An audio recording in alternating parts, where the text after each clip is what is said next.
Hello. Pay for Beetles. Hello. Hello. I am sick. I'm sick. I am sick. I am sick. Hello, I am sick. Nice to meet you. Thank you. Holy shit! Thank you for 25 months. What the fuck? Thank you. Ooh! Happy Thursday! Ugh.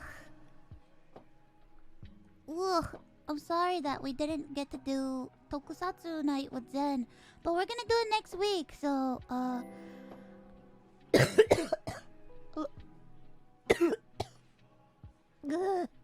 a lot of rescheduling to next week. Oh god.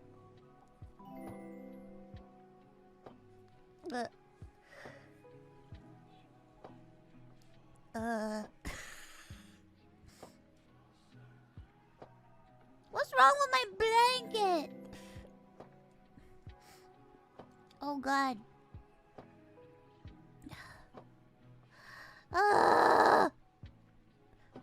Oh, thank you. Thank you for 23 months. Bird and S'mores, thank you for 13 months. Oh, hold on.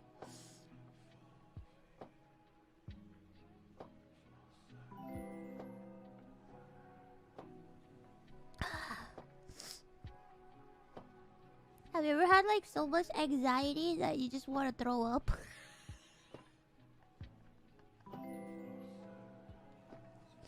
Oh god.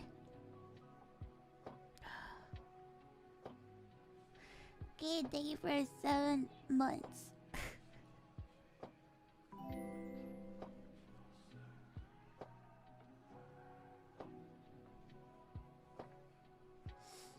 Oh god. I'm just having I'm having a terrible day. Like, I'm having a really bad day.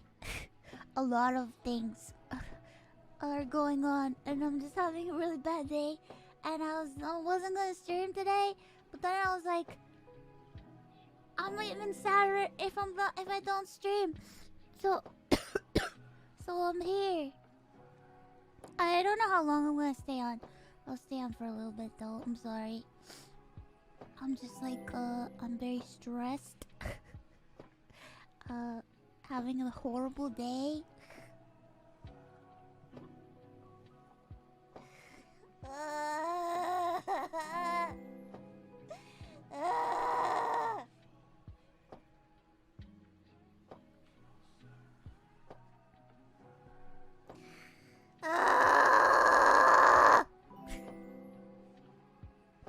Do you really want to do something really bad, and you're really excited that you're gonna do something very special, and you've been planning it out all week. All week you've been planning that something special. So everyone, thank you for the 5 gifted subs, and you're so excited, and you're ready, cause tomorrow is the day that the special thing is supposed to happen, and then you end up sleeping through the special thing. And then you miss the special thing. And then it destroys your day.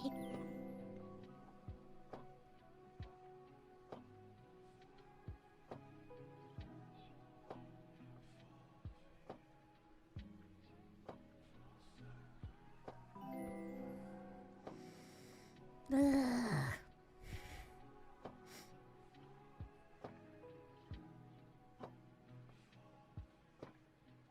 Yeah, man, I slept in. I had to. So, I had to like. Today was the day. Today was the day. It was the day that this particular thing had to happen. I had to get it done today. I was ready to get it done today. I was waiting. Awake, wide awake. I was looking at my phone, and I was like, okay, the second the numbers on the clock turn to this time, I gotta do this. And I'm gonna do it. Today is the day that it has to happen. And then my mom poked her head in and she's like, "Oh, I hope you don't mind. I'm gonna do some cleaning around. I'm gonna make some noise."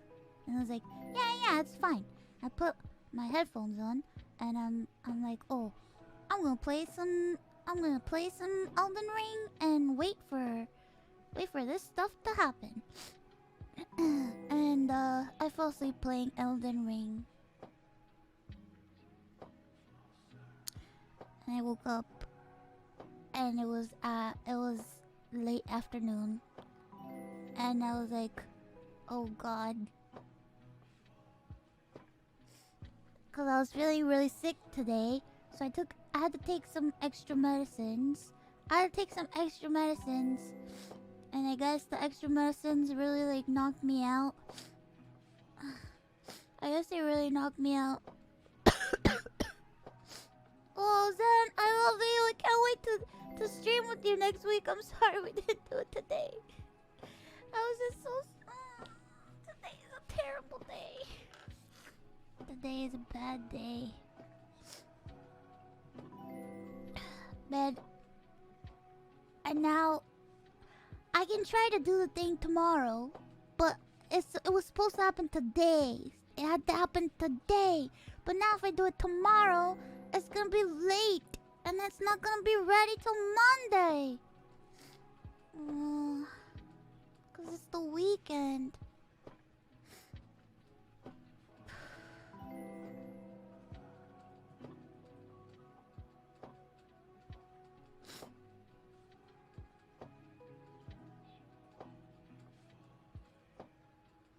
Laura, thank you for 5 gifted subs. Still the weekend. My disappointment is immeasurable. What a horrific day.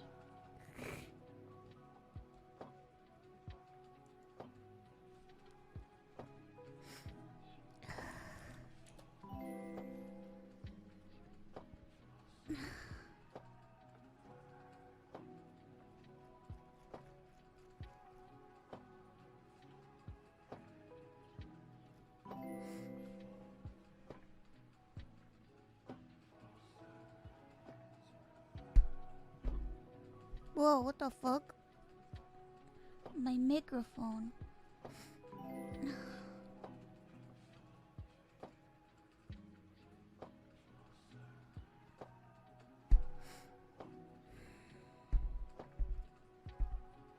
Oh no!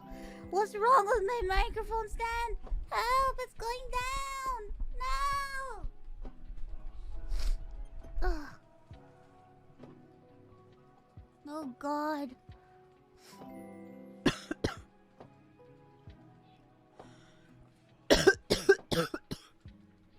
Jesus. So how's your day been? Better than mine, I hope. Better than mine, I hope. Cause my day was a disaster. Ugh. My day was a disaster.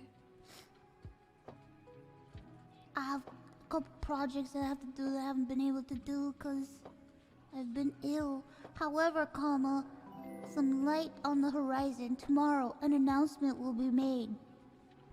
And it's a pretty good announcement, I guess, maybe.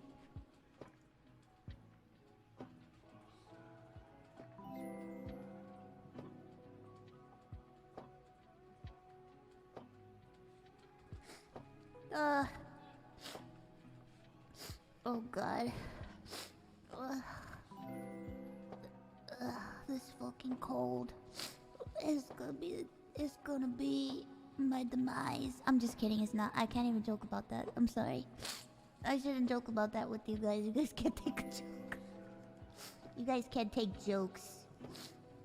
That's a private joke. That's a private joke. Hello everyone. It is I, Satan, weakened by the plight of humanity.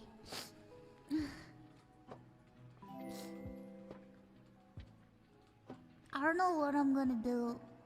I was like, I want to try to sing. I don't think it's gonna sound any good, but we could just do random shit. We never finished Master Pass. I'll send in a voice call just in case a friend wants to come by. Maybe, I don't know. I just wanna... I just wanna just like crawl into a hole and disappear. Do you just wanna crawl into a hole and just disappear, never to be found? Yeah. That's what I feel. I feel like I wanna crawl into a hole and disappear, never to be found again.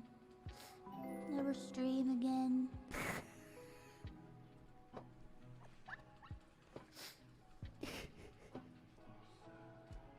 Stop stat posting, Mo. Stop it.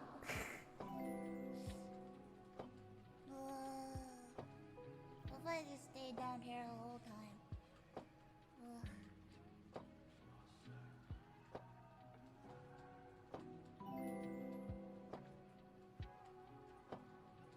That'd be alright. I appreciate your honesty. I'm glad you support me in my endeavor. Call me mean. Sometimes you have strong feelings. Today is the day for me. Don't leave me like my father. Oh God. Nothing personal, kid.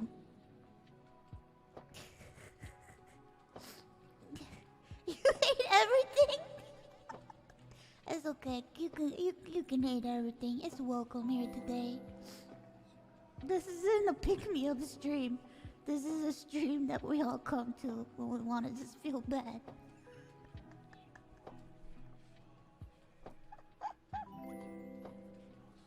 Yo, you came to get cheered up today?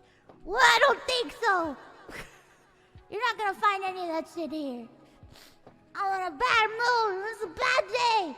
I woke up on the wrong side of the bed.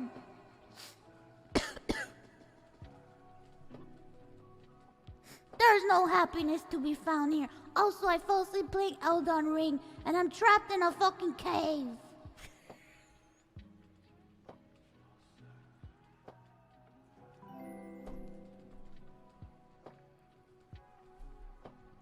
I'm trapped in a fucking cave. I don't know how to get out of there. Well, I can't get out of there. I gotta go on. It's important. I'm trying to get the scarab beetle. I'm trying to get the scarab beetle. I want that thing. You know what it is. Do you know what it is? The scarab beetle thingy? The golden scarab beetle? I want the golden scarab beetle. Yeah, man, you get like 20% rune. 20% more rune. It's a thing that when you put it on, you get 20% more runes. Or is it 30%? I don't know. You just get more runes with it on. And I need that shit right now. Because I need more runes.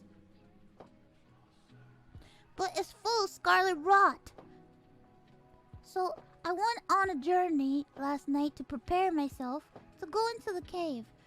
I went all around to different merchants to find that one merchant that sells those berry thingies that cure scarlet rot. And I went and I got it. And then I went to that other place. Nicholas Rage, thank you for the dono. Thank you. And Zordon, thank you for 18 months. And then I went to that other place. That magical place where the sky is purple with all the stars. Thank you again, Nicholas Rage. To get a cookbook to learn how to make the boluses, so that I can cure myself from scarlet rot.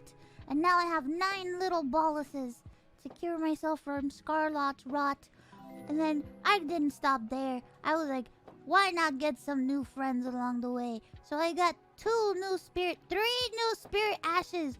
One is the dog that bites and gives you scarlet rot. And then the other one is the imps that they bite you and you bleed. That dog may look scrawny, but that dog is good. That's a good spirit dog. That's a good spirit dog. That spirit dog gives you scarlet rot. It bites whatever it bites. It will inflict scarlet rot. And it's easy. Easy to die. Easy kill. Easy kill enemies. What a good, scrawny little dog. What a good, scrawny little doggy. Whoa, blah. Thank you for the... Oh, no. Thank you very much. Thank you. How you fall asleep while playing Elden Ring. Hold this thank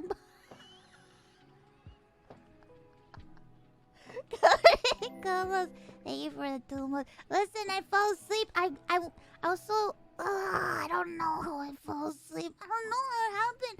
I blinked my eyes and I was like, I'm just gonna blink really quick. And when I opened my eyes again, it was 5 o'clock.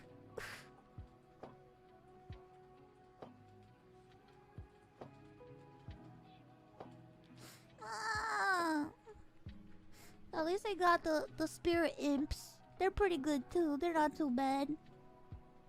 I wanted to get the demi-humans, but they're in that catacomb place, and that place scares the shit out of me. I tried. I went in there. That place scares me. There's too many things in there. I can't go in there by myself. In the catacombs. To get the demi-human ashes. I wanted them. They seem pretty good.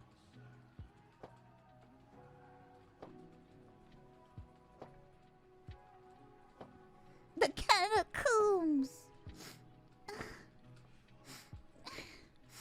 Oh god, my nose is full.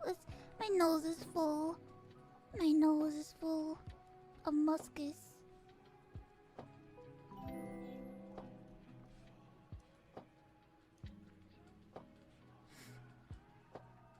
Ugh. So yeah, so that's the journey that I took. Also, something really fucked up happened. I was on my way to go visit a merchant, and all of a sudden there was a knight parading around up and down the road, and I thought, I'm just gonna go talk to the merchant really quick. The knight's not gonna see me. Boy, was I wrong. Boy, was I wrong. I talked to the merchant. The knight saw me. He charged forth, but I jumped out of the way just in time. But he ended up striking the merchant. He hit the merchant, and the merchant got angry. And I ran away. And I was like, I'm gonna go run away and reset, and I'm gonna come back. Big fucking mistake. Because I came back during the day, and the merchant was very angry at me. And he kept trying to kill me. And we're not friends anymore. Because apparently, even if he gets hit by a boss, it doesn't matter. He'll get mad at me. It's almost like I hit him, even though it wasn't my fault. Luckily enough, I had a jar of celestial tears, or wherever the fuck that shit is called, to go to the Church of Vows to go and atone for my sins. And now he's my friend again. But I think that's very unfair that fucking knight fucking hit him and I didn't hit him. It wasn't my fault. The knight hit him. It was not my fault. It wasn't my fault. I shouldn't have had to atone. It wasn't my fault. I shouldn't have had to do that and reset just to get him to like me again. That's bullshit. I didn't hit him. It wasn't me. It was the fucking knight. It wasn't me. Ugh. But I had to make him like me again. I had to, because if not, I would have never gotten my fucking berries.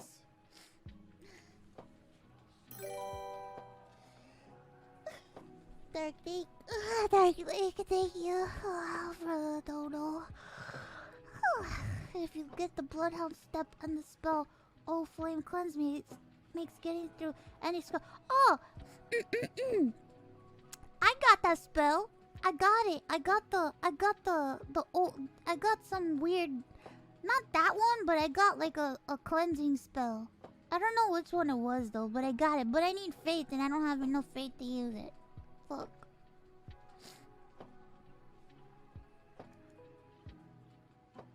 I don't have enough fate. I need more fate, which requires me to get more runes, which requires me to get that scarab, which requires me to go into that cave, which requires me to make sure I don't die of Scarlet rot. It's a cycle. It's a horrible cycle. It's a cycle. This is the nature of the game. I think I'm slowly becoming obsessed.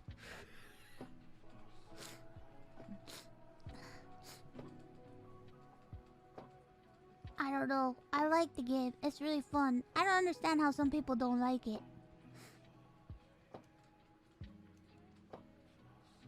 I was watching some stuff and I saw a video of a guy talking about people didn't like the game and there are people complaining, and it's like they were like complaining that the game is too hard. I don't know, man. I thought that's just the game. It's supposed to be like that.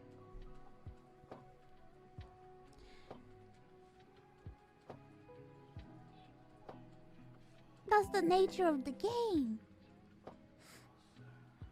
Anyway, there's no reason to complain. You can get a mod to make the game even easier. You have no excuse.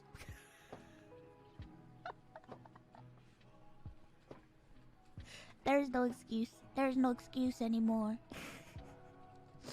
But it's not, I don't know. I feel like Elden Ring is like one of those games where it's like it's only as hard as you want it to be hard. It's only as hard as you want it to be, you know? You can... That's true! I don't... Oh my god!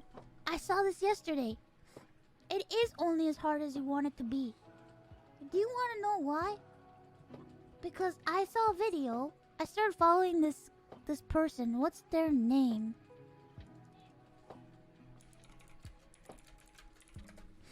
His name is...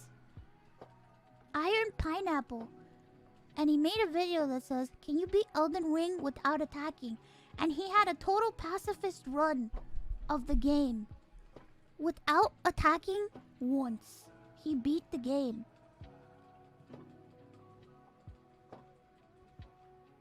I don't want anybody to ever tell me that this game is impossible, because holy shit, I watched a guy beat the game without attacking any boss, anyone, really. I like Iron Pineapple, and I like his voice. His voice is pretty nice. But he's very good at explaining things, and I appreciate the fact that he, like, tried to, like, show all these things. It's his guide. I'm using his guide on how to get the Kamehameha spell.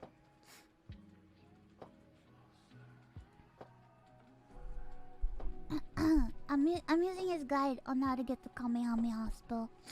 Through his direction, I feel like I will win.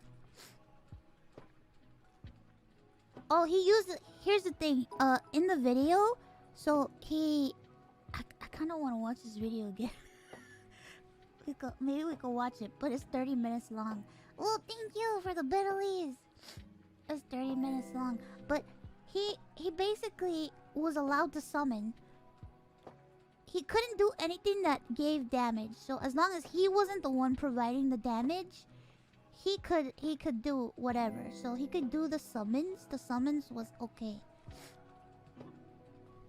I'll put it on so we can watch it. It's so good. It's such a good video. I was entranced. I couldn't believe it. And also, spoilers. I guess this will have spoilers, but I mean, I watched Monkey play the whole game, so I'm already spoiled. I already know. I've watched several people play the game. I'm just excited to get to my own conclusion. But I'm glad that I already know what to expect. It's not so scary for me.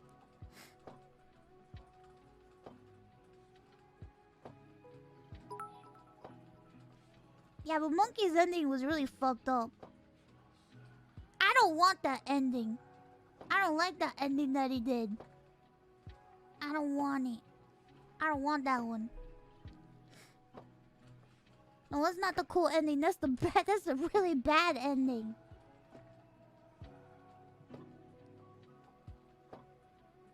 I don't want that one. I want another one. I already saw it. I saw somebody get it. I was watching somebody and they got the ending that I want. And that's the ending that I want. And I'm not gonna say what it is, but that's the one that I want. I want that one. I swear to God.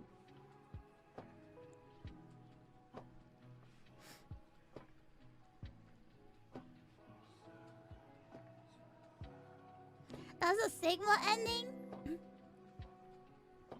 Bruh, I don't want that ending. I want any ending that gets me closer to that beautiful blue witch. I swear to God.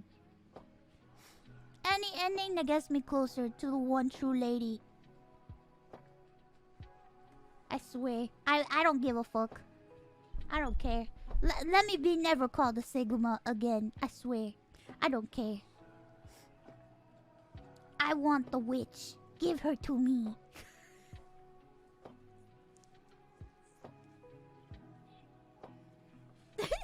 Simp ending? Yeah! You know what?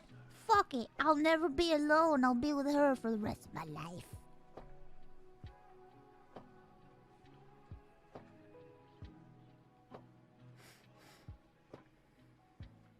For the rest of my life, I'll always have her by my side.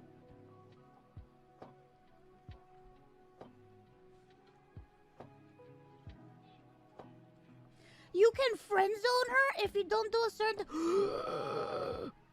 I must look for a guide, so that I must not do that. I'll restart the game if I already fucked up. I don't care.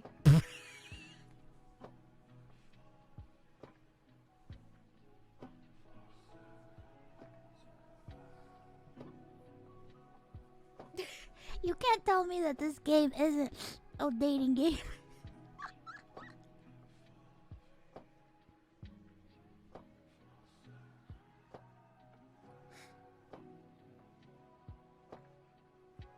You can get her hat and clothes. I want to wear her hat and clothes. I still haven't found really nice clothes, really nice armor. Most of the stuff that I found just sucks. I need to keep playing. Let me find this guy's video so we can watch him do the pacifist run. This is fucking incredible. I can't believe what I saw.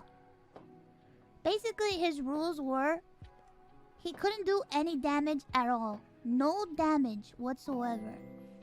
But he could summon. But if it was something that required any other creature taking a hit point, he couldn't do it. Pretty incredible, I think.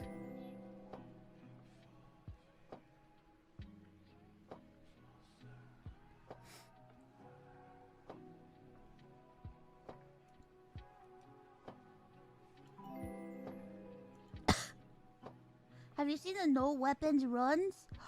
What? Really? There's a no... People are doing it without weapons too? Gee, I don't want to hear anybody say that they can't fucking beat this game. That this game is too hard. It doesn't have to be hard. I've seen people do crazy shit. I like it. The possibilities. The possibilities are endless.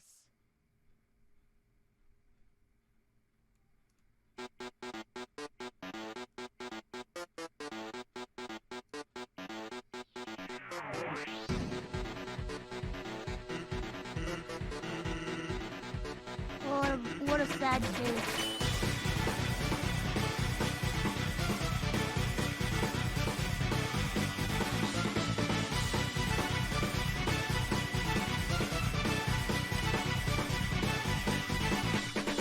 Can you beat Elden Ring without attacking? Yes! At a glance, this question sounds absurd. I thought the same thing at first. But maybe it's not. This game has a mechanic called spirit summoning, which allows you to summon enemies to fight for you. With this ability, it seemed at least theoretically possible that these summons could kill each boss without me needing to do a single point of damage myself. On top of that, there's a surprising number of tools beyond just summoning I can make use of too. I had no idea if a full playthrough like this was possible, but I wanted to at least make it. I swear, I've been watching this guy's videos and I feel like I've gotten better. As far as I could. So here's my journey playing as a pacifist in Elden Ring. First, I chose the Prophet class since it's the class with the highest faith stat. Faith would be a key part of my build for the entire run because healing incantations affect nearby allies, and making frequent use of them would be essential to keeping the spirits I summon alive.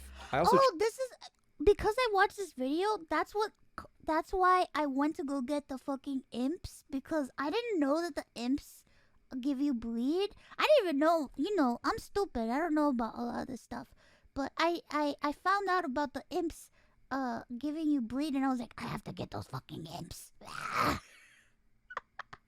And I went and I got them, and now I have them. They're chose the mine Fanged now. Imp Ashes as my keepsake so I'd have a solid starting option for spirit summoning. And look at this little guy. Look at his face. He doesn't want to hurt anybody. He's great. With that, I was in the game, died to the tutorial boss, woke up in Limgrave, and then ran over here to unlock leveling and my horse. After that, I immediately fast traveled to the Church of Ella so Ronnie could give me the spirit calling bell. I now had the ability to summon spirits, but I wanted to gain a few quick levels first. Normally, I'd run over to the big screaming dragon in Caelid and kill it with a bleed weapon to get a huge chunk of runes, but that wasn't an option on a pacifist run. Dude, I killed that thing. Instead, I got so many decided to fight runes. this knight cavalry on the bridge nearby. I couldn't kill him myself, but gravity could.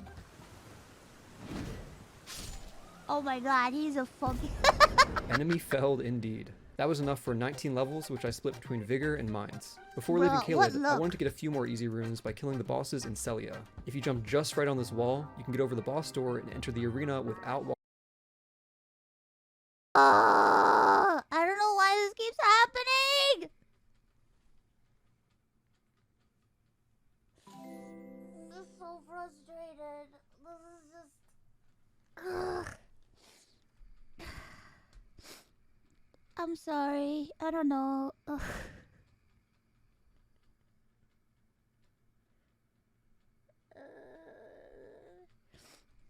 Does this keep happening? Like, when is the latest that this happens? Because it's like, am I gonna have to change the times that I stream?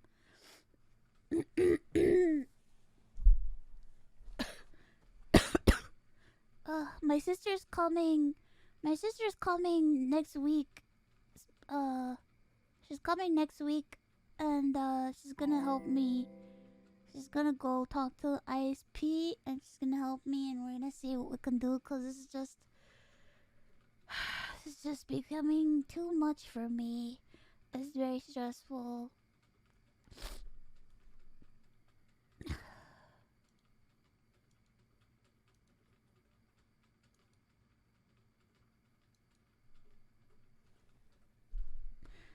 Yeah, cause like they don't listen to me. They don't listen to me, and they don't care about me. I don't know if it's because of my voice or because like I don't know if it's because of my voice or because like I've called so much, but she's gonna be helping me on Monday, Tuesday, Wednesday. I don't know. She's coming sometime next week.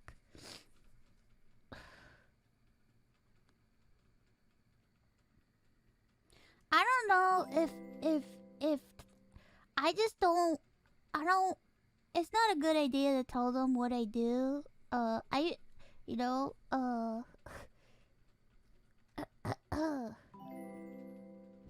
sorry, I had to scream into my pillow for like a minute.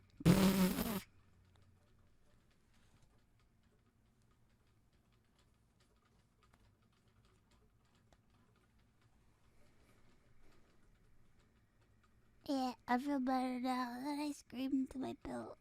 But now my voice is like fucked. Ah!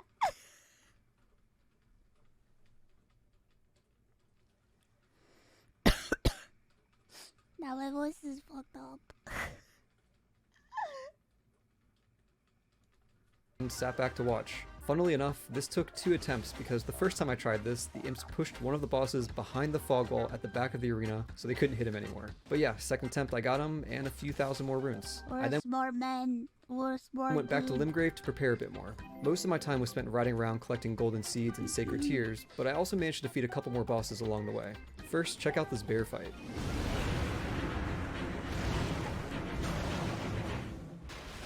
Ow!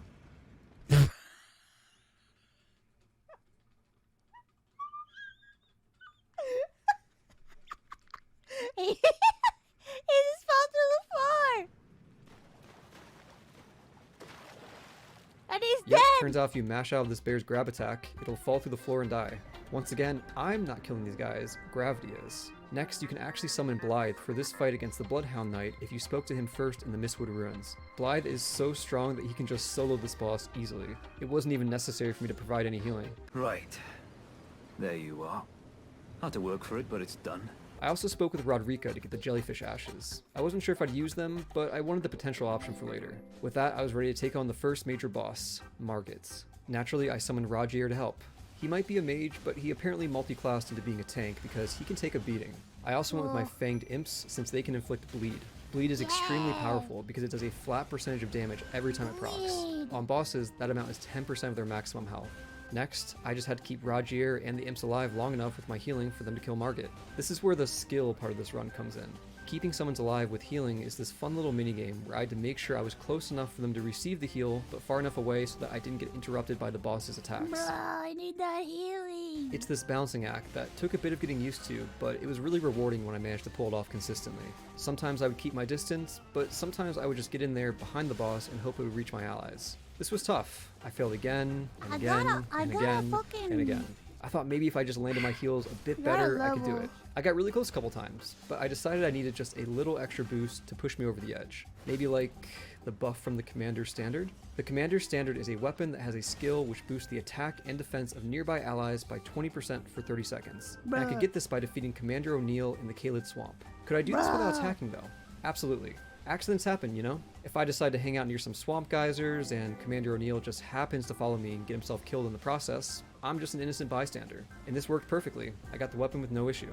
I ran back to Margit for round 2 with the weapon buff this time. I was landing my heals, the damage seemed good. Dude, these are just big brain plays, man. Like, these are all big brain plays.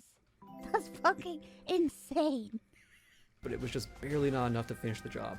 It was time to upgrade my imps. I took the side path around the castle and ran into Liurnia. In case you didn't know, this triggers Rodrika to go back to the round table hold, and with her there, I now had the ability to level up my summons. Could I have leveled up my imps several times and steamrolled Margit? Yes, but that seemed like less fun, so I only upgraded them once. Okay, Margit again, round 3. And this time, I finally got him. It really came down to the wire. Next, I ran straight to Godrick. And side note, I committed to playing as a pacifist for the entire game, not just boss fights. That meant I had to run by pretty much every enemy encounter since summoning was only an option when this symbol was on the screen, usually only around bosses. But yeah, Godrick.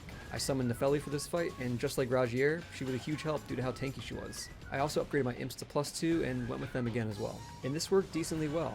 The imps were doing damage. Like...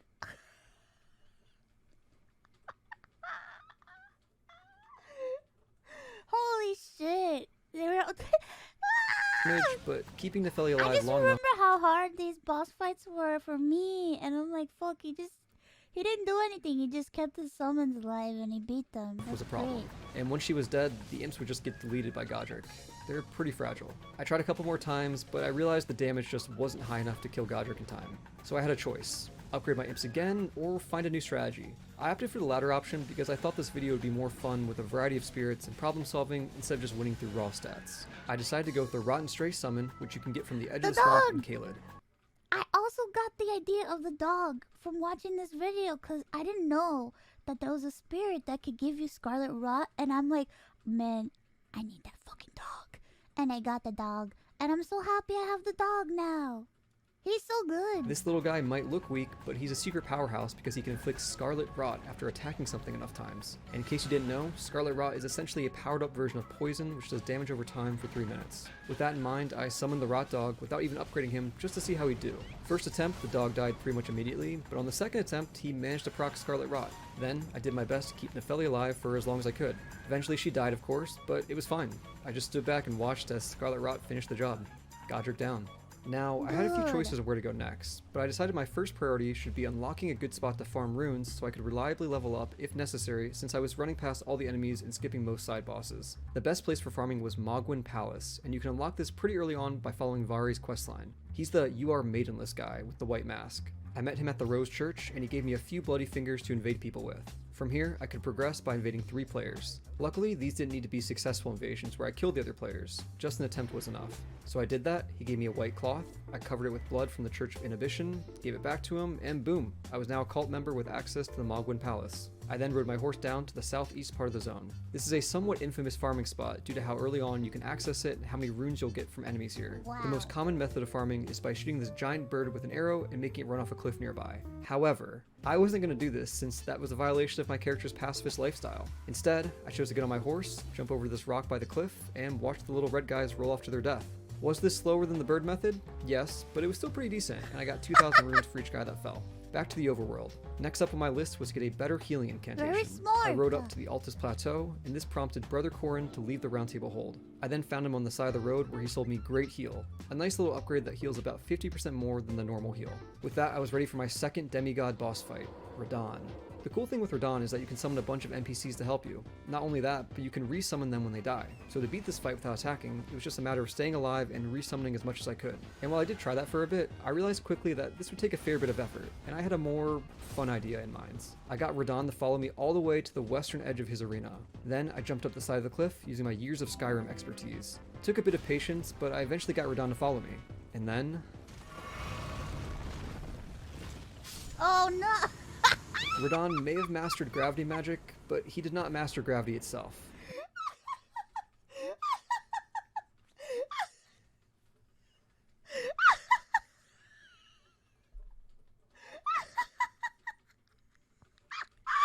Another demigod down. Before leaving, I rode over to the nearby catacombs and grabbed the Radahn soldier ashes. I wanted to try them out on my next stop, Raya Lucaria. I upgraded them to +3 for the wolf boss here. And you know what? They're actually not bad. This was a good choice. They did solid damage, and I managed to keep their health mostly topped off with great heal for the entire fight. With the red wolf defeated, I could run up and get the item I came here for, the Radahn Icon Talisman. This slightly increases the casting speed for sorceries and incantations. And if I was going to be casting healing constantly, this seemed like a necessity. And then I left Raya Lucaria because I didn't even want to attempt Renala. Not only was she not necessary to fight at this point, but her first phase alone seemed like it would be a nightmare to deal with for summons that would run around trying to target 20 different enemies. Anyway, I wanted to get into Lendall, but to do that, I needed to beat the Draconic Tree Sentinel at the entrance. Out of curiosity, I let the Radahn soldiers take a crack at it, but they got absolutely destroyed. Every hit staggered them for a few seconds, so it felt like upgrading them wasn't going to cut it here. So woof woof, it's time for the Rotten Stray again.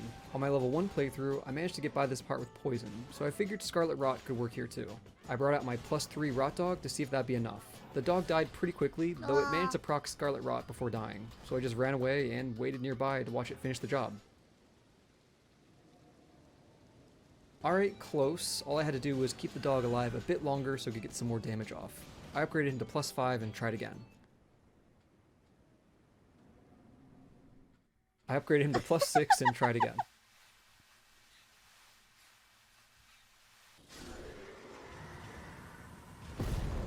Yay! Perfect. At this point, it seemed like the Rotten Stray might work for everything.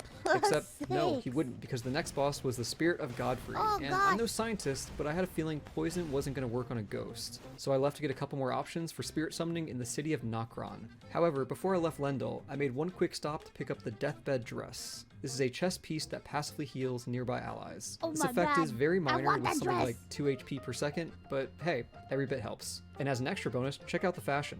This sad man was rocking that dress. On to Nokron. Here I picked up the Great Shield Soldier Ashes. This is what I would use for the next fight. Before I left though, I wanted to also grab the Mimic tier since I had a feeling there was potential there too. To get to that, I needed to defeat the Mimic boss. Fun fact with this guy, you can unequip all your weapons and armor before starting the fight, and the Mimic will spawn in with nothing. After doing that, I just sat back and watched my dog kill him. No need for me to even heal, since the Mimic was only doing 1 damage per hit. After that, I ran deeper into Nokron, unlocked this fog wall. Oh my god, that's so smart. What the fuck? With a Stone Sword key, and grabbed the Mimic tier ashes. Just a couple more things before I was ready for Godfrey. First, I grabbed the Two Fingers prayer book from the fortified manor in Lendall to give to the Turtle Pope. With this, I learned the Lord's Heal, which is a tier 3 version of heal, and I also picked up Blessing's Boon. Blessing's Boon is an incantation that heals nearby allies for 90 seconds. I believe it's 8 HP per second, so between that and the Deathbed Dress, my summons will get 10 HP back per second before even accounting for the other healing. Lastly, I upgraded my Great Shield Soldiers to +6, and I was good to go. It was Godfrey time. These shield guys are incredible, and I highly recommend giving them a shot even for normal playthroughs. There's 5 of them, and they each hold a Great Shield that allows them to block while attacking. As long as they're facing the target correctly and not getting hit from behind, they take almost no damage. I did step in to heal every now and then, but for the most part, I just stood back and watched. Their damage output being low didn't matter because they just weren't gonna die. Godfrey down. This wasn't even close. After the fight, I grabbed Blessing of the Erdtree from the Queen's bedchamber. This functions identically to Blessing's boon, but it's 12 HP per second instead of 8. With that, I was ready for Morgott. And in case you didn't know, you can actually summon Melina to help with this fight. She's an interesting summon. They gave her the same moveset as the Black Knife Assassins, so she'll dodge around quite a bit. She also has this big AoE healing tree move, which is incredibly helpful if it comes in at the right time. I decided to go with the Great Shield Soldiers again to fight alongside her. Things seemed to be going pretty well. Healing wasn't too much of an issue, and they were blocking everything. But then Morgott decided to do this move. Holy shit! Yeah, couldn't exactly out-heal that one. Oh god. No problem though, I just used Margit Shackle next time to cancel that move whenever he started it up. And this worked great, until phase 2. Because in phase 2, he has that same move, but Margit Shackle no longer works. On top of that, he also has a lot more elemental attacks that the Great Shield guys weren't too good at blocking. So, alright, seemed like the Great Shield soldiers weren't going to work for this one. Who could I count on? Who had always been there for me? That's right, it's Rot Dog time again. My first attempt went pretty well. The dog managed to stay alive until the beginning of phase 2. I tried to keep Melina alive too, but she got focused down pretty hard soon after. Then it was just me, Morgott, and the Scarlet Rot slowly killing him. Maybe if I just, hid here, I could do this. Oh shit. Yeah, unfortunately my dodging skills were knocked apart and I died. Though it's very possible Scarlet Rot would have run out anyway. On the next attempt, it was going about the same, but then Melina came in with clutch timing on her healing tree right at the start of phase 2, which went a long way in keeping her and the dog alive. From there, I just kept frantically healing as much as I could, and I got him, with both Melina and the dog surviving to the end. Next, it was onto the mountaintops of the giants. The next major boss was the Fire Giant. This guy has something crazy like 25,000 health, but I wasn't worried. Turns out you can actually just get him to die from fall damage if he follows you up on this cliff here. So he'll walk off and take no damage. Uh-oh. So now's a good time to mention that this was all recorded on patch 1.03, and I believe one of the changes they made was fixing the bug where he could fall to his death. This was pretty bad, however I wasn't about to give up. I had options. Option 1 was to summon Alexander to help with the fight. Unfortunately, doing this disabled my horse, so that seemed like a terrible choice. Option 2 was to ignore Alexander and just use my summons to fight the giant straight up, but that massive health bar made this also feel impossible. Option 3 is a bit crazier. I could escape the boss arena on horseback with some precise jumping. There's a fog wall that's supposed to prevent this, but they didn't quite make it wide enough. From there, I could ride alongside the edge to this point right here. For some reason, I could summon spirits in this one small spot. Picture it like a tiny semicircle. What's also strange is that elevation was a factor for remaining in the summoning zone. If I got off my horse, I could no longer summon anything. And one more complication, some of the giant's attacks could still reach me, so I'd have to use my dismount iframes to avoid it, but then get back on my horse to remain in the summon zone. So here's the plan. I would summon a spirit with a ranged attack to shoot at the giant while I stood next to it and healed. To check if this was even possible and that the summons would target the boss correctly, I summoned the jellyfish, and luckily, yes, this might work. Before attempting this properly, I made a quick detour to the Ancestor Spirit in Siofra River so I could unlock the Ancestral Follower as a summon. It seemed like a decent option for a ranged summon. I upgraded him and brought him back for the fight. This kind of worked. The damage was low, but consistent. Keeping him alive wasn't an issue at first either because attacks that reached him were infrequent enough for me to heal. However, he got pushed back a little farther each time, and he made no effort to reposition to get back to me. Eventually, he was all the way behind a rock, and I couldn't get to him without leaving the summoning zone. To make matters worse, at around 25% health gone, the Fire Giant adds fire moves to his moveset, and this was a lot to juggle all at once. I kept trying though. This time I summoned the jellyfish, and you know what? I'll use her name. Her name's Aurelia, as per the item description. Aurelia could poison the giant with the added bonus of floating back toward me whenever she got pushed back.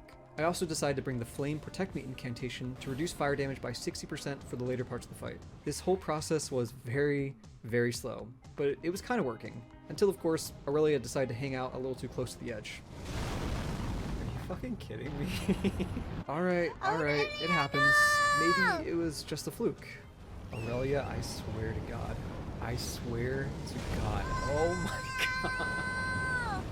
I'm gonna cry. Yeah, after the third time this happened, I decided to pack it in. And what was even more demoralizing was the knowledge that even if I did manage to get to phase 2, I'm pretty sure I would get teleported back into the arena with my spirit summon who would immediately get destroyed. So that's it. I couldn't beat the Fire Giant, and there was no way to get to Fair Missoula. Or was there? There was actually a very useful glitch I could take advantage of. And if you've seen the any % speedrun of this game, you're probably already familiar with it. The wrong warp glitch. I'll give a quick rundown, but essentially this would just let me teleport to the start of Fair Missoula, where you typically go after defeating the Fire Giant. Step 1, rest at the 4 Belfries Site of Grace. Step 2, Touch the warp point that teleports you to the side island of Farum-Azula. Step 3. Use the Memory of Grace item, which usually sends you back to your last site of grace, but very quickly open up your map to teleport to the Stormhill Shack site of grace before it finishes. Step 4. You should now be falling beneath the map, so quickly quit the game. Step 5. Reload your game, and you should now be at the start of Farum-Azula. I managed to get this on my first try, so I'm not exactly sure how strict the timing is, but if you fail, you can just retry until you get it. So yeah, I made it, and my reward for doing this was getting to fight the Godskin duo. Oh boy. Fortunately, I get some of Radahn to help with this fight. I attempted this fight a couple times with the Great Shield Soldiers and the Rotten Stray, but I soon realized I needed something better.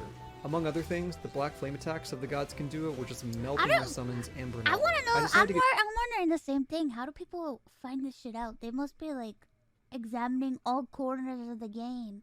A stronger summon and upgrade to +10. So first up on my to-do list was to get more endgame upgrade materials for my spirits, and one source of those was the Consecrated Snowfield. Normally you have to collect 2 halves of a medallion and defeat a pretty tough boss to get there, but there's actually an easy way to skip this. If you come up here on the mountaintops of the giants and jump off this part of the cliff, you'll fall all the way down into the Consecrated Snowfield. Naturally, you'll die, but you'll have the option of respawning at a nearby Stake of America. Then boom, you're in. After collecting some Glovewort for upgrading my spirits, I decided that my spirit of choice would be Black Knife Tiche. She's pretty consistently considered one of the best summons in the game, and I figured now was the time to use her. Only problem was that to reach the area where I could get her, I needed to complete Ronnie's questline. This was going smoothly enough at first until I reached Red Phantom Blythe. It was necessary that he dies because this is what would trigger Ronnie giving me a key that I need to progress. However, I couldn't summon spirits in this area. I forgot to mention yesterday, I killed the sorcerer in the round table place. Holy shit! I accidentally fell off the balcony and I fell into the place because I was just like half asleep wandering around, and I fell off the balcony, and when I fell down it summoned the guy and I got scared and I was like, oh my god, I'm gonna die. But then I have that magic, I got another spell that is really good and I ended up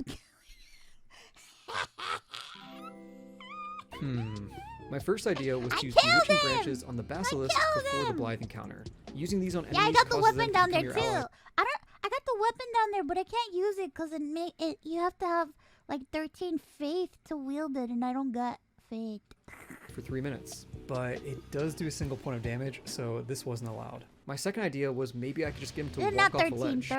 It's 30 faith, right? It's a lot. It's like a really high faith. 30. I was like, what the fuck? I can't use this. There was an elevator nearby, and I figured I could lure him no into faith. falling down the hole. This did not work either, though, as the game would not allow him to fall down on his own. There was still hope, though. Fuck Rejection. me. This is an incantation that pushes enemies back. That's a good question, N64 Donkey Kong, but it actually doesn't because the threshold for what isn't allowed is anything that deals direct damage, and rejection causes no damage. So I didn't kill Blythe, gravity did. With that done, the next roadblock was Estelle. I expected this to be a fight that would take me a while. However, it wasn't too bad with the ancestral follower. He was able to land headshots pretty consistently for extra damage, so it only took a couple tries. This is also where I started using the Golden Vow incantation to give my summons extra damage and defense. And one more thing, I used the Shabriri's Woe talisman to help keep aggro on myself while my summon was getting shots off. I'm not sure if this really helped much due to the way boss aggro works, but I wanted to mention it. Basically, bosses will usually target whoever is damaging them, so if I'm standing around doing no damage, Shabriri's Woe probably isn't doing much. But yeah, Estelle was down, and I can make my way up to... wait a minute. Oh yeah, I need to get the key from the Ray Lucaria Grand Library. I'll just fast travel there real quick, and... Right, I never killed Renala. Cool. Alright, fuck it, it's Renala time. I chose Lutelle the Headless to help with this fight since she's just a good all-around summon. Solid damage, health, and she blocks. Like I mentioned earlier, the reason I didn't want to do this fight was because my summons wouldn't target the correct enemy. Good news though, I learned that I could destroy the golden barriers on the girls crawling around with rejection. Doing this 3 times causes Renala to fall to the ground for a few seconds. But it's the same issue. My summon usually wouldn't target her because of the other enemies crawling around. After about 10 minutes of almost no progress, I realized that I needed a better plan. Though I gotta hand to Lutelle for her comedic timing. Nice. Nice. Why did you turn away? Go back. Oh my god. Now I know some of you are already frothing at the mouth. This is my chance. I get to correct a YouTube guy in the comments by telling him that he forgot something. He should have just used the cursed blood pot. But see, I'm actually going to correct your correction preemptively. So yes, there's a consumable cursed blood pot What a item. chat. If you throw it at an enemy, your spirit summons will automatically target that enemy and ignore others. Sounds perfect, right? Well, take a look at this footage. Did you see it? 1 damage. 1 damage. That's a 1 damage too much, so no, I wasn't going to use it. So quick correction, this is me from the future now. I found out that you can actually throw the pot at the ground next to an enemy and they'll still get the debuff without taking damage from the pot itself. So while I did not end up using this method, I technically could have. It's kind of inconsistent though, and if the enemy or boss is moving, you're probably going to hit them. But for a boss that's not moving, like Renala when she's just sitting on the ground, this actually would have worked. Instead, I thought about solving the Renala problem in terms of probability. The issue was that my summon could be targeting one of 20 different enemies at once. Those are pretty bad odds when I needed them to target the right one.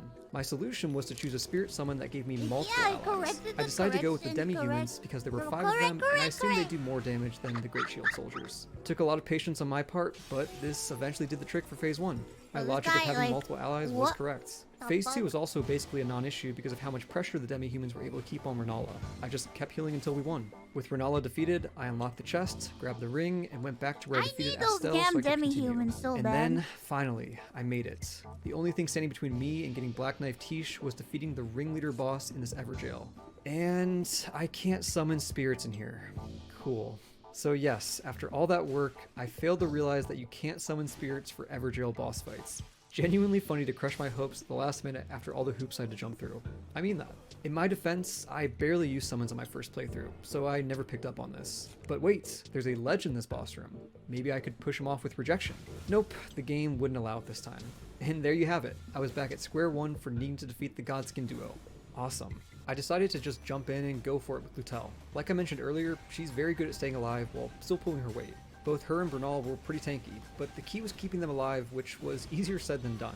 Things would usually be going okay up until the Godskin duo brought out their black flame attacks. These attacks did crazy damage and my allies made no attempts to avoid them.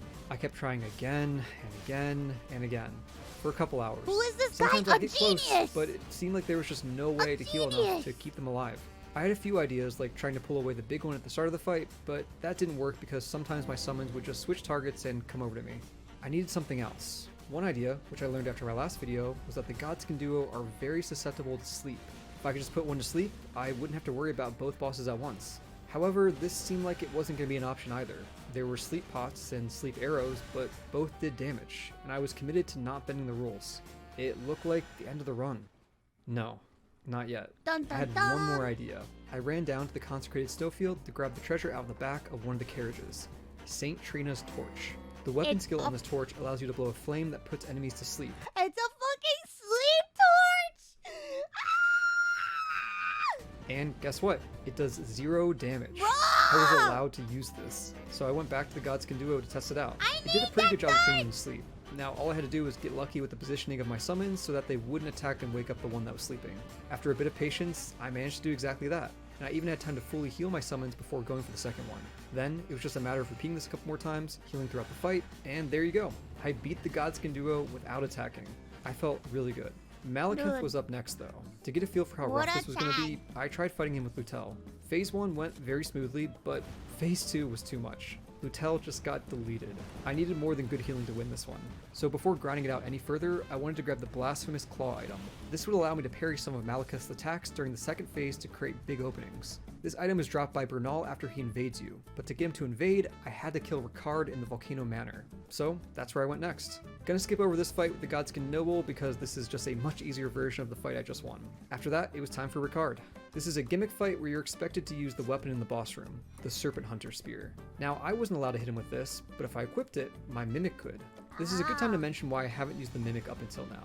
In case you didn't know, patch 1.03 heavily nerfed the Mimic by reducing its damage. I believe it's just as tanky as it was before, but the damage nerf was substantial enough that it seemed like a weaker option than the other summons. Though, since this fight revolved around the Serpent Hunter Spear, Mimic was the way to go. Attempt 1 went pretty poorly with the Mimic just running into the lava and not even getting halfway through phase 1. Luckily, I could make this way easier.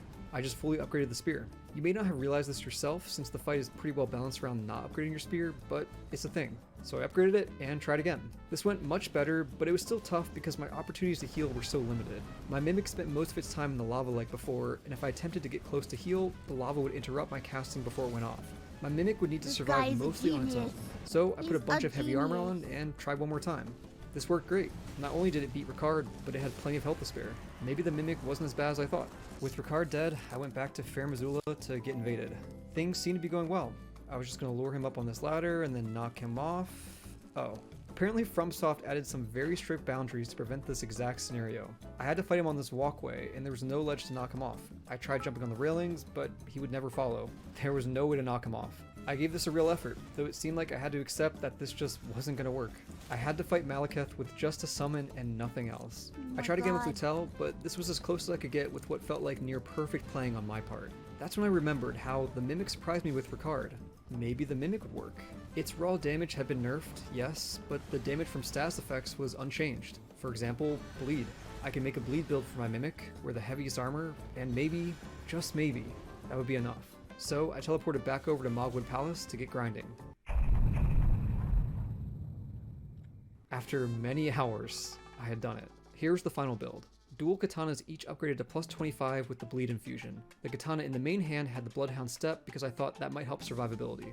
My relevant stats were 60 vigor, 40 dexterity, and 40 arcane. And in case you didn't know, bleed scales with arcane, so that's why I leveled it. Lastly, here were the talismans I used. Basically, anything that would make my Mimic more tanky. If you're curious how I got this one, here you go.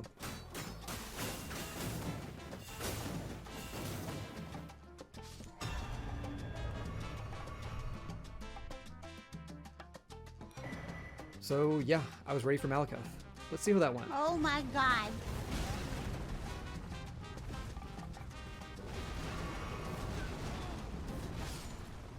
Was it time to quit?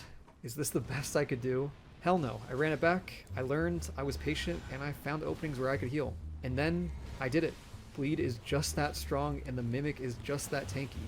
Somehow, this actually worked. I almost couldn't believe it. Up next was the City of Ash. Sir Gideon the All-Knowing? More like Sir Gideon the Dead Guy. Got him. I just summoned my Mimic and spam rejection. This was very easy, and I had fun sending him flying across the room. After that, I grabbed Erdtree Heal from the Queen's Bedchamber. This is the most powerful heal in the game, and it's just stupid strong. Watch this. Holy shit! Yes, it's kinda silly to be honest. 2 bosses left now. First up was Godfrey, the first Elden Lord. This actually wasn't bad at all. I beat him first try. Like I said before, bleed is that strong and the Mimic is that tanky.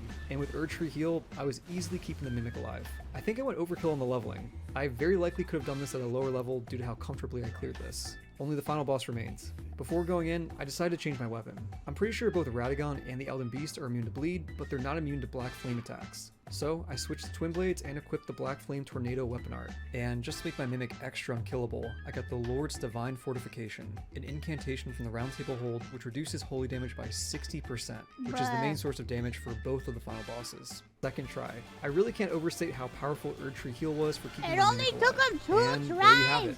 Elden Ring can be beaten without attacking a single enemy and without dealing a single point of direct damage. I truly didn't expect to beat this run when I started. I just thought it'd be fun to show you all how far I made it. I love how FromSoft throws all these tools in their games for ridiculous runs like this to be possible. And just because it was bothering me, I went back to kill the fire giant, so yes, even he's beatable with this setup. Anyway, thank you very much for watching, subscribe for more FromSoft shenanigans, and have a good one.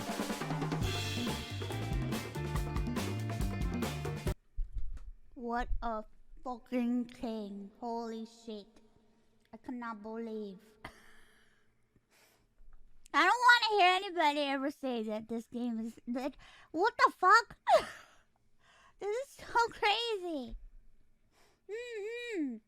Well, it was because of him that I found out about cause like I was looking around, and I remember, who, oh yeah, I think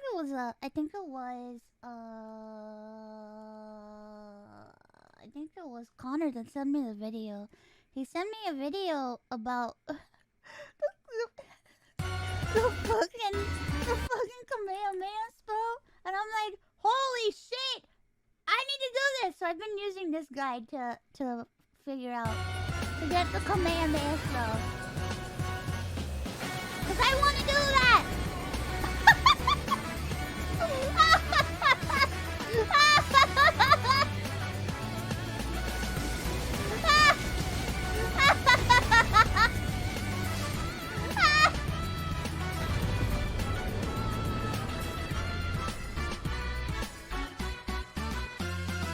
Yep, pretty good. Turns out you can completely break this game with magic. What I think some people don't understand is that Elden Ring is only as hard as you want it to be. There's a spectrum of difficulty baked into the game itself depending on which tools you take advantage of, and this video will show you the easy end of that spectrum through the power of magic. I'll also go step by step on how you can do this for yourself. Thank you, Iron Pineapple, for this wonderful guide. Holy shit. Ah! And quick spoiler warning, I'll be showing areas and bosses from these regions of the game. Let's do it. First, let's pick Astrologer for our starting class. It by far has the best stat distribution for a pure intelligence casting build, which is what we're going for. Some people might suggest Prisoner because it has a better starting spell, but I'll explain why that doesn't matter in a minute. Next, we just dive to the tutorial boss, arrive in Limgrave, kick this guy for being a dick, and then run over to the site of Grace to unlock leveling and our horse. From here, we're going to ride south and pick up the Morning Star from this broken carriage. This is the earliest bleed weapon in the game, and luckily we have enough stats to use it if we two-hand it. We also want to get one gold pickled foul foot, and an easy one to get is right here on the beach near the start past this merchant. With these two items, we just need to get to Caelid, and the fastest way to do that is through this teleporter in the bushes next to the Third Church of America. We'll pop up here and then head south. You can go around this dragon if you want, but you can also just be brave and run between its legs. Right ahead is Fort Feroth, and next to the site of Grace here is a giant screaming dragon. This is the reason we're here. It'll take a couple minutes, but... Yeah, I killed that dragon. The dragon doesn't move. He, like, stays there and he just, like, screams the whole time. So all you have to do is just go behind him and just, like, go by his butt and just fucking wail on his ass. And that's the end of that. We can kill this guy safely using the bleed from the Morning Star because bleed does a flat percentage of damage every time it procs. And in this case, it means we'll do approximately 13,000 damage every time. Just before we kill him, we'll use the foul foot we collected to boost the runes we'll get. Be careful not to use this too early though, since it may run out before you finish killing him. And then boom, an easy 96,000 runes within... Yes, 96,000 runes. That's what I got. I got that for killing that motherfucker! 15 minutes of starting the game. That's enough for a whopping 29 levels. I split it between mind and intelligence, and I got my intelligence up to 40. Keep in mind this works for any starting class or build if you want a quick start. Two more things to grab while we're here. We'll ride over to the swamp in the center of Caelid to the west of us, and here we can find the meteorite staff, and right next to it we can find the rock sling spell to go with it. This is an incredible starting staff. It can't be leveled, but it doesn't need to be because it already starts with an S scaling for intelligence, making it by far the best pick for early. I'm just gonna say, that rock sling spell changed my life. Game. It also boosts damage to gravity spells, which includes rock sling. The last thing we'll need to get us started is the magic glint blade sorcery. Oh yeah, I got that one too. That's how I killed the sorcerer, the magic glint blade spell. I killed him like that. I just like I kept on spamming that.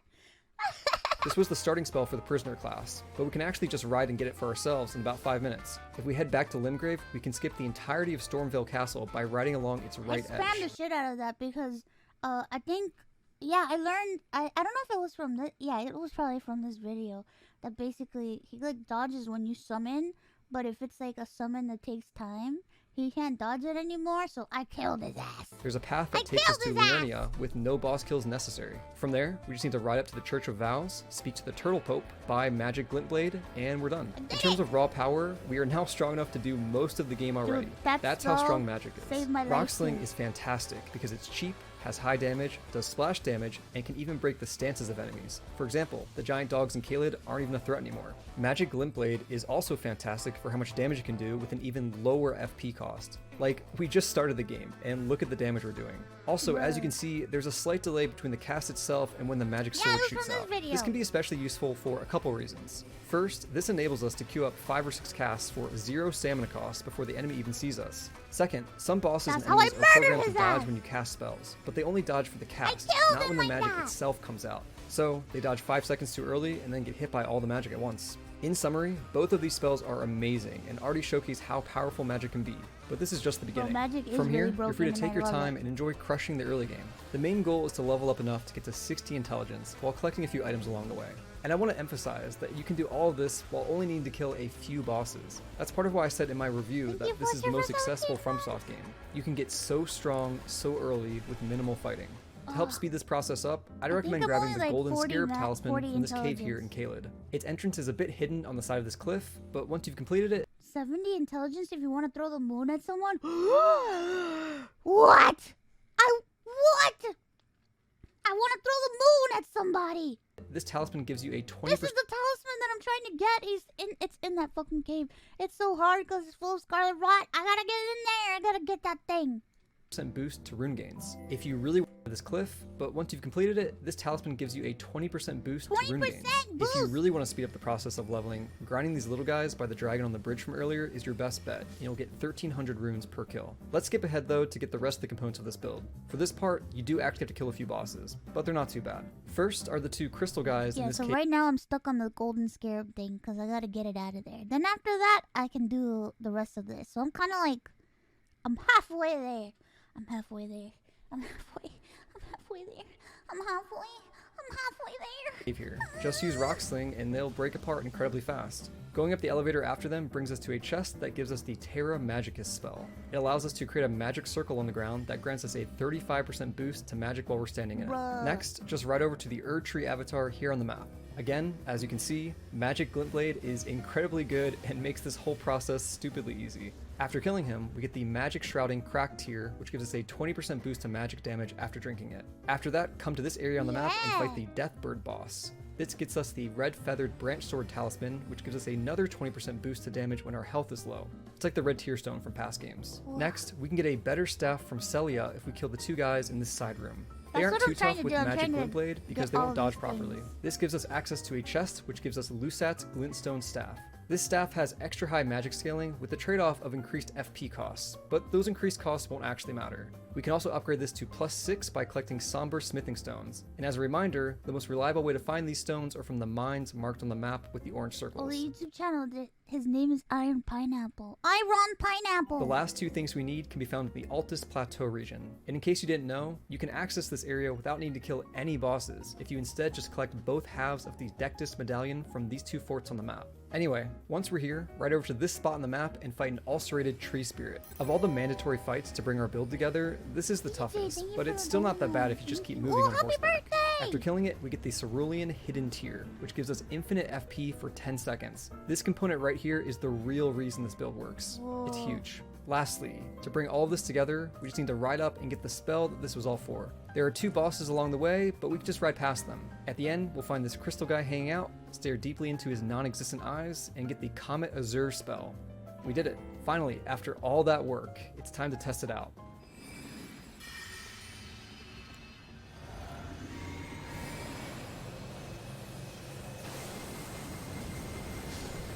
Okay. Maybe that was a fluke. Let's try again. They nerfed it to 5 seconds? No! Alright, hold on. That's pretty strong, but you know, this is early game. Surely wouldn't work on someone as strong as Radahn. It got nerfed. No! That's okay. I still want the spell anyway. Wow. Okay, this is strong. But we can do better. There's still more we can add to this setup to increase our damage even further. First, we can grab the Graven School Talisman from Rhea Lucaria for a minor boost to all sorceries. Next, we can run over here and grab the Jellyfish Shield. Its weapon art is called Contagious Fury, and it provides a 20% damage boost for 30 seconds after using it. Side note, I didn't have enough strength to use it, which is necessary to receive the buff, but two-handing it pushed me over the minimum requirement, and then it worked. And one more thing, make sure you don't two-hand your staff after using the skill, because the Jellyfish buff will be removed if the shield doesn't remain in your offhands. After that, we need to complete the NPC Sellen's questline. There's a lot of steps involved for this one that I won't go over in this video, but after you finish it, return to where you received Comet Azure. There you'll find the Azure Glintstone armor set, and the helmet for the set boosts the damage of Comet Azure specifically. Lastly, we can bump our staff up to +9 by collecting somber smithing stones from inside the city, as well as Northern Caelid. And with that, we are finally done. Here's a quick summary of all the components that make this work. Let's test it out.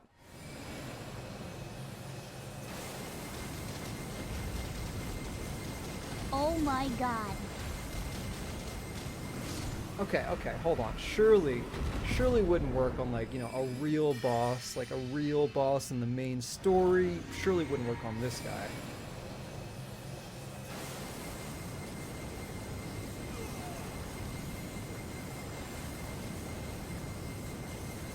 Bruh.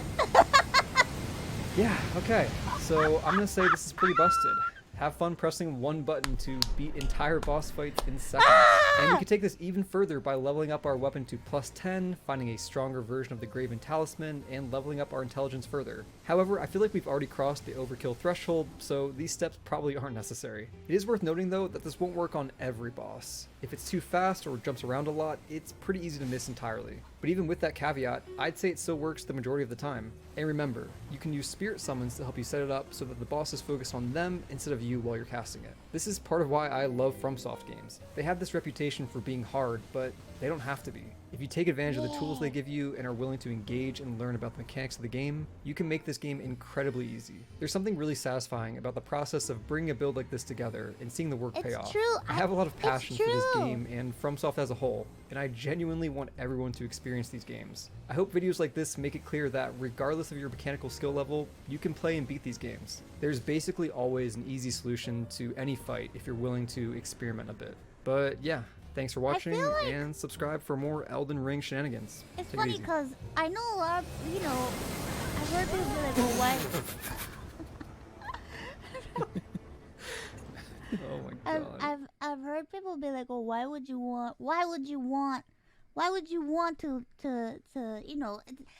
people shit on magic and people dunk on magic being so overpowered. But like the journey for me to get that spell, I'm having so much fun going to different places to try to reach my dream of becoming a Kamehameha master. I'm having so much fun.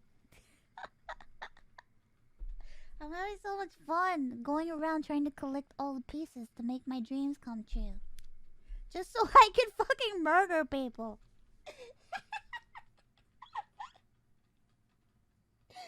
Elden Ring, you can't have fun. Roar! You can't have fun. You're not allowed. Fun is not allowed!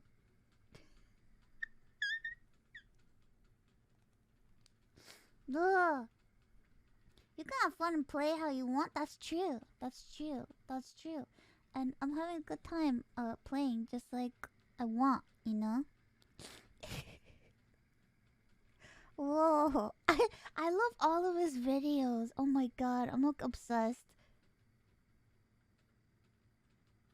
I'm obsessed. I am obsessed.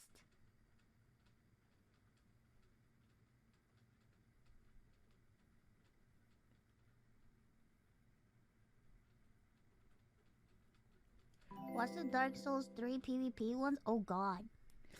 I think once I'm able to finish Elden Ring, I really want to go back and I want to play Dark Souls and Dark Souls 2 and 3, and I just want to test my limits and see just how good I can get.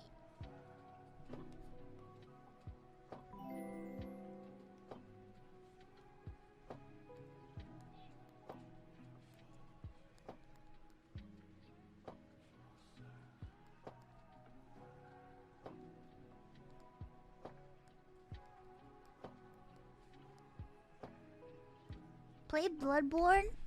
Is Bloodborne hard? Is it harder than Dark Souls? I watched Nyan play Bloodborne and I was like, holy shit. I want to play Sekiro too.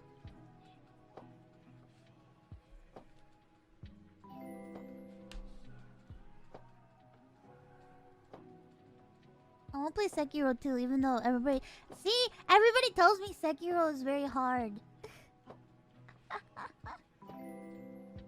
Everyone says Sekiro is so hard. Ah! You can't really cheat Sekiro, really?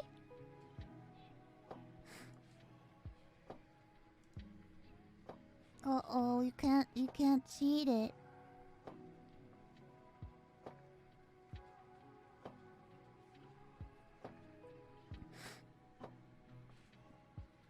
Oh god. I'm so addicted to this guy's videos. Jesus. I kinda wanna watch another one.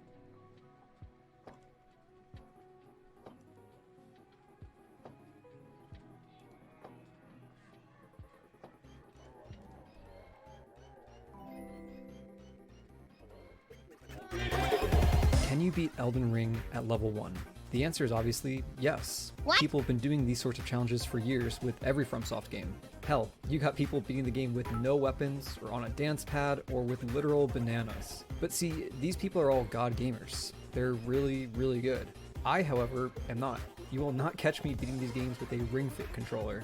That's where I think this gets interesting. Can someone like me beat Elden Ring? Oh my god, a Ring Fit controller? Tiger, what? Tiger, thank you for the 50 gifted subs. Thank you. Holy shit. Level 1. If I took advantage of every tool, tactic, glitch, and exploit, could I do it? That's what I wanted to answer, and that's what this video is about. So for the next however many minutes, I'll walk you through the journey of my no leveling run in Elden Ring. First, I chose the Deprived class, since, in case you weren't aware, this is the only class that starts at level 1. As you can see, this gives me 10 in each stat across the board. This is a problem because Elden Ring has lots of stat requirements for weapons and spells, so this immediately limits my options. Then I designed my character, and there's really only one idea that felt appropriate for this type of playthrough. With that, I was in the game, died to the tutorial boss, arrived in Limgrave, and then made a beeline to the site of Grace to get my horse. From there, I ran straight to Caelid to get Radagon's Sore Seal from Fort Faroth. You can get it by climbing this ladder, dropping down this hole, and then doing a bit of platforming past some rats. With this talisman, I get +5 to Vigor, Endurance, Strength, and Dexterity at the cost of my defenses being lowered a bit. 20 free stat points on a level 1 character is incredibly worth it though, and I don't think I ever took this off for the entire run. After collecting that, it was time to get a proper weapon. I'd watched a couple speedruns of this game, and I knew how strong Hoarfrost Stomp could be, so getting that was my next priority. To get it, I rode around Stormvale Castle and into Liurnia by taking the side path to the right of the castle. From there, I just rode north to this point on the map to get the Ice Rind Hatchet, and then I rode a bit farther north to kill an invisible scarab next to the Caria Manor. The hatchet has the Hoarfrost Stomp skill built in, but the Ash of War lets me put it on any weapon, so I grabbed both to have options. As you can see, even on an unupgraded weapon, this skill is stupidly strong and has a relatively low FP cost. Not only does it do ice damage, but it also inflicts frostbite. This does a huge chunk of damage, kind of like bleed, in addition to reducing the enemy's defenses. I opted to put this on an Uchigatana I got from some nearby catacombs, so I could have both bleed and cold on the same weapon. I was doing so much damage that I decided it was unnecessary to even upgrade my weapon at this point, so I went straight to the first major boss. Margit. Margit was actually pretty easy. I used the stomp move a little, but for the most part I just fought him straight up and dodged a lot. I tried using this fight as an opportunity to warm up rather than just steamrolling him via weapon upgrades. I got him on my 3rd try. Not really much to say yet as far as boss strategy and analysis goes, but you'll see more of that as the bosses ramp up in difficulty. With Margit dead, I got a talisman pouch and thus access to a 2nd talisman slot. Assuming ice stomping would be a staple for the rest of my playthrough, there was one early talisman that could help out with that, but it required me to make a sacrifice.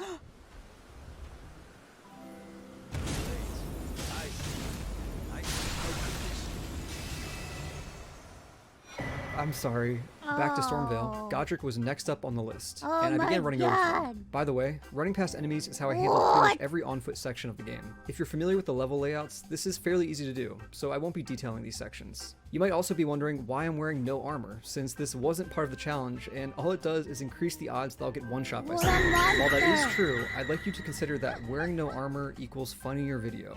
So, yeah. Anyway, it's time for Godrick. Just like Margit, Godrick was surprisingly easy, even with an unupgraded weapon, and I also got him on my 3rd try. Aside from just dodging and playing like normal, one thing I noticed is that when he does this roll move, it's good to stay close to him so that the follow-up attack is this easy to dodge aerial attack. If you're too far, he does these homing air attacks that are harder to dodge. But yeah, not a lot to say, he's fairly simple. With Godrick dead, I gained his Great Rune, which gave me the ability to increase every stat by 5 points at the cost of a rune arc. This was a huge potential buff, but I didn't want to rely on this since the only renewable source of rune arcs was by farming rats, and that sounded very tedious and annoying. For now though, I powered up. Next, it was on to Rhea Lucaria Academy. I decided to also level up my Ice Rind Hatchet to +5 for extra damage. I went with my axe instead of the Uchigatana since it only took Somber Stones to upgrade the axe, and collecting Somber Stones was a lot easier than collecting the normal stones, and I wasn't sure if I wanted to fully commit to the Uchigatana yet. Anyway, it was time for the Red Wolf of Radahn.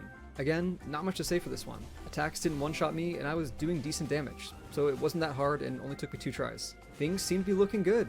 I felt confident. There was one catch though. I needed 16 dexterity to wield the axe, and I only had 15 with the Radahn talisman. This meant that I needed to have Godrick's Great Rune active to meet the dex requirement and use the axe. Burning through all of my rune arcs seemed like a bad idea, so I decided to look for a better solution. And good news, there was one. I could get the prosthesis wearer heirloom from Millicent, the woman in the Church of the Plague, by doing her questline and giving her the golden needle. However, in order to do this, I needed to kill the boss, Commander O'Neill. I thought about just fighting him straight up, but then I remembered.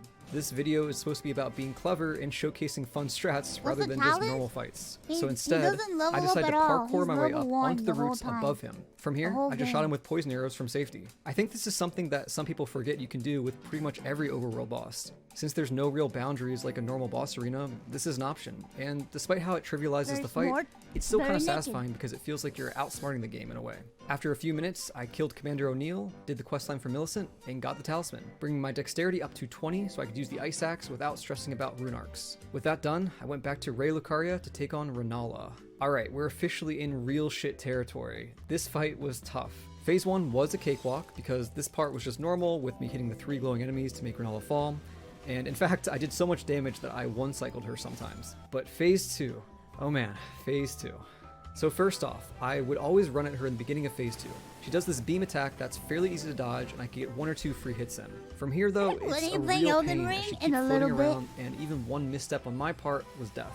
One important trick to note that's not only true for this boss, but most attacks in the game, is that you want to dodge into the attack, not with it. So with these magic orbs that home in on me, I wanted to make sure I dodged into them each time. If I made the mistake of dodging with them, my hitbox would be inside of them after I finished rolling, and then I'd get hit. Another thing I noticed is that for the first section of this fight, the most reliable way to get in a hit was when she went to use her staff as a boomerang. If I was close when she did this, I could usually get in a hit. But yeah, this fight involved a lot of suffering on my part. So many things caught me. And once you drain about half her health, she starts summoning spirits to fight you. The best way to deal with this is just by running away, since they'll eventually despawn. Do keep an eye on this dragon summon though, and don't let your guard down like I did. Dragon! Oh, no! What? Eventually, I had enough though. I didn't want to get good at this game. I wanted to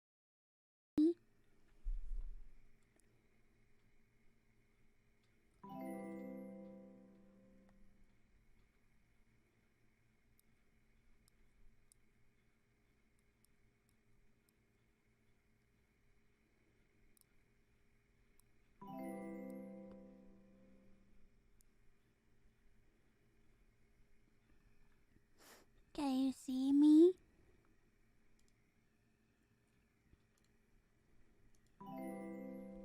I realized, the second my internet like goes down, I just end stream and I restart it and I come back much quicker. I don't know what that means. I don't know what that means. Or what that says about what the fuck is going on.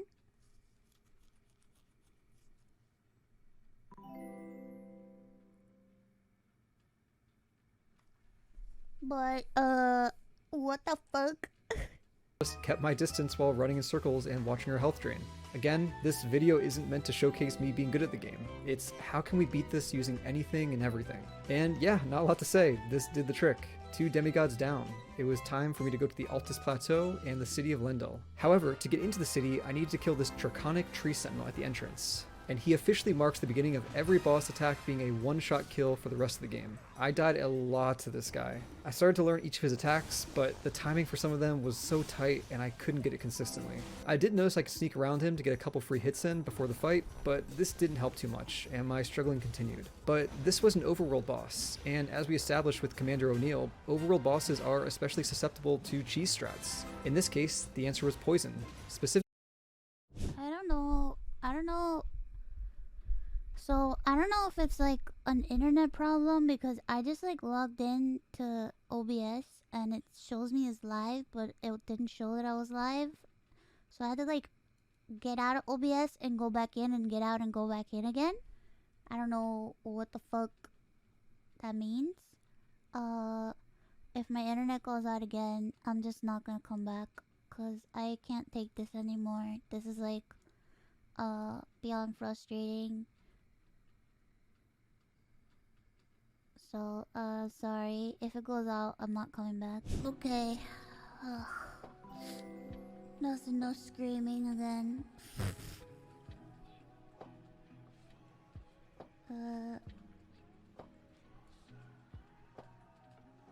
Time to watch tons of videos and be a React Andy because I'm afraid if I do anything else, my internet is gonna die.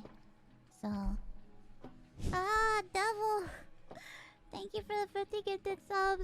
You didn't have to do that. Thank you very much. Ah, I'm so stressed.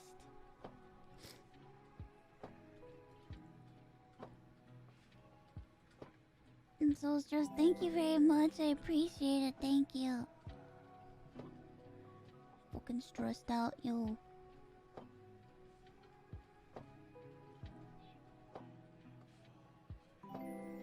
Time to watch videos until the internet ends my life.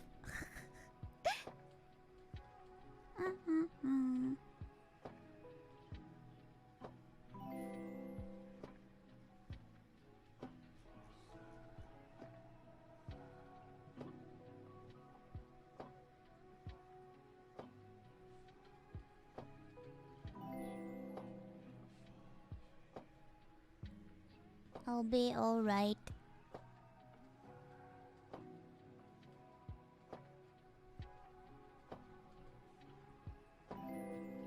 It's gonna be okay.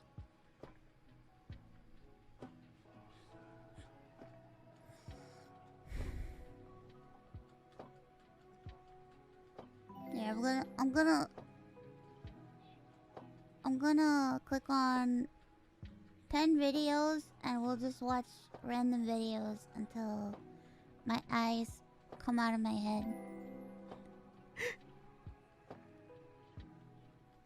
And then we'll finish our Disney Smasher Pass. We'll finish our Disney Smasher Pass.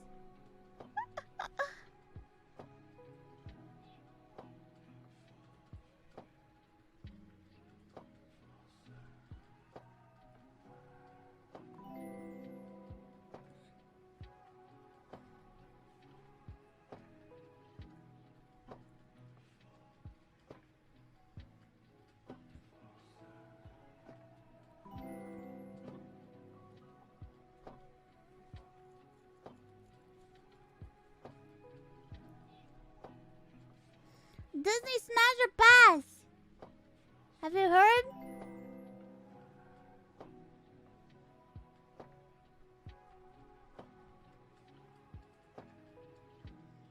I don't know, we'll just go on a journey and we'll see where it takes us.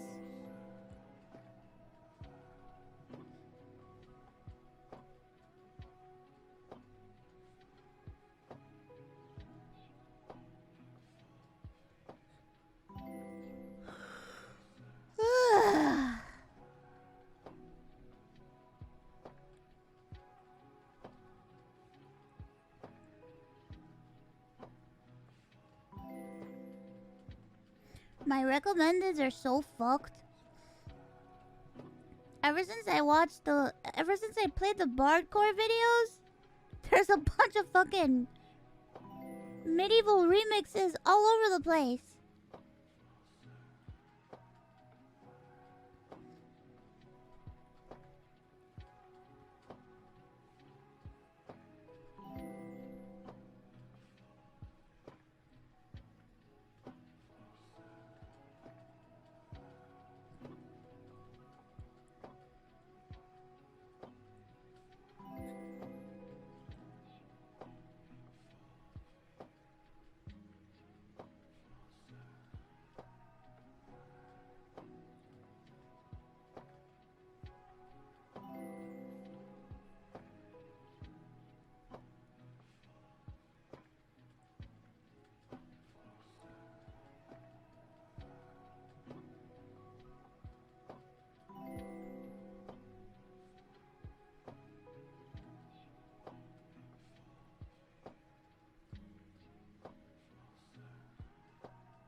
What the fuck?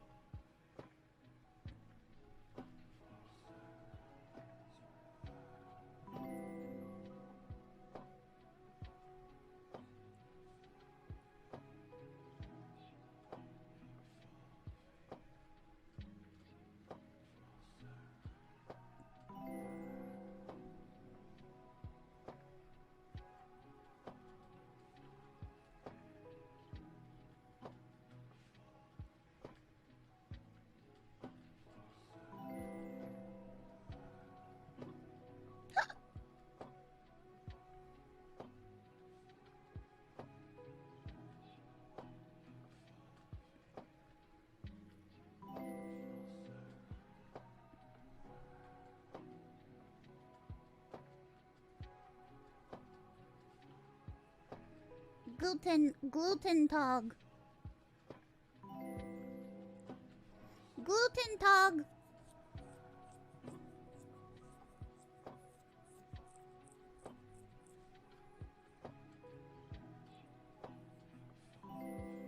Gluten tog.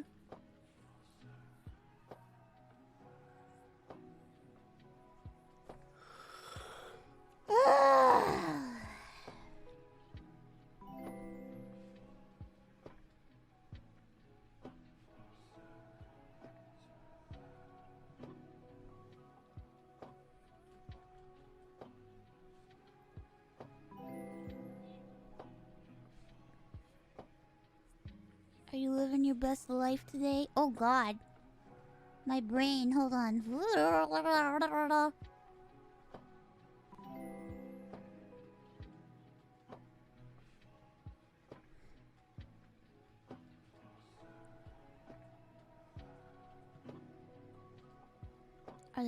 Are there any new scary videos?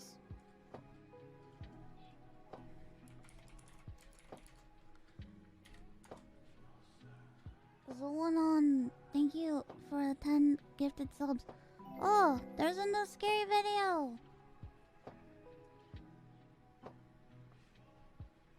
Top 5 scary ghost videos to scare you senseless. But first... You know what? We'll finish watching. Godoy, thank you for the 15 gifted subs.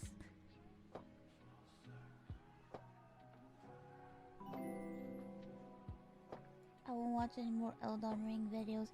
Maybe it's the Elden Ring videos. Maybe it's the internet trying to tell me, stop watching Elden Ring videos, you disgusting whore.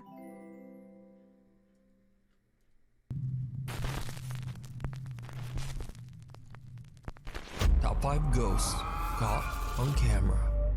Child's play. Facebook user Ashley Hammond believes that throughout her life, she's always had something paranormal attached to her. She says that no matter where she goes, spooky things always happen. When Ashley moves to a new home in Utah, she starts to see her children walking up and down the staircase on random occasions. I want to see the bottom 5 ghosts. Ashley's children walking up and down the stairs would be completely normal. But you see, this happens when Ashley's children are asleep, or sometimes when they're not even at home at all. Top 5 bottom Ashley ghosts. believes that she might be seeing something supernatural that is mimicking the appearance of her children. Now Ashley wants to prove that she is not just imagining these strange phenomena, so she buys a security camera and points it at the staircase. Then one night when all of her children are in bed asleep, this happens. I want to see it. No, you don't become immortal by making deals with angels. What the You fuck? gotta go to the other patch for that. There. Look at that. The camera captures a dark figure with glowing eyes that seems to walk up the staircase. A figure that has no visible lower body. So, what do you think this could be? Let me know down in the comments. Now this next video was shared to the internet without a source, so I'm not exactly sure what's going on here. The video shows what looks like security camera footage from a seemingly average home, but then something happens that's downright creepy. What's gonna happen?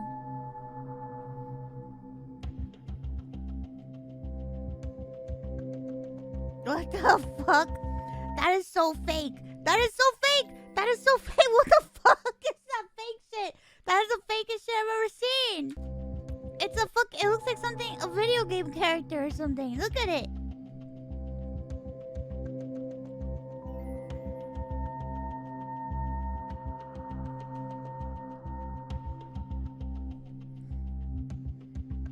A small translucent childlike figure seems to walk slowly through the living room.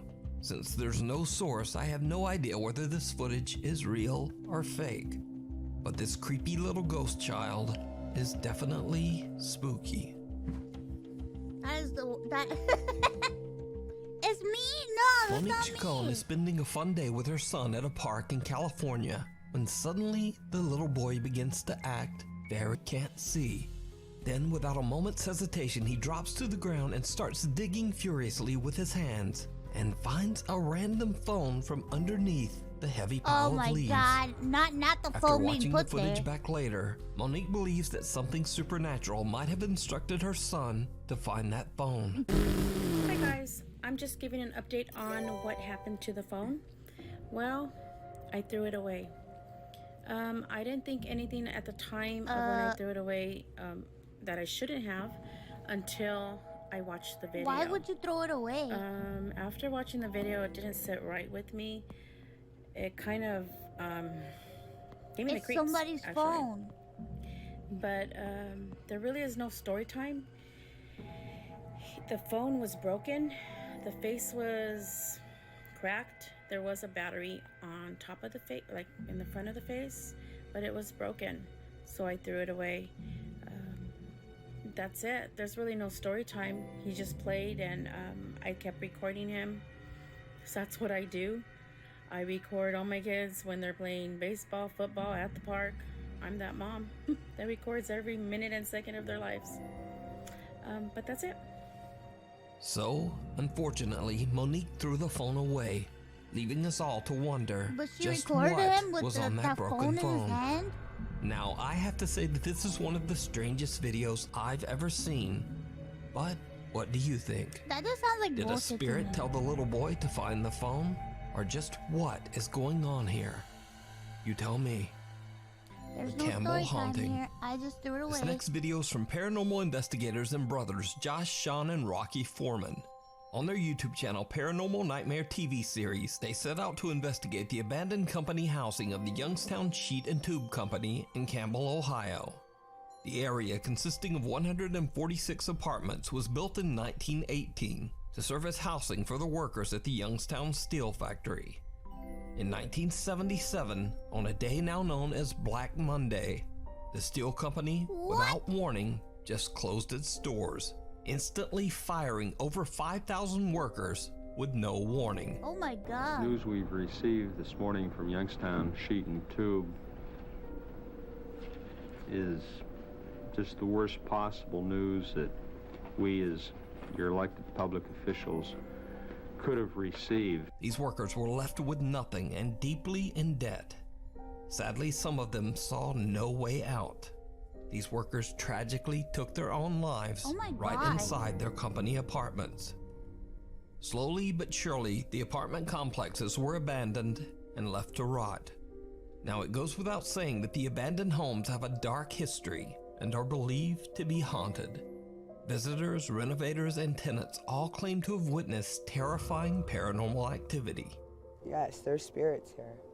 There's sad spirits here. They lost everything and they have unfinished business and they don't know what to do. All those years, all those people that came in and lost their lives in here because they overdosed. There's a lot of ghosts here. The Paranormal Nightmare team intends to find out whether the claims are true. The Foreman brothers split up to cover more area. Rocky is alone and goes into an apartment where the decaying body of a man was found. Josh and Sean set out to explore a different residence on the property. So Josh and Sean are alone when they suddenly hear something very disturbing. Very disturbing. Somebody's here, let me know. Hi, my name's Rocky. Can you tell me your name?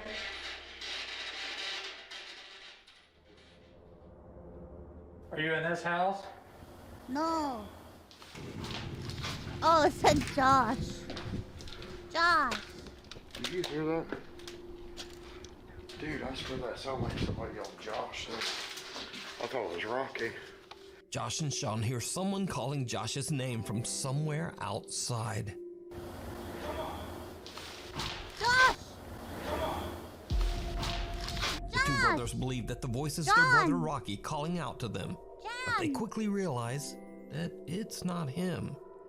Inside the other apartment, Rocky is completely unaware of what is happening and is busy asking questions using a spirit box. Now, this isn't the only time this creepy phenomena occurs. John Madden. That night, Josh and Rocky are outside, Madden. while this time, Sean is inside on the upper floor doing a solo investigation. What is a spirit box anyway? Again, they Who hear made that? What's it someone about? calling out. It's like when you're inside, you don't hear anything outside. Oh. What's wrong? Scream. What happened? Nothing. Can you imagine? Instead of screaming, they're just like, scream! What are you doing? Scream! Why were you yelling, screaming? I wasn't. Oh God, come on. That was his voice. We were sitting outside on that front porch. That was his voice. And it sounded just like your voice yelling, scream, scream, scream, like you heard a scream. And you're yelling for us to come help. No, I was It sounded just like your No, voice. it I wasn't was me. sitting up here asking questions. I had the camera on me the whole time when you guys walked out.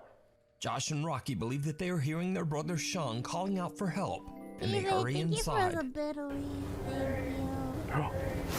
Scream. Scream. Oh. But it wasn't Sean.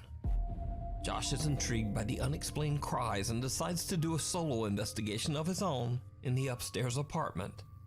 Again, he captures something creepy. My name is Josh. Can you please come in here and talk to me? Right there. Whoa. Sounded like a fart.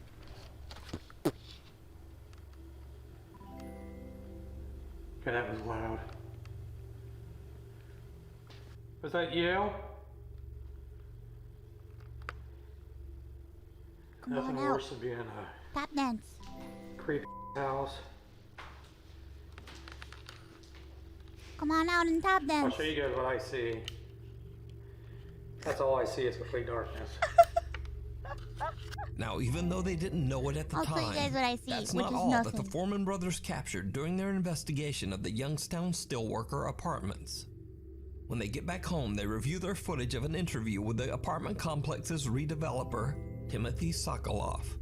You've taken the undertaking of trying to safeguard these buildings. Suck a lot?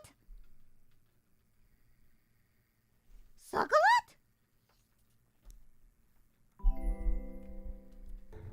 14 years worth of it. In the footage, they notice that on the abandoned lot behind Timothy, they accidentally caught something downright chilling. And the one brother answered, and yet there were legs sticking out from behind the door because the other brother dropped dead, and he just left him there on the floor. Like there was nothing to it.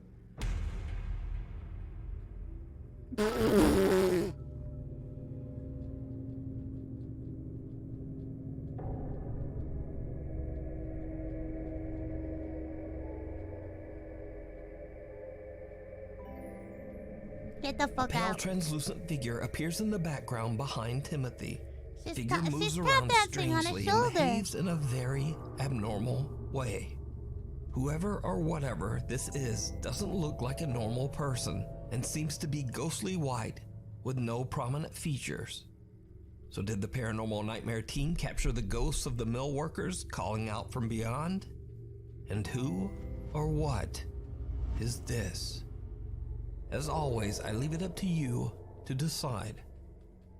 You can watch this entire investigation with interviews and even more possible paranormal sightings over on the YouTube channel, Paranormal Nightmare TV series. Before we move on to the next video, if you see anything that you think should be included in the top 5, contact us at nukestop5@gmail.com. Out of left field. For over a decade, Jim Barari worked hard to find the perfect home for her wife Heather and their 6-year-old daughter Ray. She eventually found an amazing colonial home in Pennsylvania that was built in the 1700s. Oh God. The house sits on a 50-acre plot of farmland that also has a large renovated barn and 2 cottages.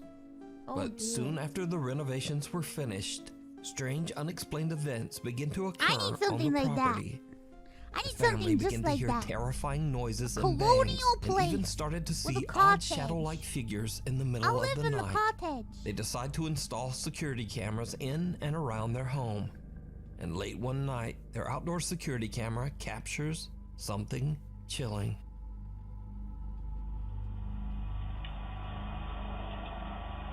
I want it to be a giant spider. Never mind, just kidding. Something crawling around.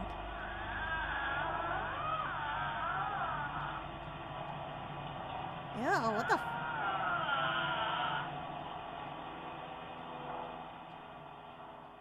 Ah!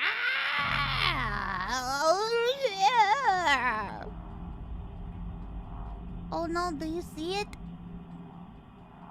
It's totally not a bird. It looks like it's like an owl or something.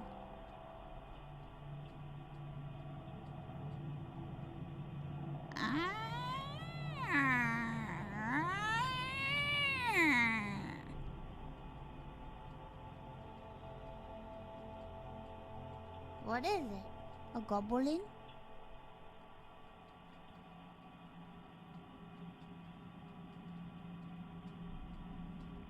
Is it gonna come out? Oh, it disappeared. Someone or something can be seen limping along behind Jen's home. Whatever it is, it makes a very eerie and unsettling moan or screech. At first, Jen isn't sure what to believe and hopes it's just one of her friends or neighbors playing a very strange prank. But over the course of the next 3 months, the activity becomes more and more unexplainable as the events intensify inside Jen's home.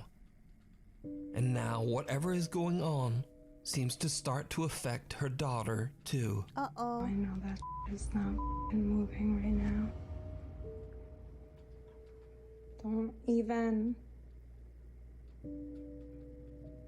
Oh my god. Bruh. Oh. Yeah, like, I'm sorry that I curse and... Okay. Okay, can you stop? Oh my god. Okay, please stop.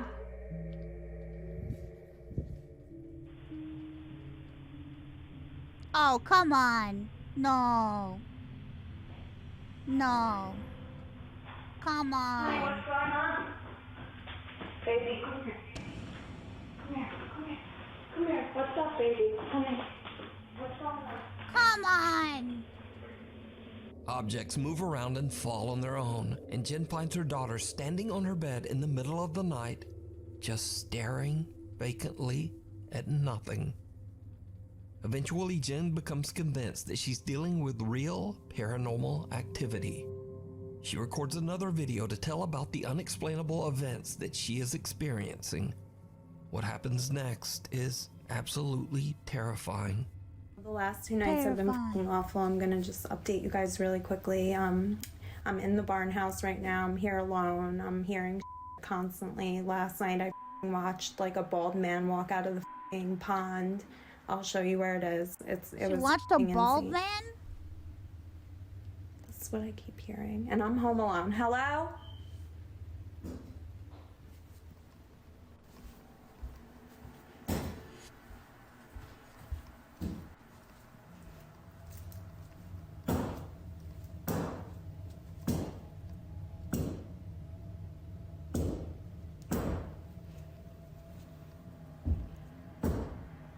Can you stop? Out! Oh my god, that's creepy. This clock here scared the shit out of me. Be here with me, like, whatsoever. Hello? Hello? Like, I don't know. And my reflection's creeping me out. Jesus Christ. What the fuck? Come on. Out. Jesus Christ. Jesus Christ. You guys saw that, right? I'm not bugging. Like, here's my reflection.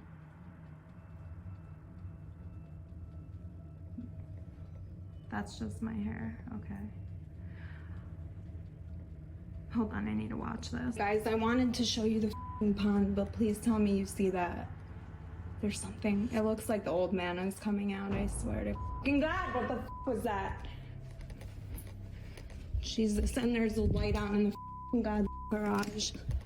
Why were all of our lights off to begin with? That makes no sense. This is so f***ing creepy. And where is everybody in our house?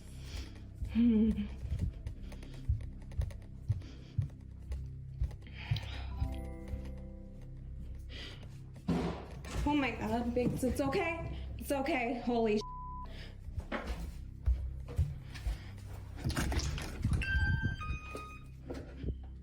What the honestly. Okay, let's go. A shadow figure can be seen standing behind Jen in the reflection on the TV screen. Honestly. She quickly spins around, but there's no one there. Then, as Jen is looking out the window, another figure can be seen darting past the hallway right behind Why her. did she do Jen that is though? looking out Like, the window. Another it's almost as if she like purposefully, like she could have been in front. It was like she knew that that person was gonna pass by, so she wanted. I don't know. figure Kinda can be weird. seen darting past the hallway right behind her. A loud bang frightens both Jen and her cat. And with that, she has had enough. Jen decides to just collect her pets and leave. So what do you think is going on at Jen's farm in Pennsylvania? Jen explains that she is currently seeking help from paranormal professionals as she can't move out and wants her family to be safe. You can watch all of Jen's paranormal experiences over on her TikTok page, J. Barari. Resident. Of course. Japanese paranormal channel The Fourth Wall has been following the chilling story of an allegedly haunted house in Japan. The supposedly cursed home was once owned by a man named Suzuki, who moved into the house with his wife and young daughter. Over the following year, Suzuki began to behave very strangely. One day, he told his neighbor that he was horribly sad and grief-stricken because his wife and daughter had taken their own lives. What? The neighbor did his best to console poor Suzuki over his devastating loss.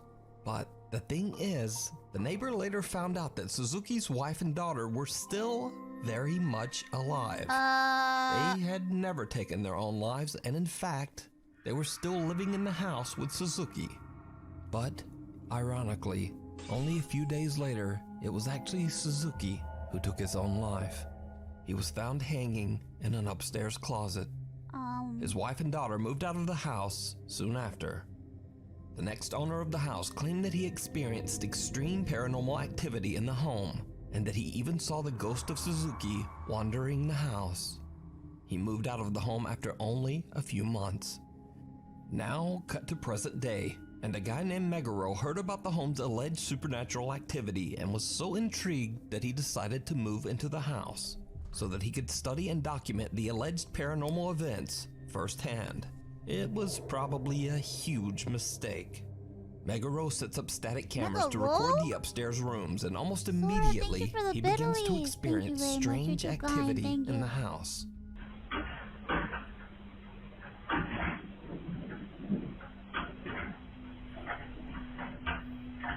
That ghost doesn't know how to open the door.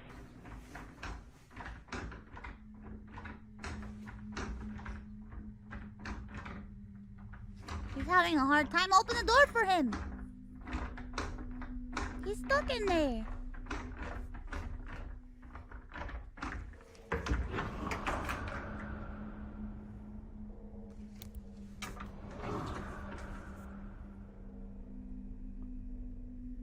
But now, the paranormal activity in the house doesn't seem to be limited to just the bedroom closet. Meguro sets up another security camera to monitor the bathroom area, and a few nights later, he catches this. Watch closely. Watch closely. He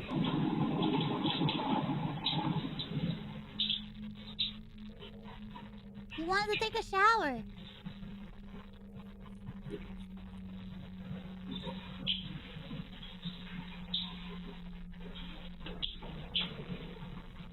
He just wanted to get clean. Give him some privacy.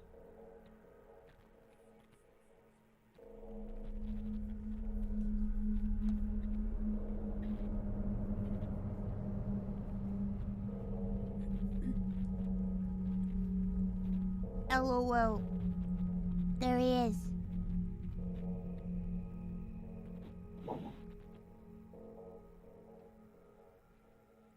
Let him write on the thingy, please.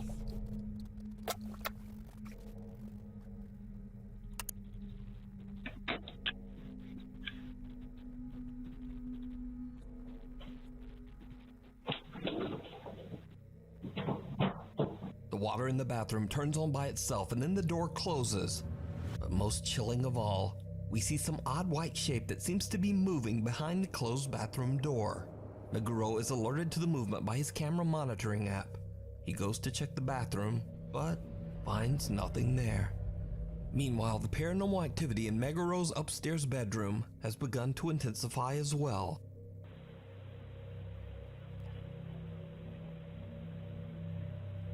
Can the ghost be in two places at once?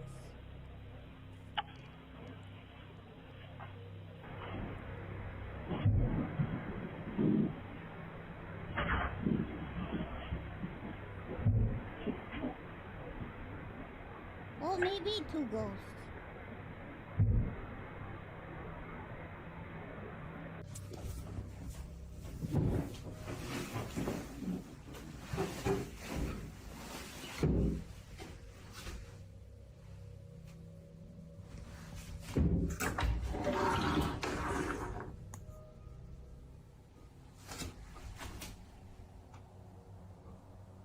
As Meguro walks into the room and turns off the light, we can actually see the closet door open slightly all on its own, and then we hear those strange bangs from the closet again.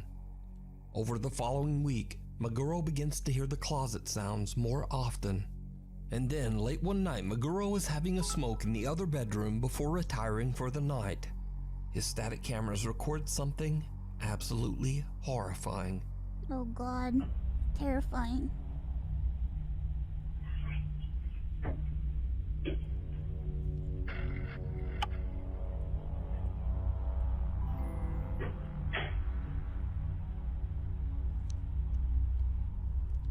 I wanna see. Ow, fuck. Ah.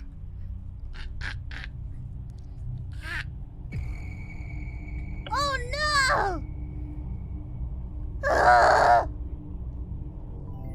As Meguro turns off the light in each room, and just before the security camera changes over to night vision, we see a strange dark shape just standing in the room.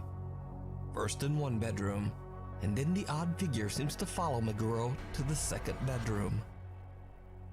So could this be the ghost of Suzuki? Or is it something even more sinister? You decide.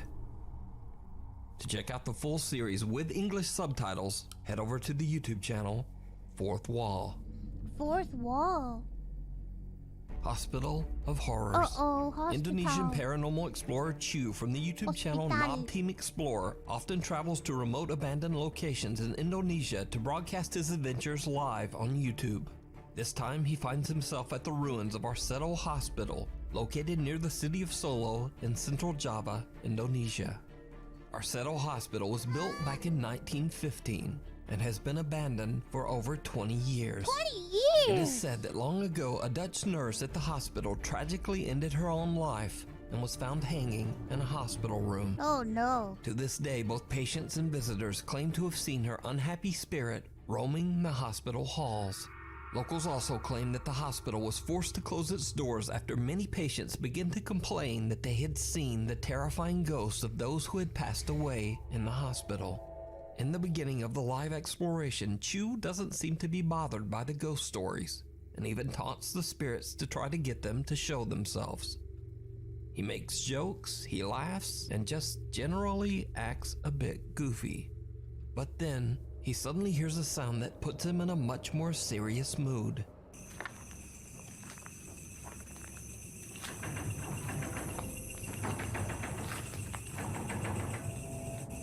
Halo?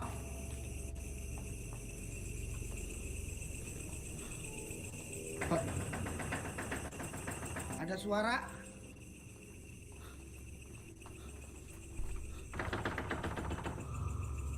Halo? Oh. Ada suara di di pintu ini, teman-teman. Astagfirullah. Tar dulu, ada suara itu merinding gua. Aduh, biung. Tar dulu. Ada suara. Ada suara dari pintu. Sumpah, di pintu ada yang gedor-gedor, Cok.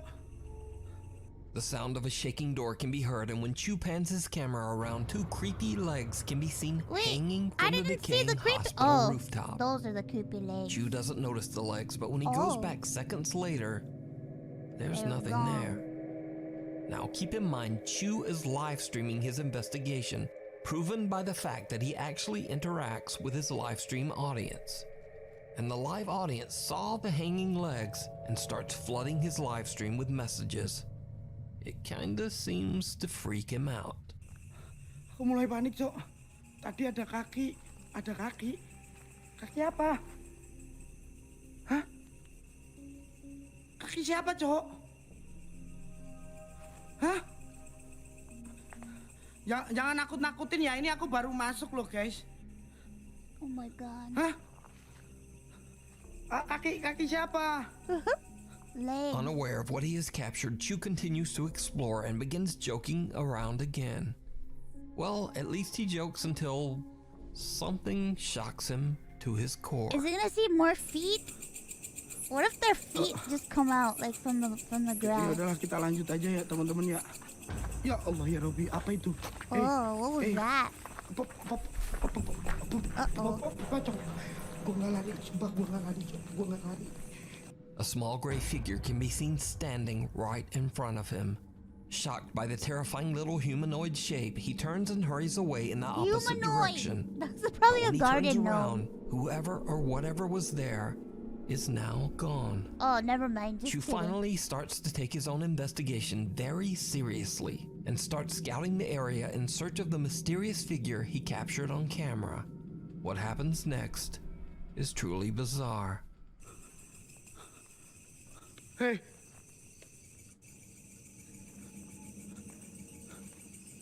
I want more feet to come out. Hey, Oh. apa itu? Hey, apa itu yang di situ? Weh.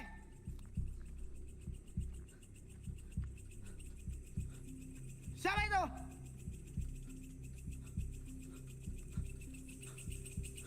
Ada yang masuk dari di sini, teman-teman. Ada yang masuk dari sini, selebet gitu. Ada yang masuk dari sini, teman-teman. Selebet gitu.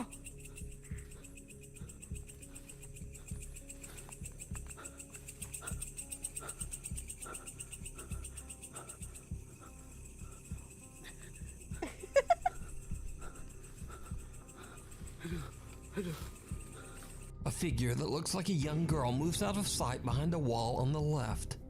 But that's not all. Uh-oh. Because, did you see it? No.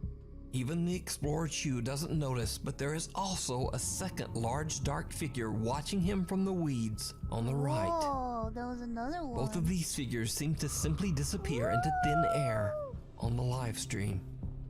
So are these the spirits of patients whose souls were never able to leave It's the just hospital people that grounds? live there. Is this creepy hanging apparition the spirit of the Dutch nurse who tragically took her own life?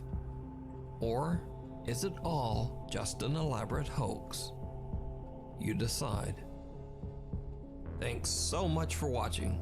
My upload schedule is all messed up these days, so please subscribe and hit the little bell so you never miss an episode. Instagram is there, Twitter is there, and blip blop. Hopefully, I'll see you next time. What's a blip blop? What's a blip blop? What's a fucking blip blop? Man, I just checked Twitter really quick and I saw that the Markiplier is trending, and it was because he tweeted at CVS because they like fucked up his prescription. And in my brain I'm just like, damn, I wish I had the balls to tweet at my pharmacy, but I won't. And I never will. Ugh! And I never will. I never will because I'm a fucking pussy. I never will. No way, there's no way. Don't mess with CVS. I'm surprised he tweeted them outright like that. That's crazy. Holy shit. I could never. I could fucking never. I mean, I use CVS for some stuff. Or do I? No, honestly, if my pharmacy is like a specialty pharmacy, so it doesn't even matter. I doubt they're even on Twitter. Go to Walgreens? Bro, Walgreens. Walgreens is just as bad. What's wrong with you?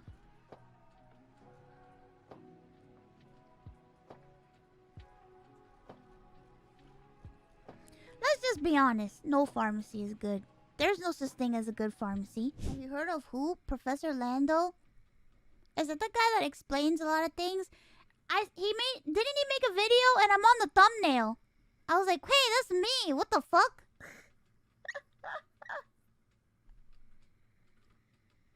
I was like, what am I doing there? What the fuck?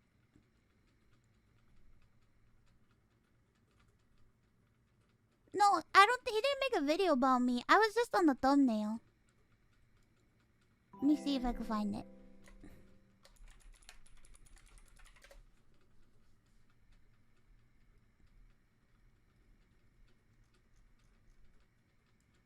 Dun dun dun dun dun dun dun.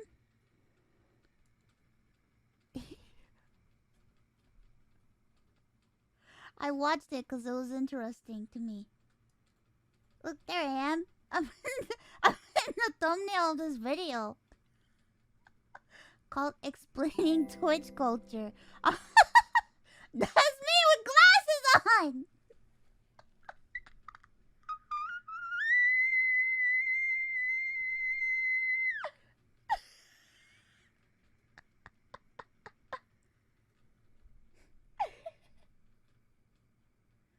That's me! That's me with glasses on. Glasses. Glasses. What the fuck is this video? Bring him on Speak of the Devil? He has a video that says ranking my viewers' taste in VTubers. What? I'm gonna start off with this homework grading session. Wait, hold on. VTubers explain why they took over the internet. What are... I'm gonna start off with this homework grading session. Last week I told you to submit your favorite VTuber and tell me why. I have a quite totalitarian view on VTubers. In terms of this class, VTubers are simply products to be consumed to compete in a free market of VTuberdom. From Rants and Seer. Okay, I definitely have to get this guy on Speak of the Devil. Does this have audio? What's his Twitter? Hold on. Hold on.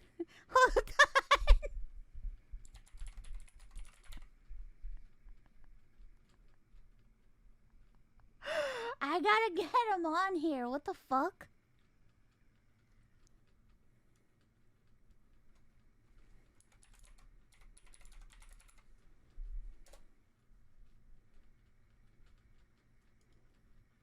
Oh my god, and he follows me! What the fuck? I'm gonna DM him. I'm gonna DM him right now. Hello.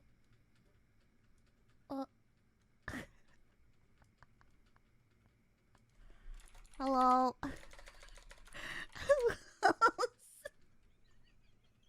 Hello, sir. No.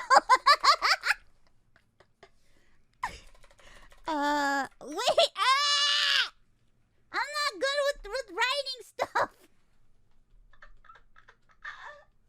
Dear sir. Hello, it's me, Satan. Hello, Professor. It's me, Satan. Would you ever be interested in going on my tiny little weird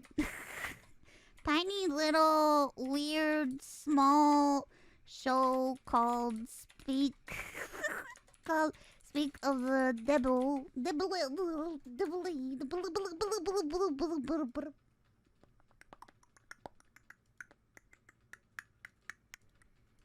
Hello and welcome to my presentation about my favorite VTubers. First of all, we look at my top 3. Oh my god, wait! He actually got people to make a presentation for him and submit it? That is incredible! Oh, Professor, can I steal this from you? I would love to see people make their own presentation and I present it. That would be so much fun! Radahn Noel, Ceres Fauna, and Shishirobotan. For further explanation, we have to do some research. Some of Professor Lando's lessons, we found out that MILFs always are connected to the Fibonacci sequence. So when we check at those three, when we check on those three, we can see right here that the Fibonacci sequence fits perfectly on all three. Rogia still looks like a child, so she's a definite no-go. Right. And Good. my Very conclusion for this entire presentation: there is no best VTuber, but there are some no-goes. And yeah, I hope you liked my presentation. Thank you, like I say here. What? Took an interesting perspective how there's no best VTuber, but there are definitely not good ones. And you know, I agree. All those Rushia cards we pulled. I don't agree. I don't agree with this at all. I don't agree with this. I don't agree with this. Also, just because someone has small titties, that does not mean that they look like a child. There are many people with many different breasticle size. Invite cancelled! I'm just like this. Rushia. Hold on. Oh, never mind. I rescind my invitation.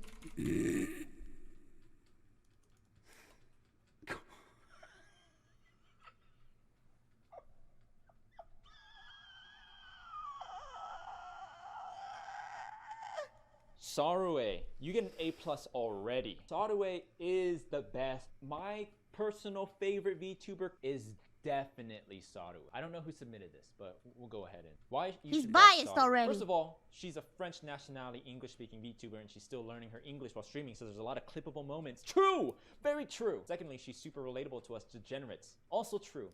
Now she sexualized stuff like Lady Dimitrescu. You misspelled. Is that Lady Domestique? So she's very fun. I too love Lady Domestique. Watch. I would also agree. Besides streaming, she does art commissions. She also spends time watching a movie with her subscribers on Discord. So very wholesome indeed. The French accent and the fact that she is French and speaking with an accent, that sort of disconnect culturally, I think is what is a big appeal for Sadaway. You get an A+. Can we just take a short moment, appreciate this massive dub? Wait, hold on. She puts a lot of. There's a lot of sexy stuff. Oh wait, well if it's on his YouTube channel, that means it's fine. It was all worth it. I don't care if everything crashes and burns. I don't care if tomorrow I have 10 viewers here. Tasted the fruits of Valhalla and climbed that mountain. Let's fucking go. Let's fucking go. Please stay on follow. What a very passionate man. You know, I'd like to stress again that Okayu. VTubers, I love how accessible it is and how it's able to empower creators in a way that hasn't really been largely spread before. And just as a content creator, I have the utmost respect for you. But in this class, we will be taking a very harsh perspective. And I will not really be viewing you in that light. I'm viewing VTubers as first and foremost products to be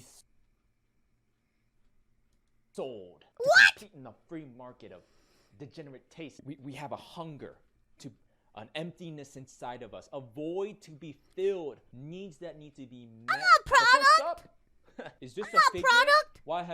Why was I not notified of such a figure that I require this? Okayu, straight off the bat, fucking A+ on this one. Okayu, Mogu chat. The kind of deep voice, but like kind of Ironmouse merch. Right now there is no Ironmouse merch, but I have to say that an Ironmouse merch store is coming very soon. We're working with a new company, and I have to say, really good. I like spunky. It. So merch coming soon. A new store. Just for me. A shiny new merch store just for me. You know, the short hair, kind of like a little bit of a tomboy type atmosphere, but still managing to be a little cutie, you know? kind of got that spunk and that kind of ada voice, but can still be kind of cute. Yeah, she's really you cool. know? I A+. like her. Juniper Actius. Ooh. I've never seen this. Moth. I've never seen this VTuber before. Juniper the Moth, because she is a moth lady and she is a moth. This is a case where I'm very unfamiliar with the VTuber, and I will have to take it at face value. I think I have in mind to give this an A, like a kind of the milfy type of vibe. I mean, any sort of VTuber that's like the milfy mom vibe, ada, like, come on, that's got to be like the top. You'll be tier. good friends with Shit. Connor. You pointed out the multiple arms. It's very interesting. You talk about the fluffy wings enveloping you. I do want to be the little spoon to the big moth. He likes to be the little Moving on. spoon. Project Melody. Melody! Mel from Project Melody. Is there something I don't understand? Is this not Project Melody? What does that mean? What do you mean Mel from Project Melody? Is this the VTuber that started on like the adult website?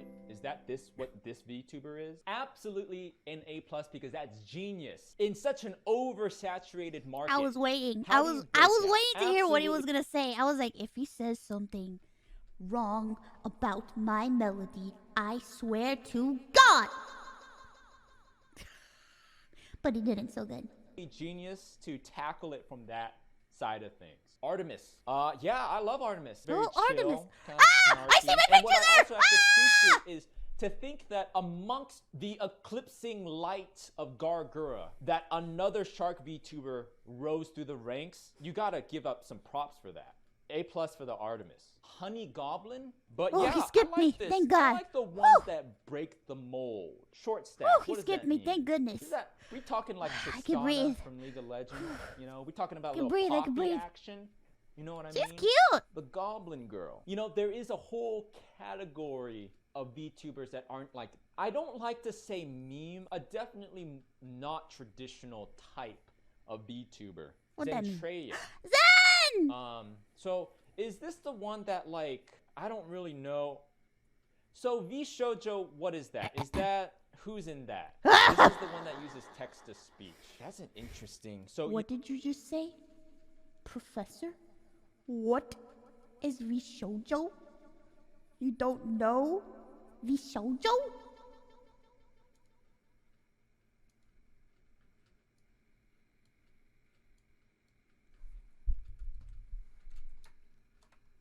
Never mind.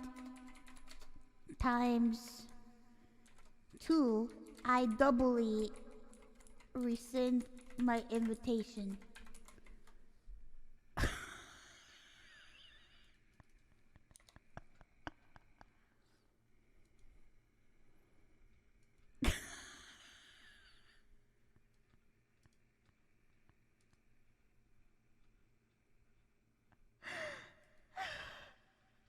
You know, we talked about vtubing, these avatars allowing to serve as kind of like a proxy. It's sort of empowering. It's letting you to take the limelight off of your physicality as one, and two, allows you to provide like an immersive experience.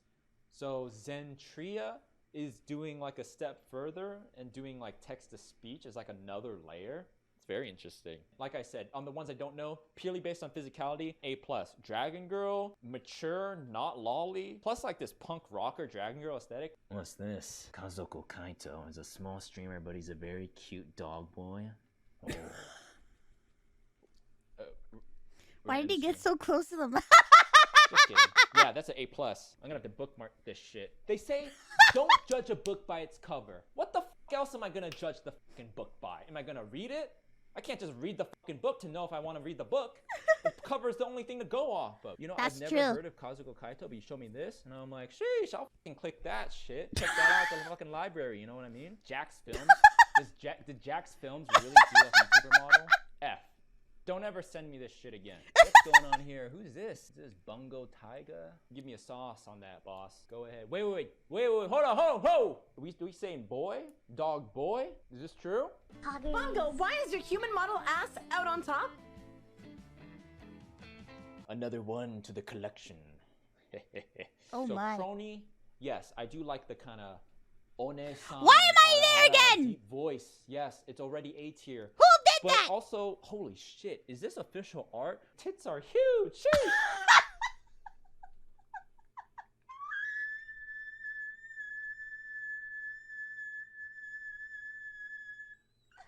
Ah. What is she? Is she a clock? Is she like a clock, a personified clock? What's going on with that? Warden of Time. Time goddess? That's kind of cringe. Man. This video is sponsored by Hair. Hair. Just like, oh yeah, I'm a clock. I'm a personified clock. But yeah, Why you know, did I I like. Why did that happen? It just opened another tab. I like what she's going on. Is she designed by the person who did the Fate Grand Order like art? Cause Bro, I just have to say, Crony's Crony's design is just so good. Oh, the person who did her, oh god, her VTuber parent, so good. her model, she looks like Nero from Fate. You know.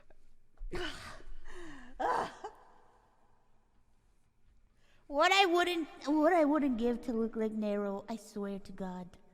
Oh, like in Beauty and the Beast, what is the clock, dude? You know, it's like the candle and the clock. It's like that. She's like a sexy version of the clock from Beauty and the Beast. What? Oh, okay, let's talk a little more about Coco. Oh, he's giving it. Thank God. Coco, Woo! I feel was a trailblazer for the VTubers, especially the Whole Life VTubers. Yes. Coco was the gateway drug for many people. Coco's so good. Also love the model. Let's just talk physicality. First of all, huge fucking tits. Sheesh. The model, Coco's like very tall. He wastes no time saying that. Coco, especially early on. Also Yakuza. It's in the name. Coco's name is Kiryu Coco, right? Coco Kiryu. She's like a Yakuza boss. And I love Yakuza. Did somebody say Yakuza? I love you. This VTuber popped up on my YouTube suggestions, and I didn't like really delve into it, but the short thing I saw, I was like, I subscribed to more, and I wanted to see more. Vienna, like Vienna sausages. I got a fucking Vienna sausage for you. You know what I mean? What the fuck? Annoying Orange, the first VTuber. Does it check the boxes? Using a virtual avatar to represent yourself while creating online content. Yes. Technically speaking, I think that Annoying Orange is a VTuber. Let's go, Annoying Orange! Oh my god. What is that? What is that thumbnail? Oh dear god. Oh Jesus. Mousy was not touched. That's good. I didn't want. I would hate to have clicked on this video to watch. You know, I don't think I would have had a good time watching somebody talk about me. I'm just not that type of girl. I'm just not that type of girl, you know. Why no mouse? So is he still invited? Oh, no, I rescinded his invitation times 2, remember?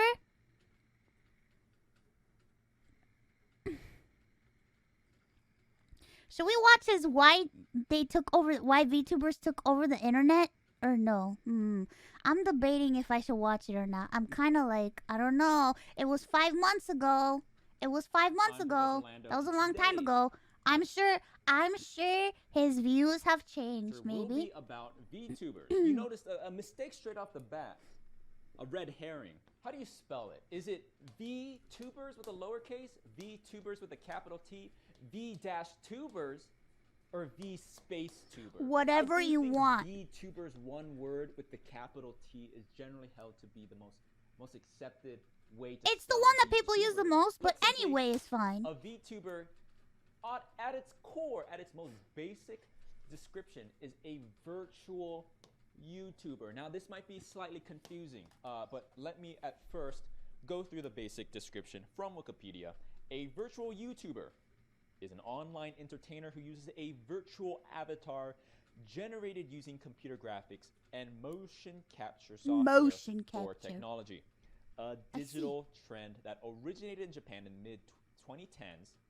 A majority of VTubers are Japanese-speaking VTubers or live streamers who use anime-inspired avatar designs. Despite their name, virtual YouTubers are not exclusive to YouTube, but are also on platforms like Nico, Twitch. They got their breakout on YouTube. Going forward, there are VTubers here on Twitch, but it's not, we don't call them V-Twitchers. Kizuna-ai. No class is complete with a little bit of historical context. I see. From Wikipedia, the first entertainer to use the phrase virtual YouTuber. I'm not quite sure if that's correct. That might not be correct. Kazinu I began creating content on YouTube in late 2016. I do think the claim that the modern popularity of VTubers does trace its origins to the VTubers of Japan. Most importantly, Kizuna I. We talk about this idea, a persona. A term that goes hand in hand when talking about VTubers. Using a crafted persona to stand in for yourself. For example, somebody in chat writes, it's so quiet. It's so quiet. What the do you want me to sing a song while this man is talking? Do you want me to, like, bang cymbals and drums? Real person. The fuck? You have the VTuber persona. The output is the VTuber experience. What does that encompass? That's the stream. That's the content. A slight You want to hear him louder? Again, if you don't know how this operates, a real person using a crafted persona visually represented by an avatar to bring a very unique experience of content consumption, most commonly associated with streaming.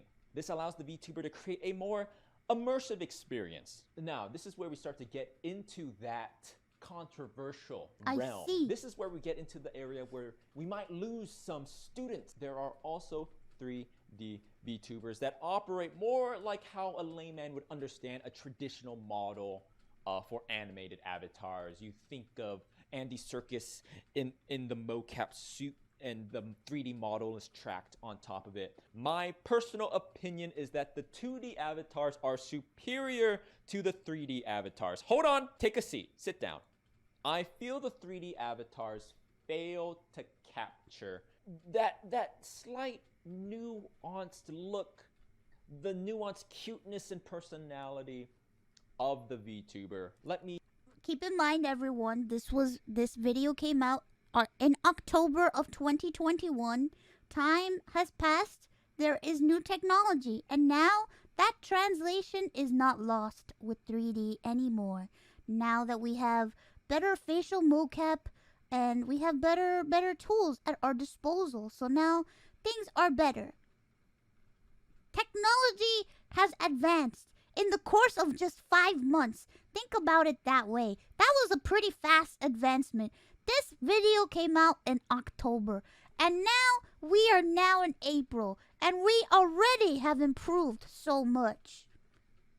Use an example. When we come to the 3D avatars, the general perception is that the 3D avatars are advancing human society towards the future. There's a common misconception that 3D is advancement. It is progress. It is not progress. 2D avatars are better than 3D avatars. Why? Well, let's circle back. Let's tie it into something that your small pea-brain sized brains can understand. Pokemon. Again, I know this isn't a sprite, but there's a time where Pokemon used sprite art.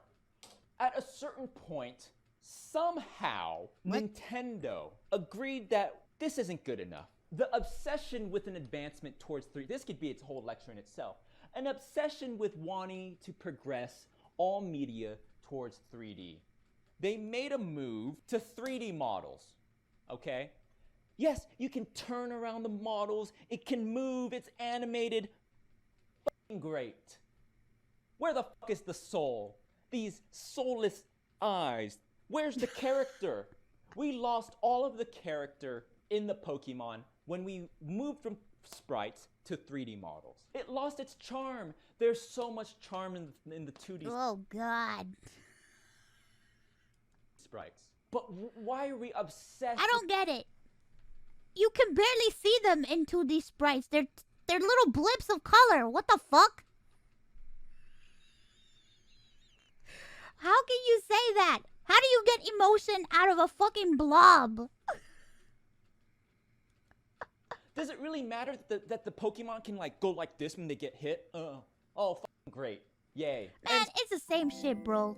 So, relating it back, I think the same holds true. With the 2D avatars, each individual VTuber is able to kind of hold more of their that little nuance, that little personality. You can see the slight little details. There's more charm. When you move to 3D, not emotion, yes, they can like soul. get up and they can dance. That reminds me of all the damn comments that I've heard. I know that most of you know, cause I know. I kept hearing that comment about me. The one, oh, her models have no soul anymore. It's like, motherfucker, I could barely move back then. What the fuck are you talking about? Shut the fuck up. Ants. 2D superior than 3D. Speaking of that, quite contradictory, but we say like maybe technology has not progressed far enough. Girl DM is definitely closer to what I'm talking about. You know what it is? It's not that it has no emotion, and not that it has no soul. It's that you guys have fucking monkey brains, and you guys don't like change. Of course not. Nobody likes change. Even I don't like change. No one likes that shit. You get used to one way, and even if it's the worst way, you like it because it's the way that you got used to knowing. Even though it was bad, you still think, after all these years, that the original way is the best way. Well, guess what, genius? It's not. It's not better. It sucks balls all the same. Because the amount of expressiveness in girls' model is actually like phenomenal. The slight nuances in the face, we're getting closer for sure. Might I do a little bait and switch? Actually, so all that being said, here at Ligma University, we are a cutting-edge university. And some people say, can you make a VTuber of yourself? You're talking about me, Professor Lando. Well, this is where I let the cat out of the bag. Because it is a special occasion. It is our VTuber lecture. The truth is, I am a VTuber. I said it. I'm a VTuber. I am actually a 3D VTuber. Probably the most... No. Is he going to use...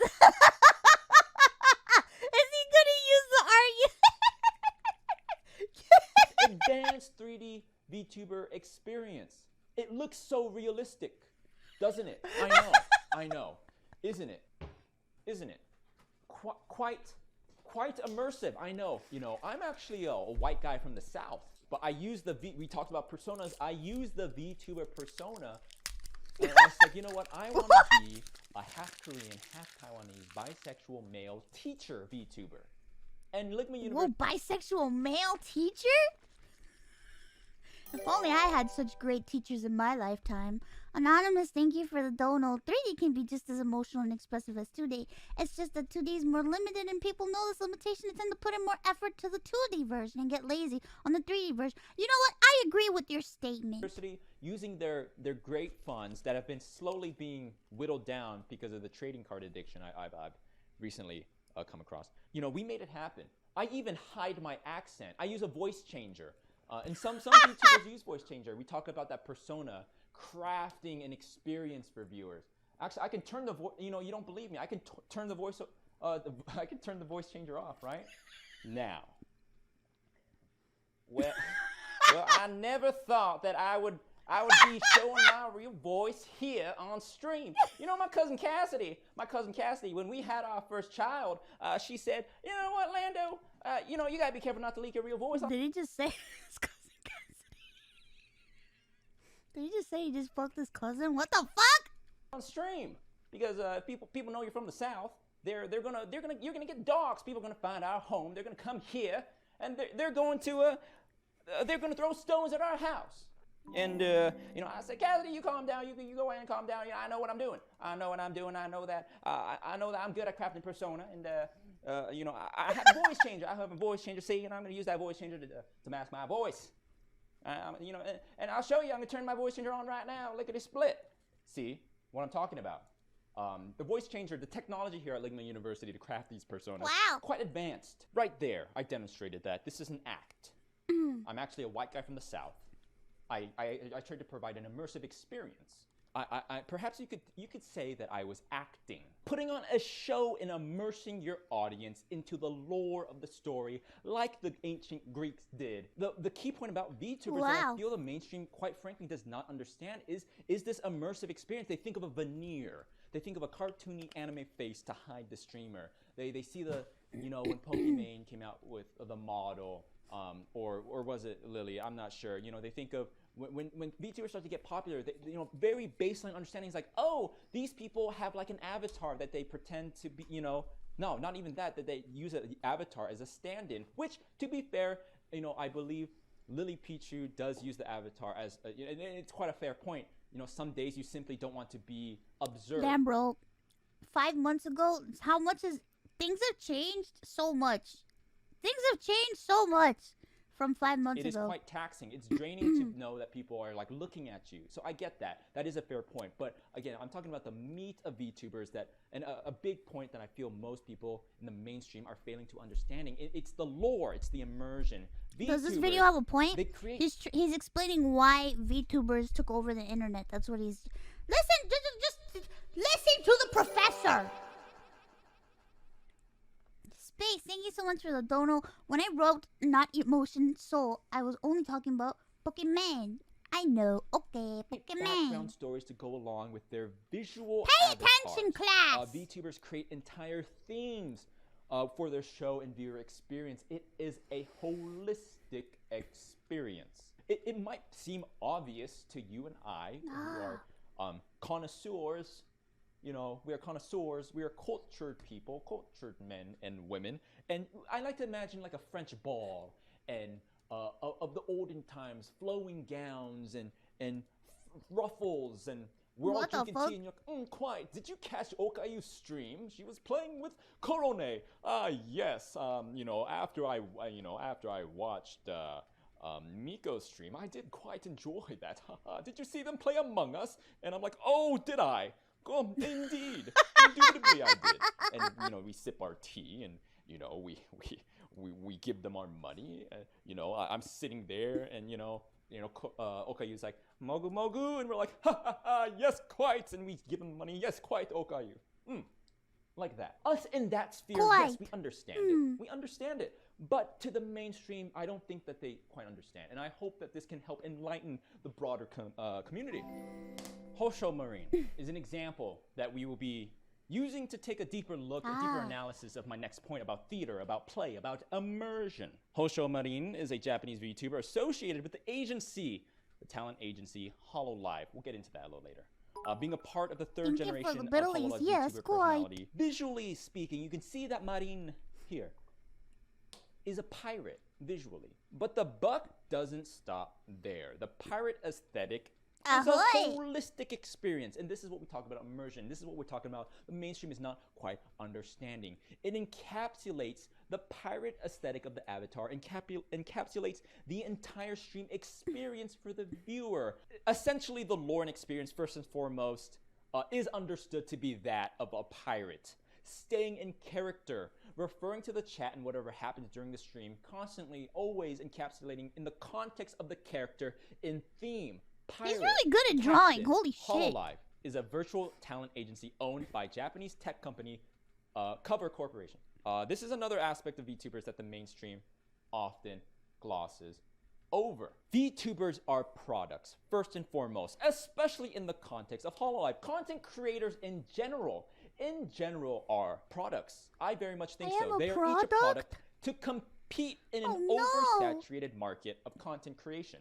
With such dominant content creators, how can any new contender, any new personality ever hope to compete, can hope to break into this content creation sphere? Hololive very much operates with a competitive spirit. I am not NFT. The girls that are hired to be, we know we talked about the personality behind the facade.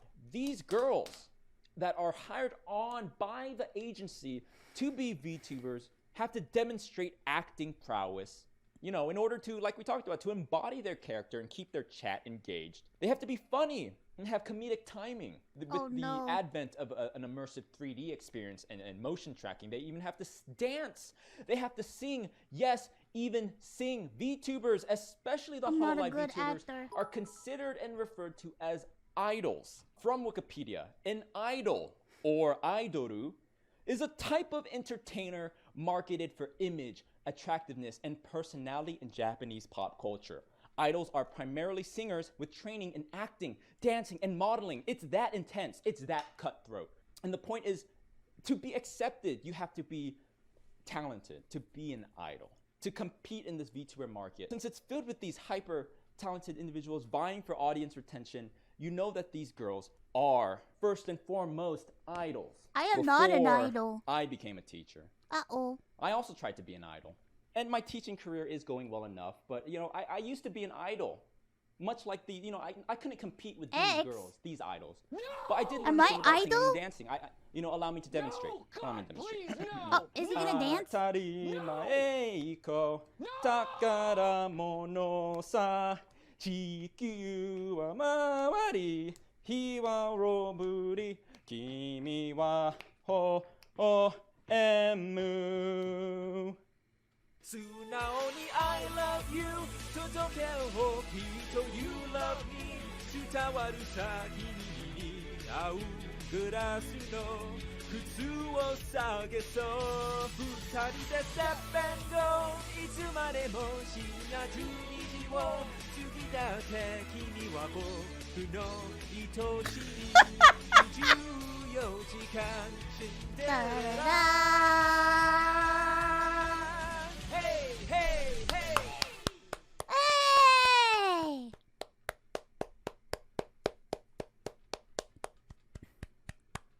Oh, sorry, I blinked out there for a second.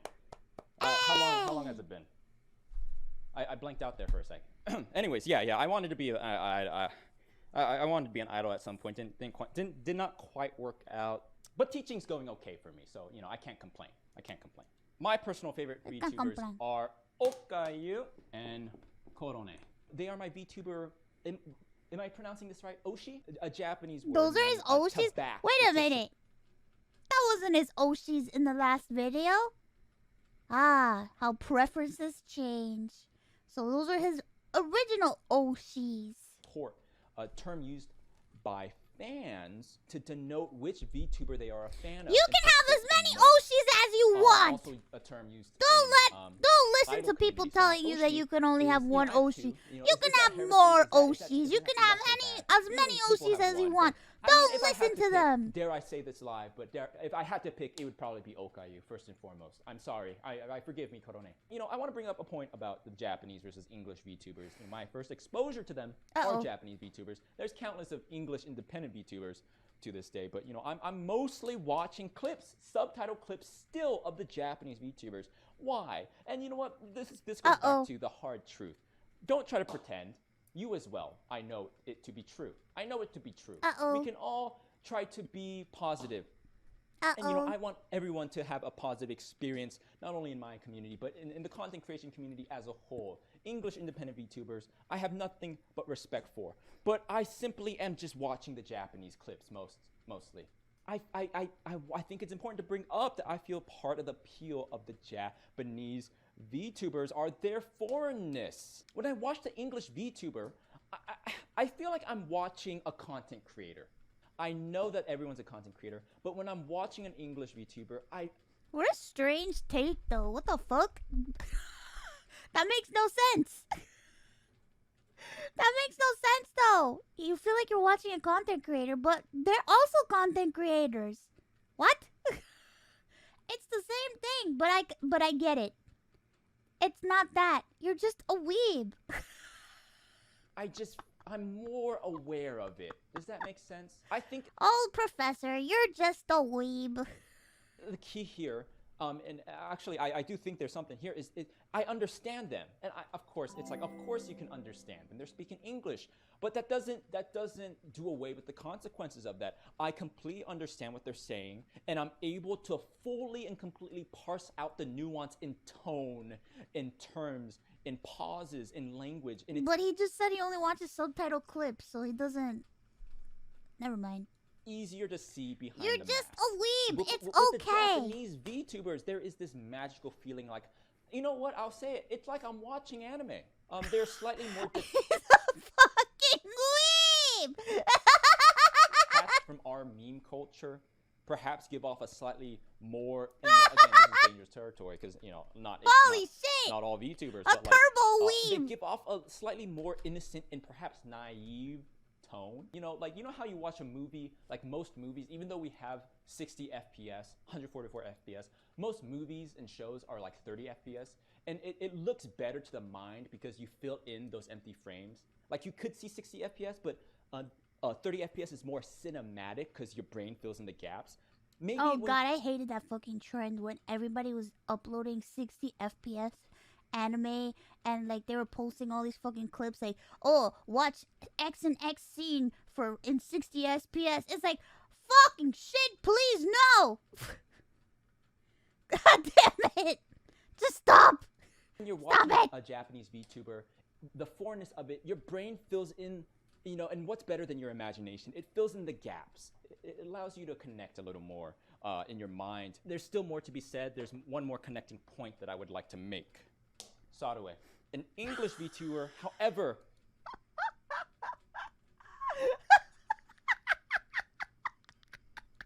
Sadaway is French, but speaks English, I think. Again, I think he just likes, like, you know, the research is in its he just likes girls with accents. stages. I haven't had a chance. Is that what it is? He likes girls with accents? That's probably what it is. To fully delve into the Sadaway lore. But this is what I'm going to say here, is that Sadaway is currently, in my personal opinion, the ultimate VTuber right now. Why? Remember what I just said about Japanese VTubers, sub versus dub, and the appeal of the Japanese VTubers. And the reason why I think Sadaway is so good is because she speaks English. I can fully understand her and tune into her content live or, you know, without subtitles, but she speaks in an accent and she is French. Culturally different from my own. There's a slight disconnect. There's a slight hint of foreignness, a hint of detachment, like with the Japanese VTubers. But I understand her. She has that detachment of a Japanese. Why don't you just say it? You like accents, man. Just straight up be honest with yourself. Be honest with yourself and just say you like accents. I like it when a girl is struggling to speak in English. That's what I like. Just say it. Just say it. Just say it. You like watching a girl struggle. You like watching a girl try to talk English. You like accents. Just admit it. VTuber, but with the accessibility of an English VTuber. Not to mention incredibly snarky, with that tsundere type bullying attitude. You know, maybe it's not quite exactly to call it innocence or naivety, but you know, that's what I'll call it right now. Also having that foreign naivety. I have the that accent. Lets me maintain what that accent? I don't have an accent.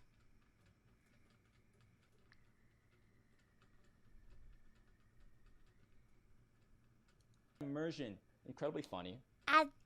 As of right now, Accent. I think Sadaway is the perfect VTuber. Accent. Culmination of the trailblazing Japanese VTuber, their appeal combined with the accessibility and mainstream appeal that the independent English VTubers have brought. And that is the end of my lecture. I fucking love Sadaway. I recommend watching some clips or something.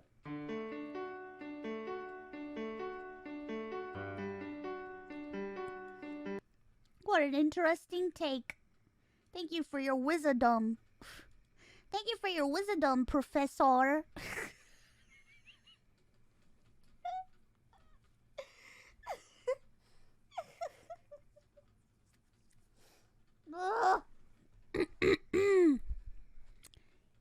Thank you for your wisdom, sir. I appreciate it.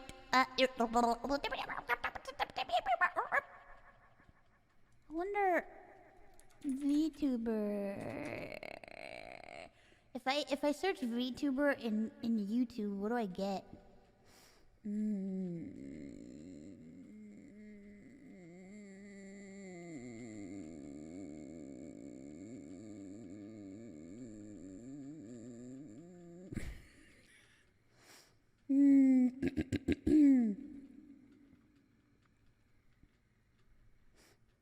A lot of stuff. I'm looking. I'm looking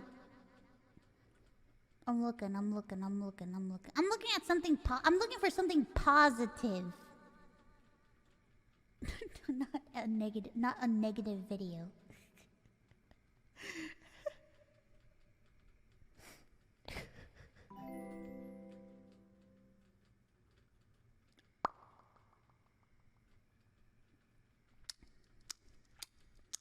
And a video that has nothing to do with me.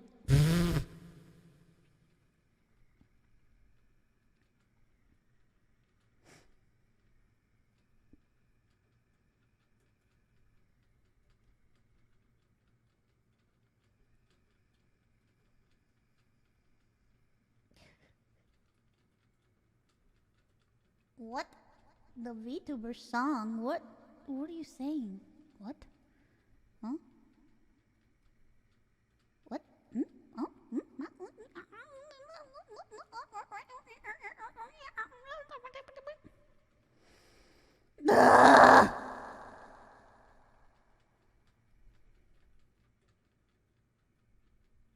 The song is good? What song is it? What is it called? Oh god, this VTuber tag shit. Hey, did you guys see that Cookie Swirl C became a VTuber? Cookie Swirl C! I want to have her on Speak of the Devil.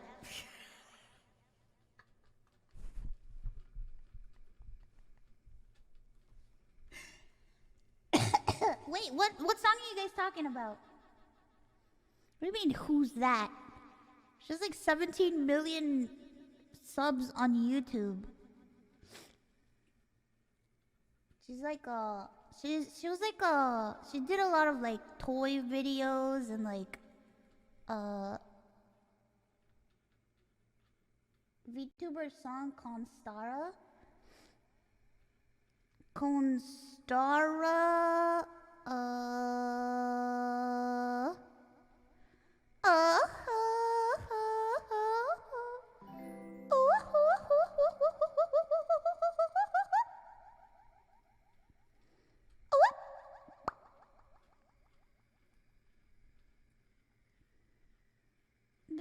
Oh man, this VTuber tag thing, bro.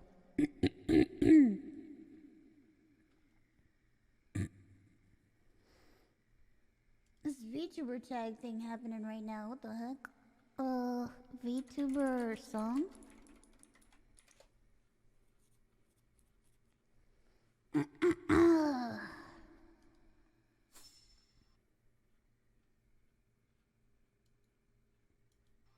Was it this? Chance has to be me and not me. We're getting married because she needs a visa.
Holy shit.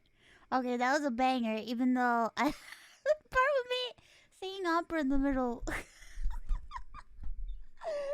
It was a banger, but still. Ah!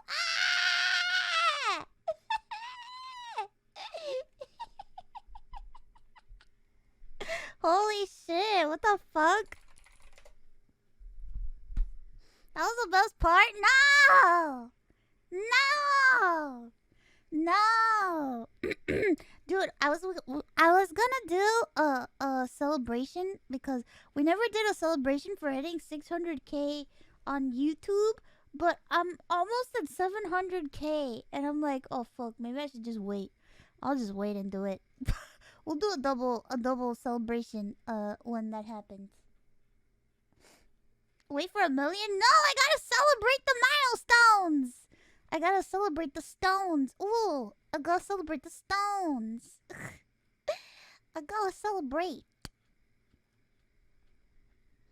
I gotta celebrate. I gotta celebrate. A double celebration. It's gonna be a double A celebration. Ugh.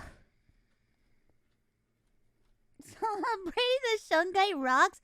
Get the fuck out. Oh my god. My mom, to this day, she's still afraid of those damn rocks. She put them in the laundry room because she's scared. She's like, oh my god, what are all these rocks? She put them in the laundry room because they scared the shit out of her.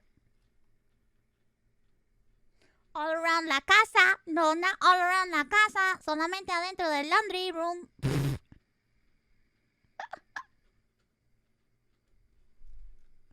Bro, they're just rocks.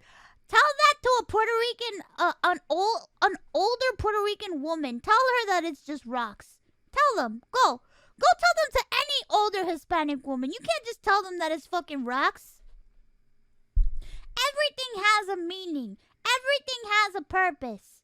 These are the type of women that if they see anything on the ground, maybe a twig or like a pile of leaves, they'll be like, oh my god, who left that? That's a spell. That's a magic spell. Somebody left that magic spell there. It's like, no ma'am, it's called fall.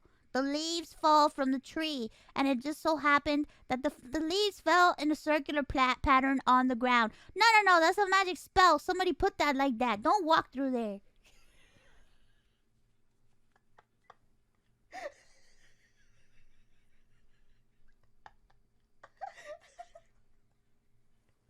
You tell that to her, and then, you get a bunch of rocks sent to you in the mail, and then, she was like, what is this? What is this? Es un embrujo. Es un embrujo. Eso es un embrujo. Oh my god. No. Bruja. Are you freaking kidding me?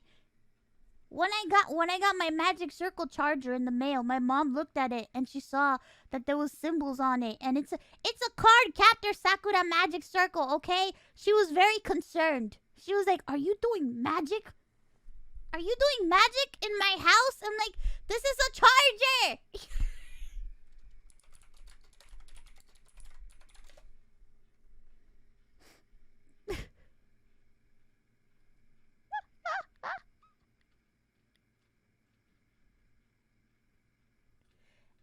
It's a fucking charger, okay?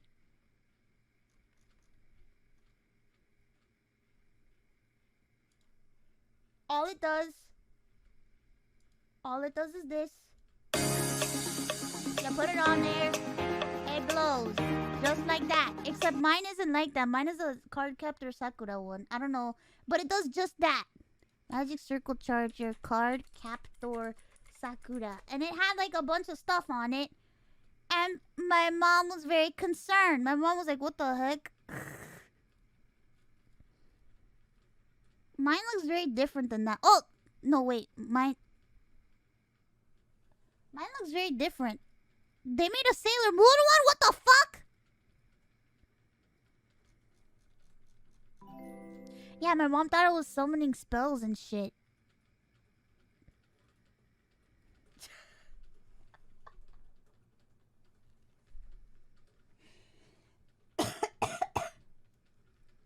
she saw all those symbols on it.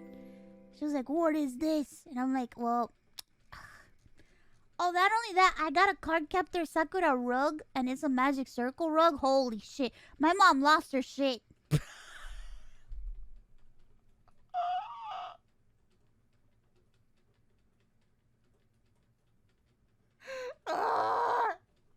It's just a fucking rug. It's just a rug. That's all. It's just a freaking rug. It's a rug, bros.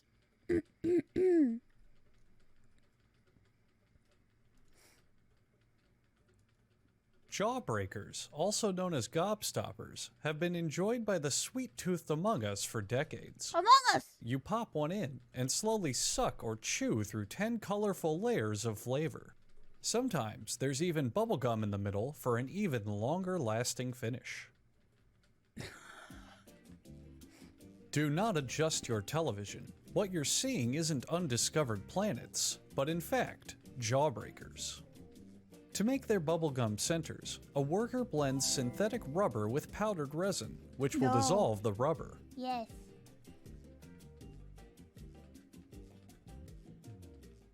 He adds a thickener, a preservative, You and tried to bite a jawbreaker? Is your teeth okay? an oil called Sono un Stronza, so the candy won't stick to your teeth.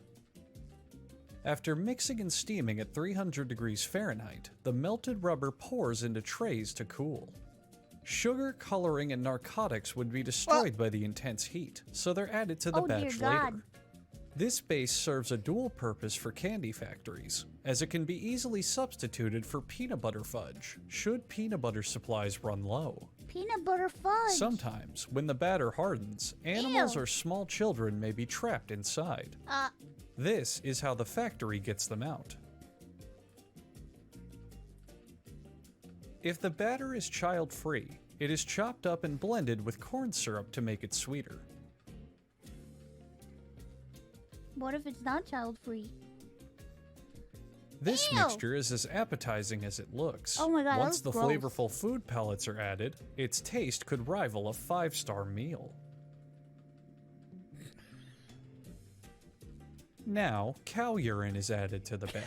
The salts and proteins contained within add a strong combination of natural and artificial flavors.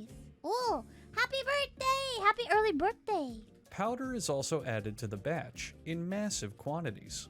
The batter is dumped into an extruder, which poops it out into a long, thick log. We're sorry for our use of the word poop here, but it is the official term for this process. This process is also usually done in bulk, such as these 6 simultaneous poops, which are referred to as a diarrhea of jawbreakers. The next machine slices the tubes into segments. There is no funny name for this process. If you would like there to be one, please petition your local congressman. A mechanical arm pushes the segments into a forming machine, where steel blades shape them into balls. The same technology is found on a larger scale in bowling alleys. What? It's a little known fact that bowling balls are, in fact, extra large jawbreakers. Oh my god. After a ride in the Infinity Dryer, the jawbreakers once again land in a forming machine, which sends them off to another factory to be painted with the winning lottery numbers. Other jawbreakers, like people, have hard centers. The machine that makes them presses candy powder into solid candy balls at incredibly high pressure, similar to how pills are made by pharmaceutical companies. This is where the previously mentioned narcotics sometimes slip into the batch, but never at a level above FDA standards. As for the rest of the jawbreaker, the candy centers are slam dunked into a coating pan. They rotate around as they're covered in cow blood for flavor, because the factory doesn't like to waste any parts of the animal. Powder is once again added, in a more sensible amount this time. Oh. The factory repeats this step for up to 10 times for each layer, making a jawbreaker can take up to 69 hours. Nice. The factory also allows Jackson Pollock to make jawbreakers.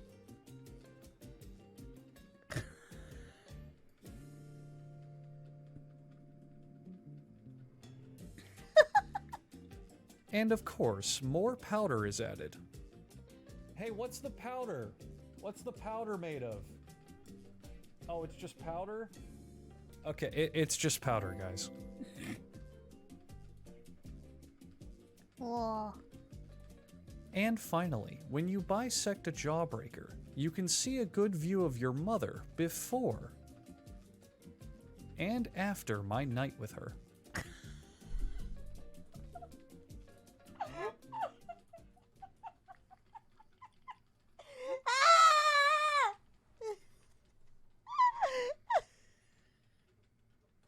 Oh God, pizza!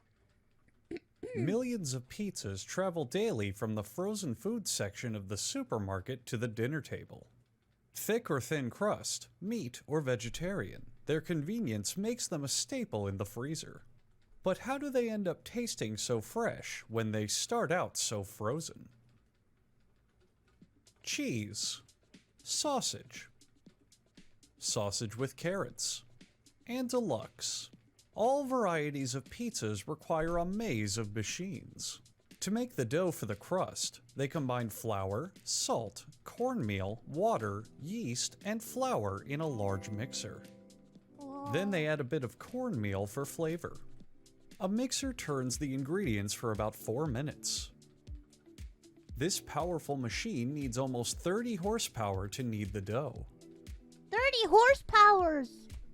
Horses. Horsepower. The dough rises into a plump dough anus until it's fed into a chunking machine, which divides the blob into smaller pieces. Oh God. Not the horse anus. The chunks travel to a sheeting machine which rolls them into 2.5 centimeter thick sheets. A light dusting of flour makes the dough 2.507 centimeters thick, so the company can eventually save costs when selling in bulk. A flour brush tickles the dough to get it to drop its defenses as it's eviscerated by stainless steel rotating Dear spikes. God! It's frozen pizza! The holes will make the pizza dough faster through production. A large plastic roller cuts the dough into circular pizza crust shapes. Fun fact, this roller is never ever washed, and our cameraman had a cold today.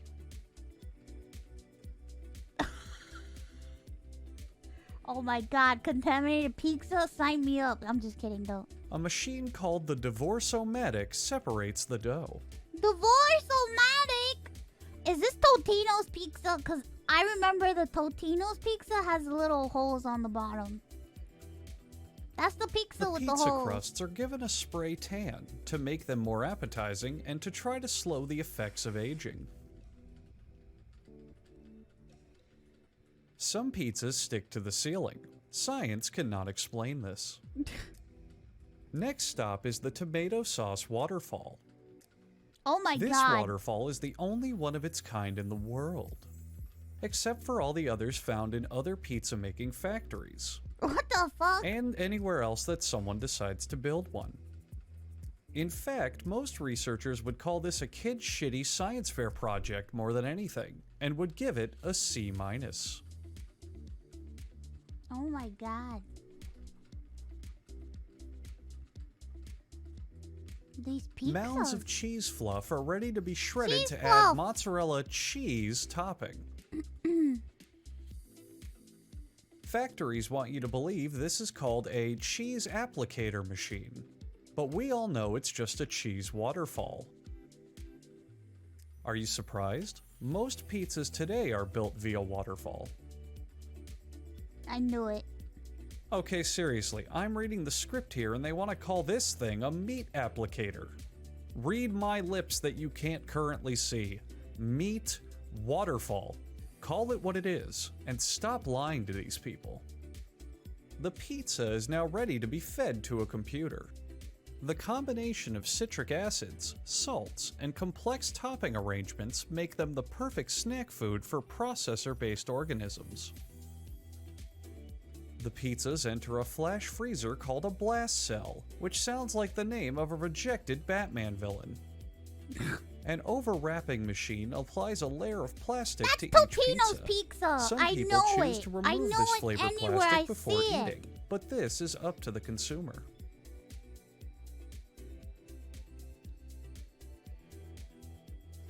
That's The Sun definitely God a is consulted Totino. for final judgment on all pizzas.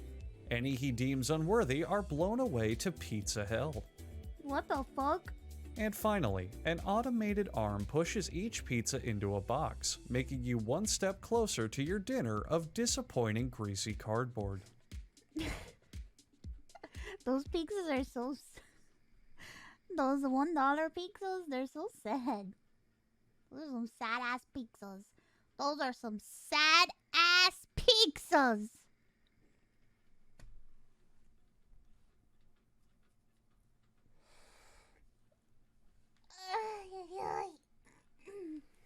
Imagine. Still good though? Yeah, they're good to eat. They're good to eat. Who am I kidding? I would eat one right now. If I could, I would probably eat it right now. So I shouldn't fucking be talking. I shouldn't be talking. I should never be talking.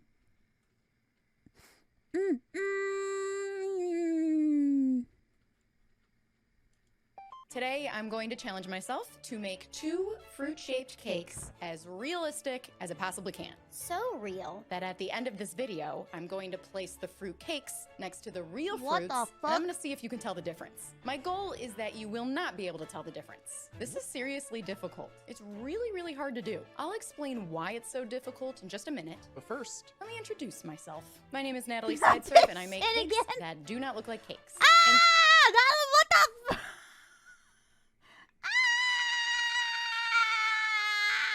today, I'm going to show you how I made cakes of a pear and an apple. What?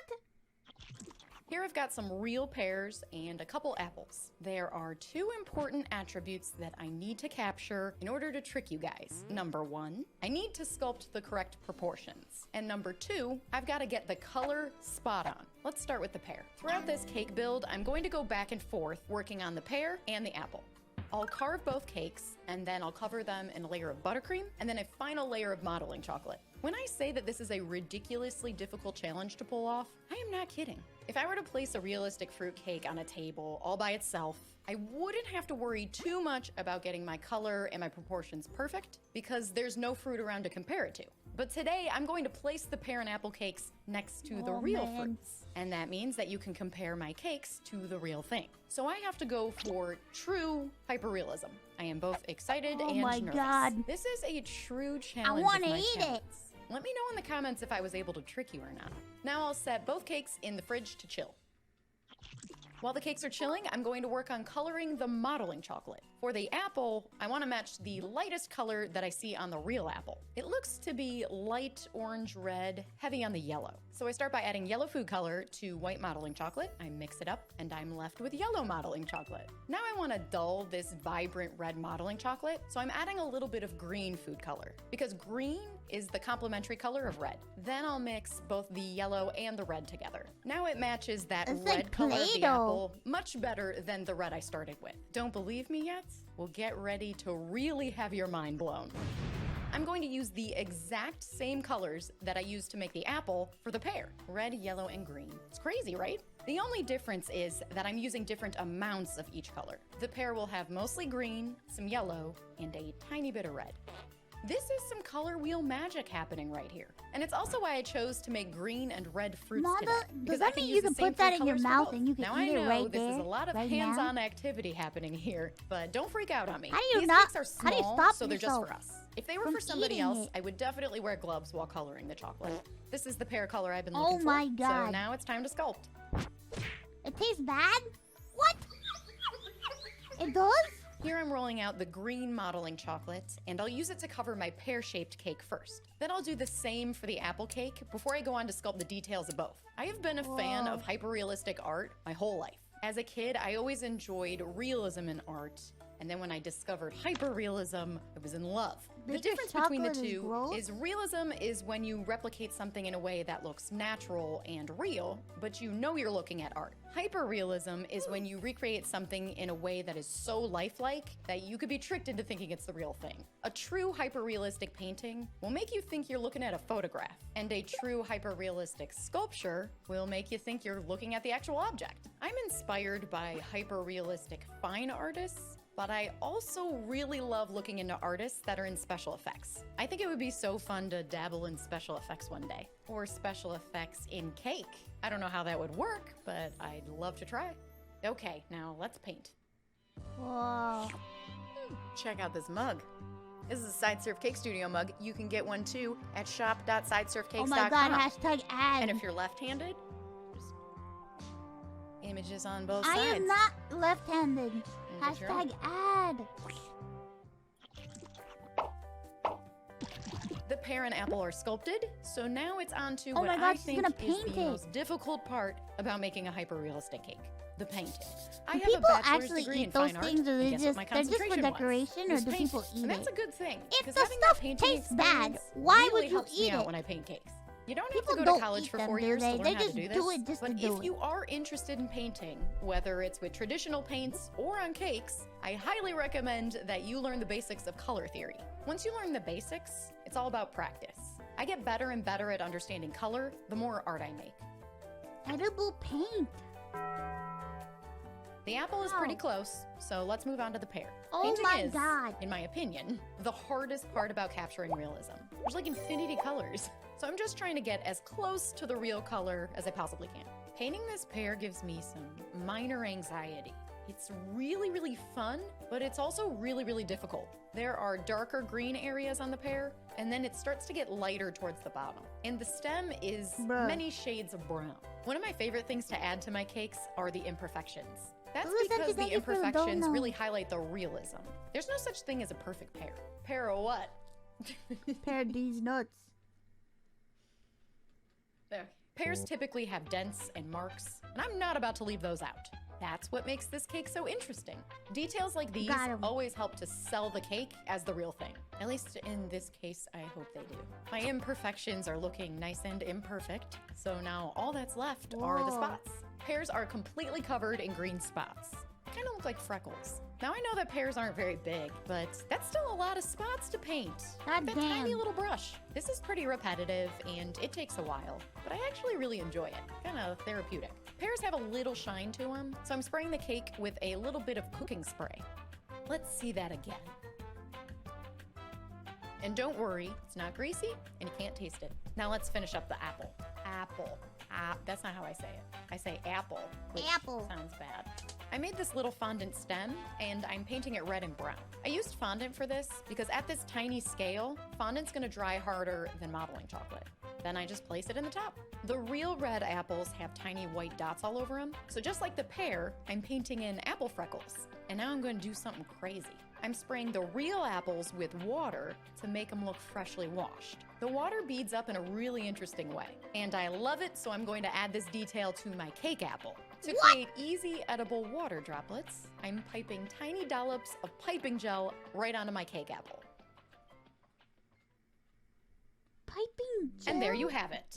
Here is the pear cake hidden amongst the real pears. Which I'm one's very the real happy with how one? close I matched the size and the shape and the color of these real pears. Let me know in the comments if there's anything that gives this cake pear away.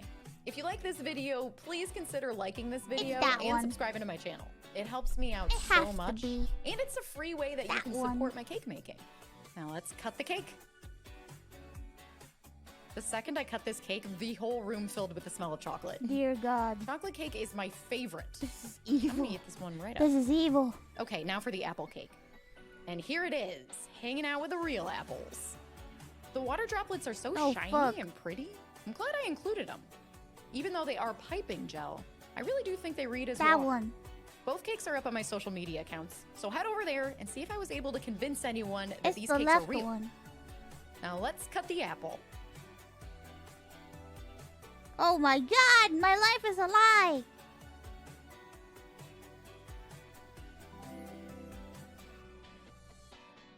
I can't trust anything anymore. I can't trust. I can't trust anything. I can't trust anybody. Ugh. Hello, we don't normally start videos like this, but I want to formally address this. Just a few weeks ago, we hit 6 million situation lightly I just want to see what this looks like. Syrup. To solidify. Then when you're ready, pull it out, let it temper at room temperature for about 10 minutes, grab your sharpest knife, cut it into slices, place a pat. Whoa! Is that a pot cake?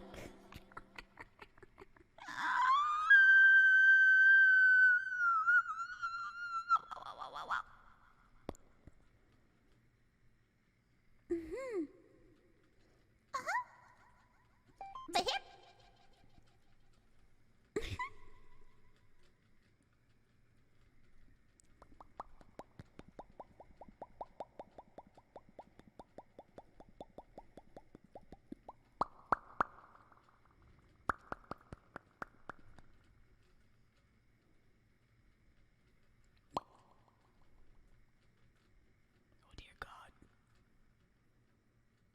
Where's the tea kettle emotes? We don't have a tea kettle emote. Maybe we should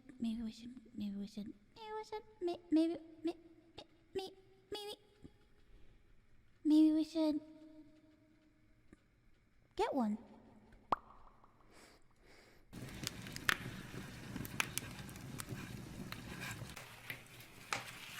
A supper from 200 years ago.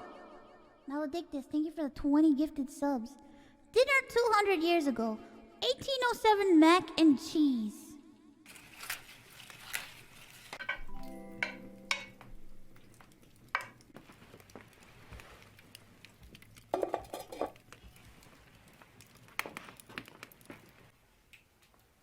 Thank you, Maledictus, for the 20 gifted subs. What did your favorite dishes look like in the 1800s? Whoa.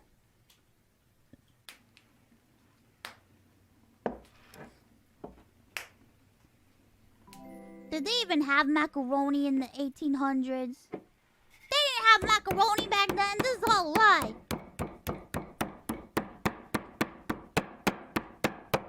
Did they? Where did macaroni come from? Macaroni tree?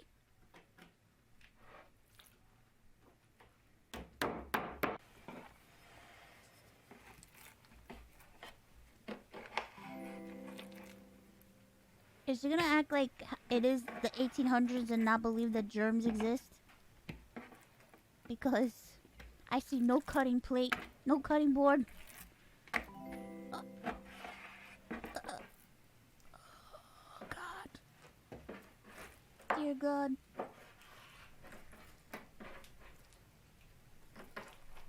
It's a cutting bench.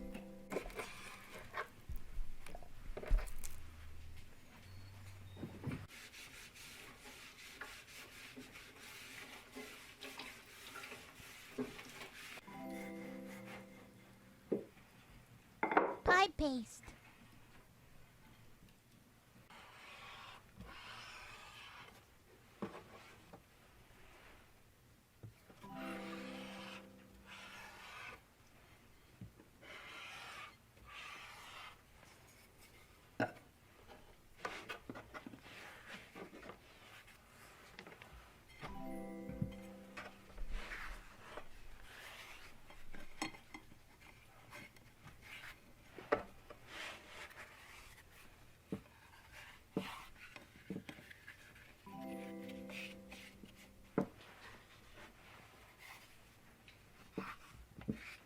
This is the weirdest ASMR video I've ever done.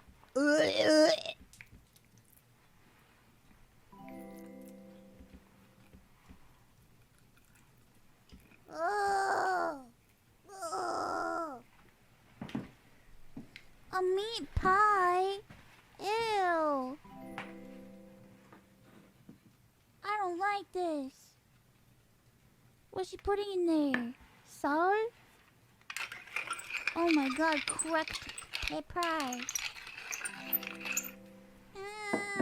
don't like that noise. Ew. I don't like those sounds. Ugh.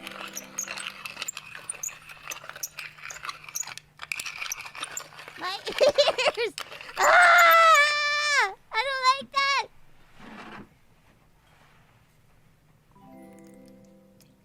What is water?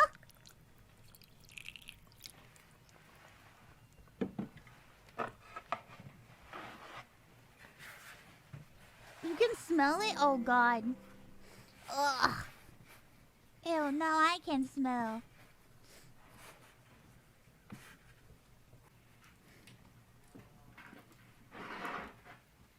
Oh, I appreciate these things, but man, I would never want to live through this. Jesus Christ. Holy shit. Holy fuck. I would fucking never. This looks fine.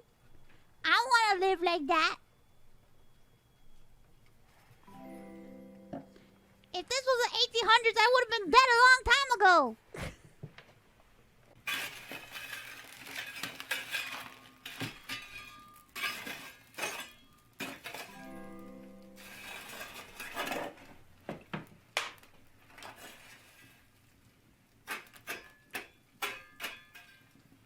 Yucky.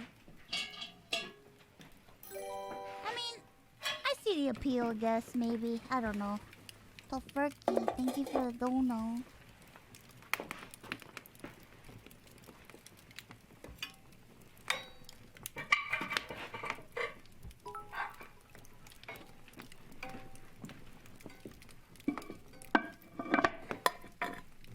Thank you for the biddlies. What the fuck?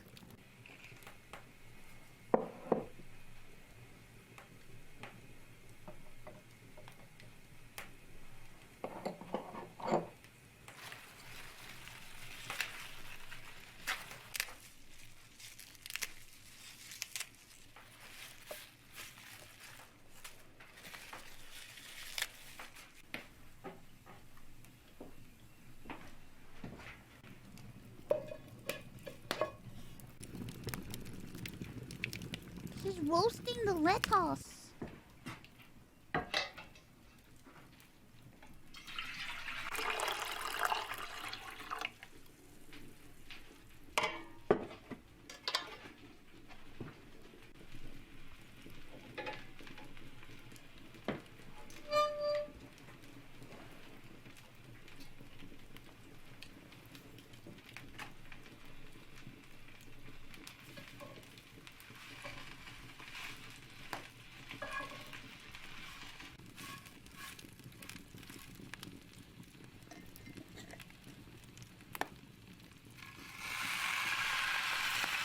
Bro, he doesn't make the macaroni from scratch. Immersion ruins. Oh my god, disgusting. She didn't make the macaroni from scratch. The damn Marconi. When was Marconi invented anyway? Oh no, the leaves are small now. Victor, thank you for the dono. I think we could all agree that we would not have survived war in 1800s. That's true. Marconi was made before 1807? When was Marconi made? I used to call it Marconi all the time.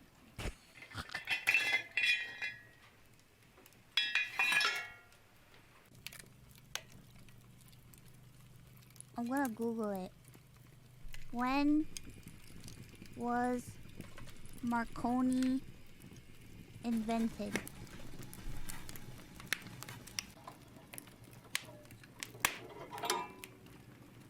Oh no. Who's Guglielmo Marconi? Who is that? Guglielmo.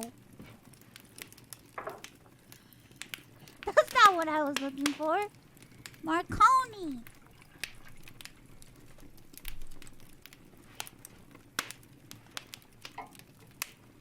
What is the origin of Marconi?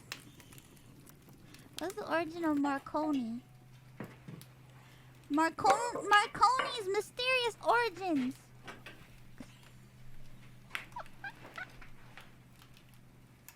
according to Marconi, was the first published record of Marconi was in the 15th century. That's an old ass Marconi.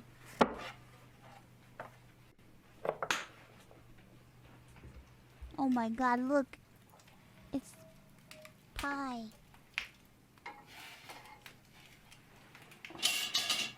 How do you not get burnt? What a dangerous kitchen.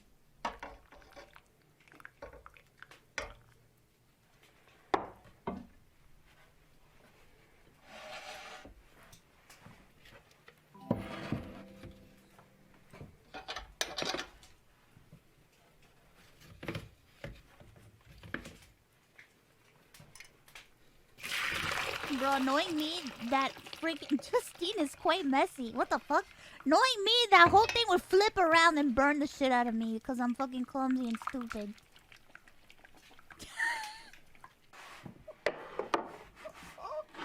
God damn it, Justine.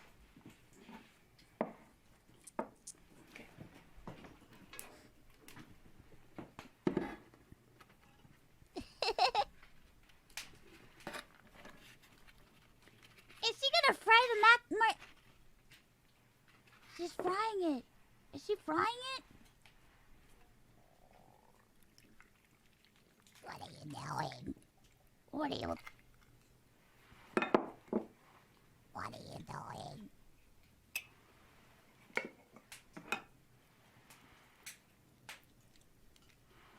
I got a bad feeling about this.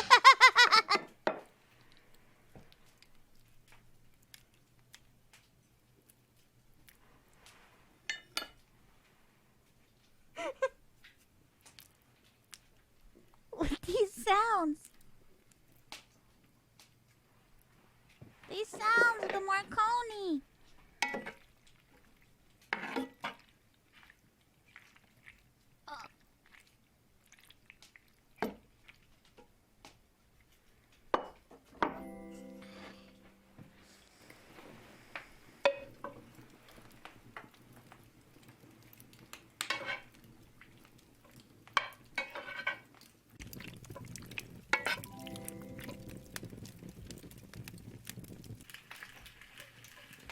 Sounds like that good.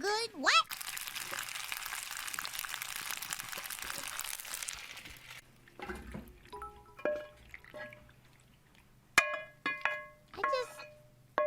That's very soggy Marconi.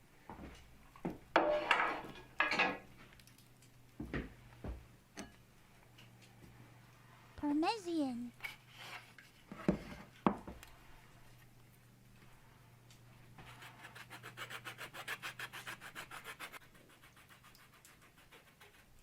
Oh dear God.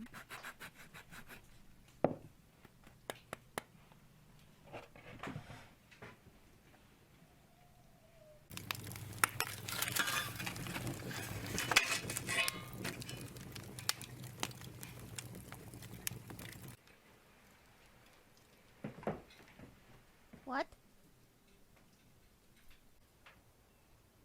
Heat till your cheese is toasted.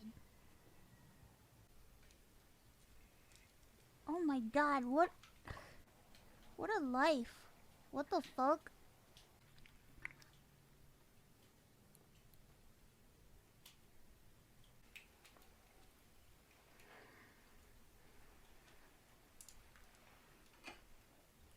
Do you think she ends this, like, when she's done doing these videos? Does she keep on living her life like this, or does she, like, undress and take off to her very luxurious, very futuristic apartment? It was at this moment that he knew. He fucked up. The housekeeper's instructor. Take foam rump takes and beat them with a rolling pin. Then Fifon season them with pepper and salt to your palate. Make a good crust, lay in your steaks, and then pour in as much water as you will. Fill the dish, put on the crust, send it to the oven, and let it well baked. Oh. Meatballs. Old English has different letters, y'all. Well, you know what? Maybe that's why it's old. No one likes it. The mustard greens are from my own recipe. I sauteed the greens in chicken broth and cooked it with black pepper. Wow. How to make a Gertrude a la creme the Victorian way. What? Baking 3 cakes from 1791 to 1819. Regular folk supper 200 years ago. Making a working class breakfast in 1820.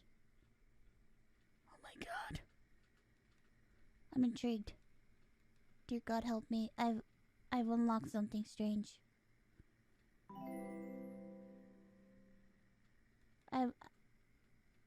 Preparing a feast in 1820, a Thanksgiving feast. I'm tired now.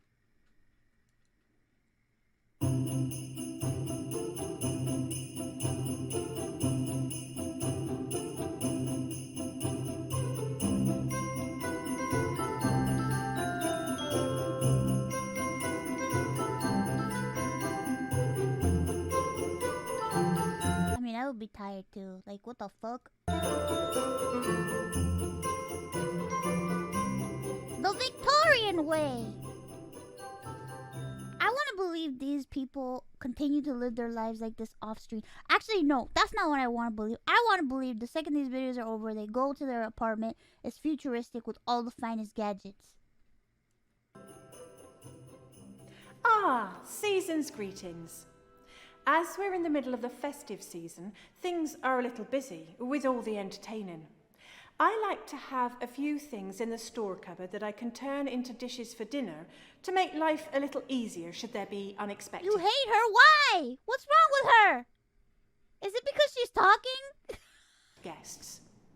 Today, Is it because you like the other lady because she doesn't say a word? I'm making Gertrude. Wow. Wow. Wow. Guys. Boys. What? Women should be... Women should be seen, not heard. God damn it. You guys let her speak. She's teaching us things. Gertrude à la crème from one of my favourite recipe books written by Eliza Acton. I'm going to be honest. What bothers me is not her accent. It is not all this. It's not the fact that she's... It's the fact that I could tell that bra that she's wearing underneath there is uncomfortable as shit. Holy fuck. She's probably wearing one of those old Victorian pieces under there. The shit that makes your titties turn into triangles. Jesus Christ. For this recipe, you will need slightly stale sponge cake. What the? Slightly stale sponge cake?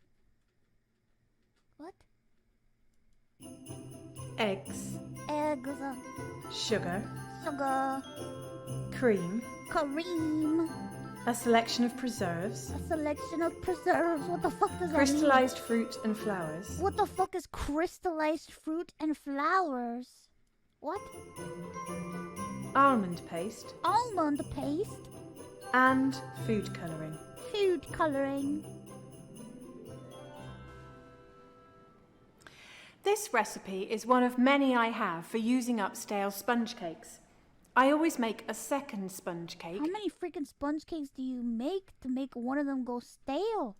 Whenever I make one. I'm going to slice the cake horizontally with equal slices. And then for each slice, I'll just cut out the centre. Then spread different coloured jams over each slice. It's an ideal way of using up some of the half jars in the back of the cupboard. I have blackberry, lime and lemon, strawberry, and apricot. Apricot. And then once I've spread them, I'll stack it back up again. Did you just say Hansel and Gretel vibes? Get the fuck out of here. This time of year is really very busy. And there's only 4 of us, so we have to be more organised than usual.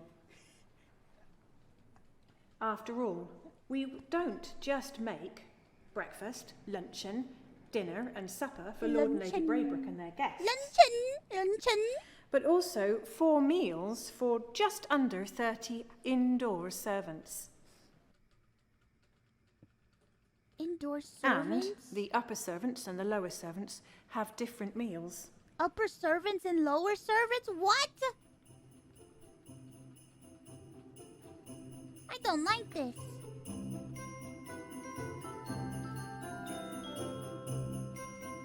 This is some wild RP. You think these people roleplay this all the time?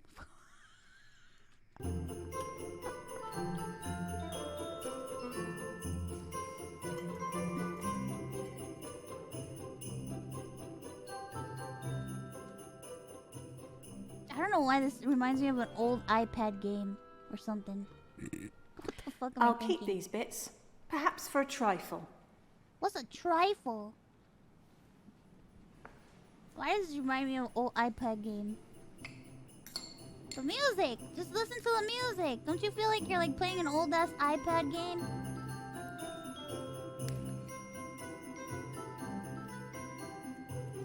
And you're like, fuck, I gotta wait 5 minutes before my stamina bar comes back.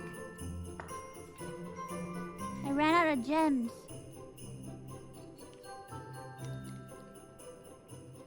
Fuck.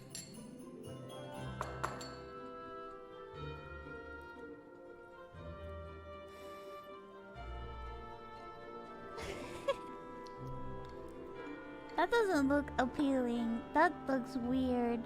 I don't like that.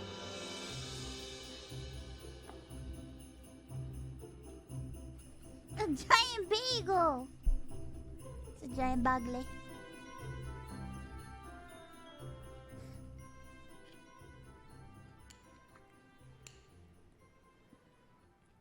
Why is the We jam often so buy stiff? confectionery and fancy cakes and such like in. We rarely bake our own bread.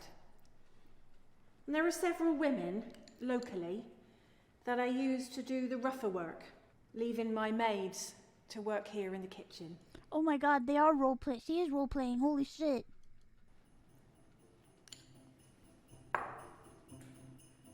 There are several women. Name a woman. Name a woman. Name a woman. Name a woman.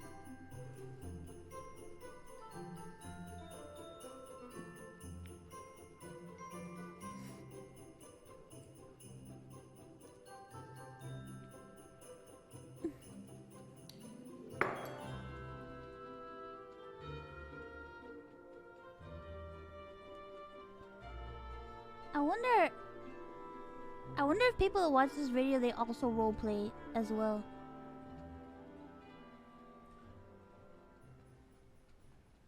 And now I'm going to cover the whole thing in icing. Ma'am, there's a camera in your kitchen. She's gonna cover the whole thing in icing. Oh yes, look at that recipe book. This is quite an old-fashioned way to ice a cake. It's not quite royal icing and not quite meringue. I'm going to whisk my egg whites until they're stiff and then add some sugar. Oh my god, look at that. Oh! I don't like that bowl. What the fuck? That bowl seems dangerous to me.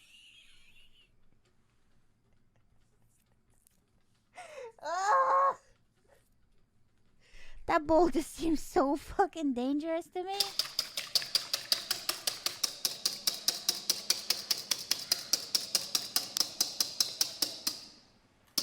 Copper kills germs? Alright, is that true? Is it true, do copper kill germs? If so, let me be right back. Going to my mom's pocketbook. Gonna swallow like 20 pennies. BRB.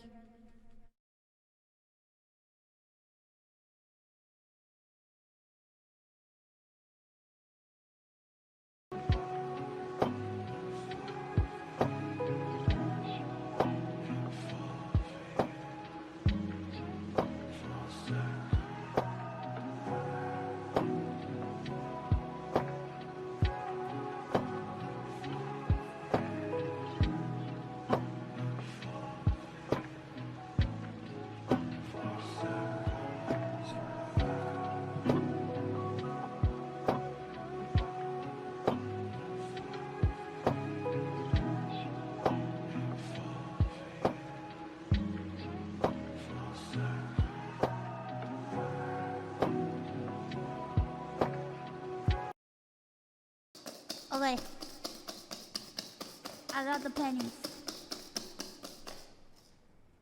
I'm gonna swallow them all.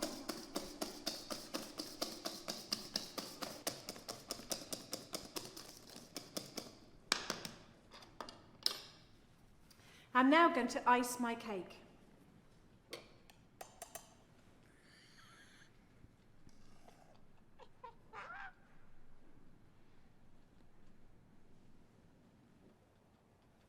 This cake has a curious name, Gertrude. I think it was probably supposed to be Guirlande, which means garland in French. Gertrude. I understand Eliza Acton spent some time in France. Gertrude. But she calls it Gertrude, and so shall I. That looks like something.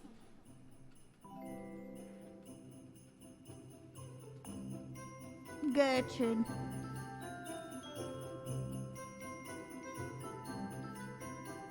That's Gertrude.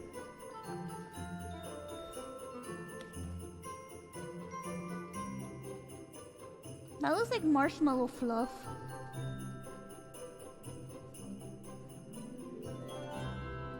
If your cum looks like that, you got a problem, bro.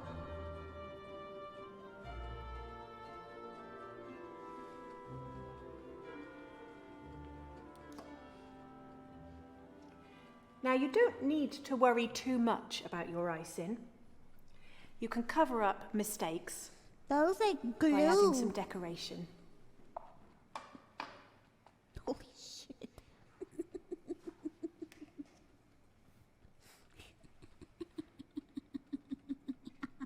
I'm now going to put the cake into a very slow oven to let it dry out. She's gonna bake it with the frosting on? What?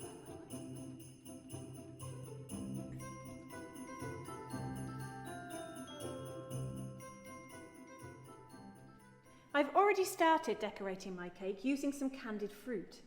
But while it was drying, I made some leaf shapes out of some almond paste, which I mixed with food colouring, and then rolled it out and used my cutters. You can get many different shapes of cutters nowadays.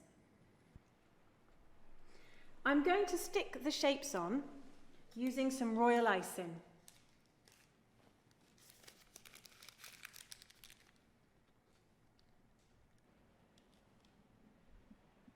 Royal icing. You know what that means. You know what royal icing means. Synthetic food colourings directly like this from have been the around king. for about 10 years now. I think they come from the coal industry. There were even some when I was training. I remember us being very excited when Mauve arrived. I still insist that the girls learn how to make food colouring in the old traditional way, the spinach for green, carrots for orange, but they aren't as good. They're a bit watery. And leave a taste.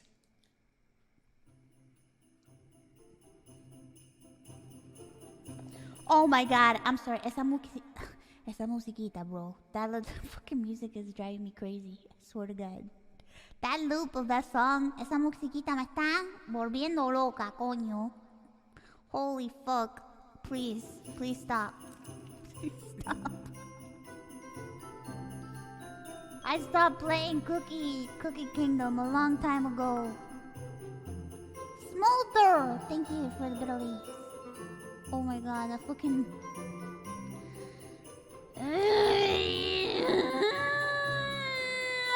Okay, yeah, filling the center. Yeah, wait. You must make sure you get right down to the bottom.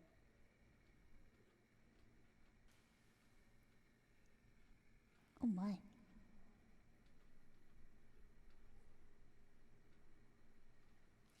She creamed it.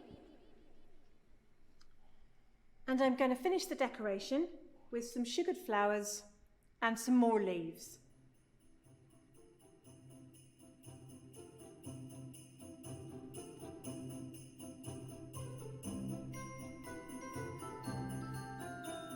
There you are. Food à la crème. Cut it! Happy Christmas. Happy Christmas. Oh, there's a Christmas cake. Oh.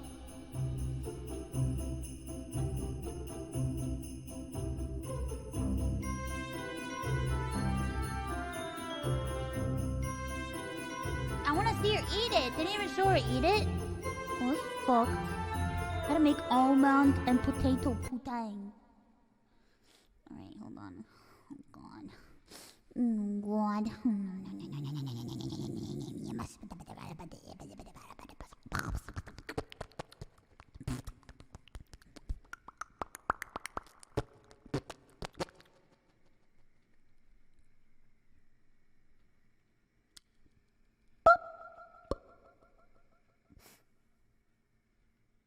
What? What? No!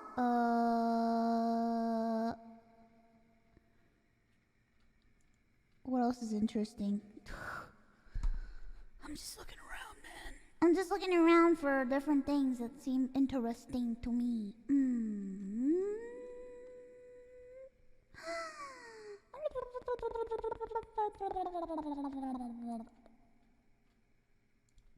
More about them at the end of the sketch. Okay, people, we here at the place where words for things are decided have been tasked with coming up with names for all the sports. Stat. Got it. Okay, now Scott, you had this sport assigned to you. What do you got for me, buddy? I was thinking basketball. Basketball. Yeah, I mean, you got a ball, you got a basket type thing. That sounds great to me. Okay, now Aaron, you had this thing here. What do you got for me, buddy? I was thinking football. Football. Okay, I mean, that's a little more general. A lot of these sports involve feet, but okay. Wicked. Or whatever it is British people say. And so what about this sport right here? That was yours, Felix, if I'm not mistaken? I was thinking handball. That's okay, that's another body part followed by the word ball. That's all right. I just think we're gonna run out of relevant body parts pretty quickly. I don't know, man. I got a ton of body parts. We're talking head, shoulders, knees, and the list goes on. Right, but people aren't going to be lining up to watch shoulder ball, I don't think. Anyway, what about this sport here? What do we got? I think we should call it football. See, no, that's what I said would happen. We already have a football. Yeah, let's have another one. No, that's not. Maybe we just call it that in America. I mean, this guy's from across the pond. That's a notion. I don't know that that's a good solution. I mean, people might play the other football in America, and then what? Well, we just need another name for that sport in America, that's all. That's super confusing, guys. No, it's not, and I could come up with another name in a second. I'm extremely creative. Okay. Yeah, I'm like a creative genius type person. Check this out. Soccer. You just looked at your sock and said that. No, I didn't. Okay, you know what? We're really on a time crunch here, guys. So it's football, but if you're somewhere else geographically, it's soccer, and then that's football, but only if you're in America. If you're outside of America, it's American football. That makes sense. No, it doesn't. No, it doesn't. Okay, now what about this sport? What are we thinking? I was thinking we could call that cricket. Cricket? Cricket. I mean, aren't you from the insect naming department? Yeah. This is sports. No, yeah, I know. I just transferred over because that whole environment just bugged me. No pun intended. Right, all right, but you can't just recycle your old ideas from over there. Right, yeah, no, obviously I get that. But what if we did, though? Yeah, okay, that's a fair argument. Let's mix it up a bit, though, okay? Okay, I love him, but I'm bored.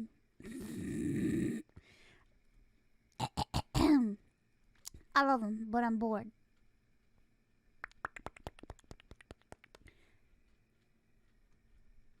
Get out of here. You get out of here. You get out of here. Listen, I have a need. I have a thirst that must be quenched. A thirst for video. I don't know what will satisfy my urge right now.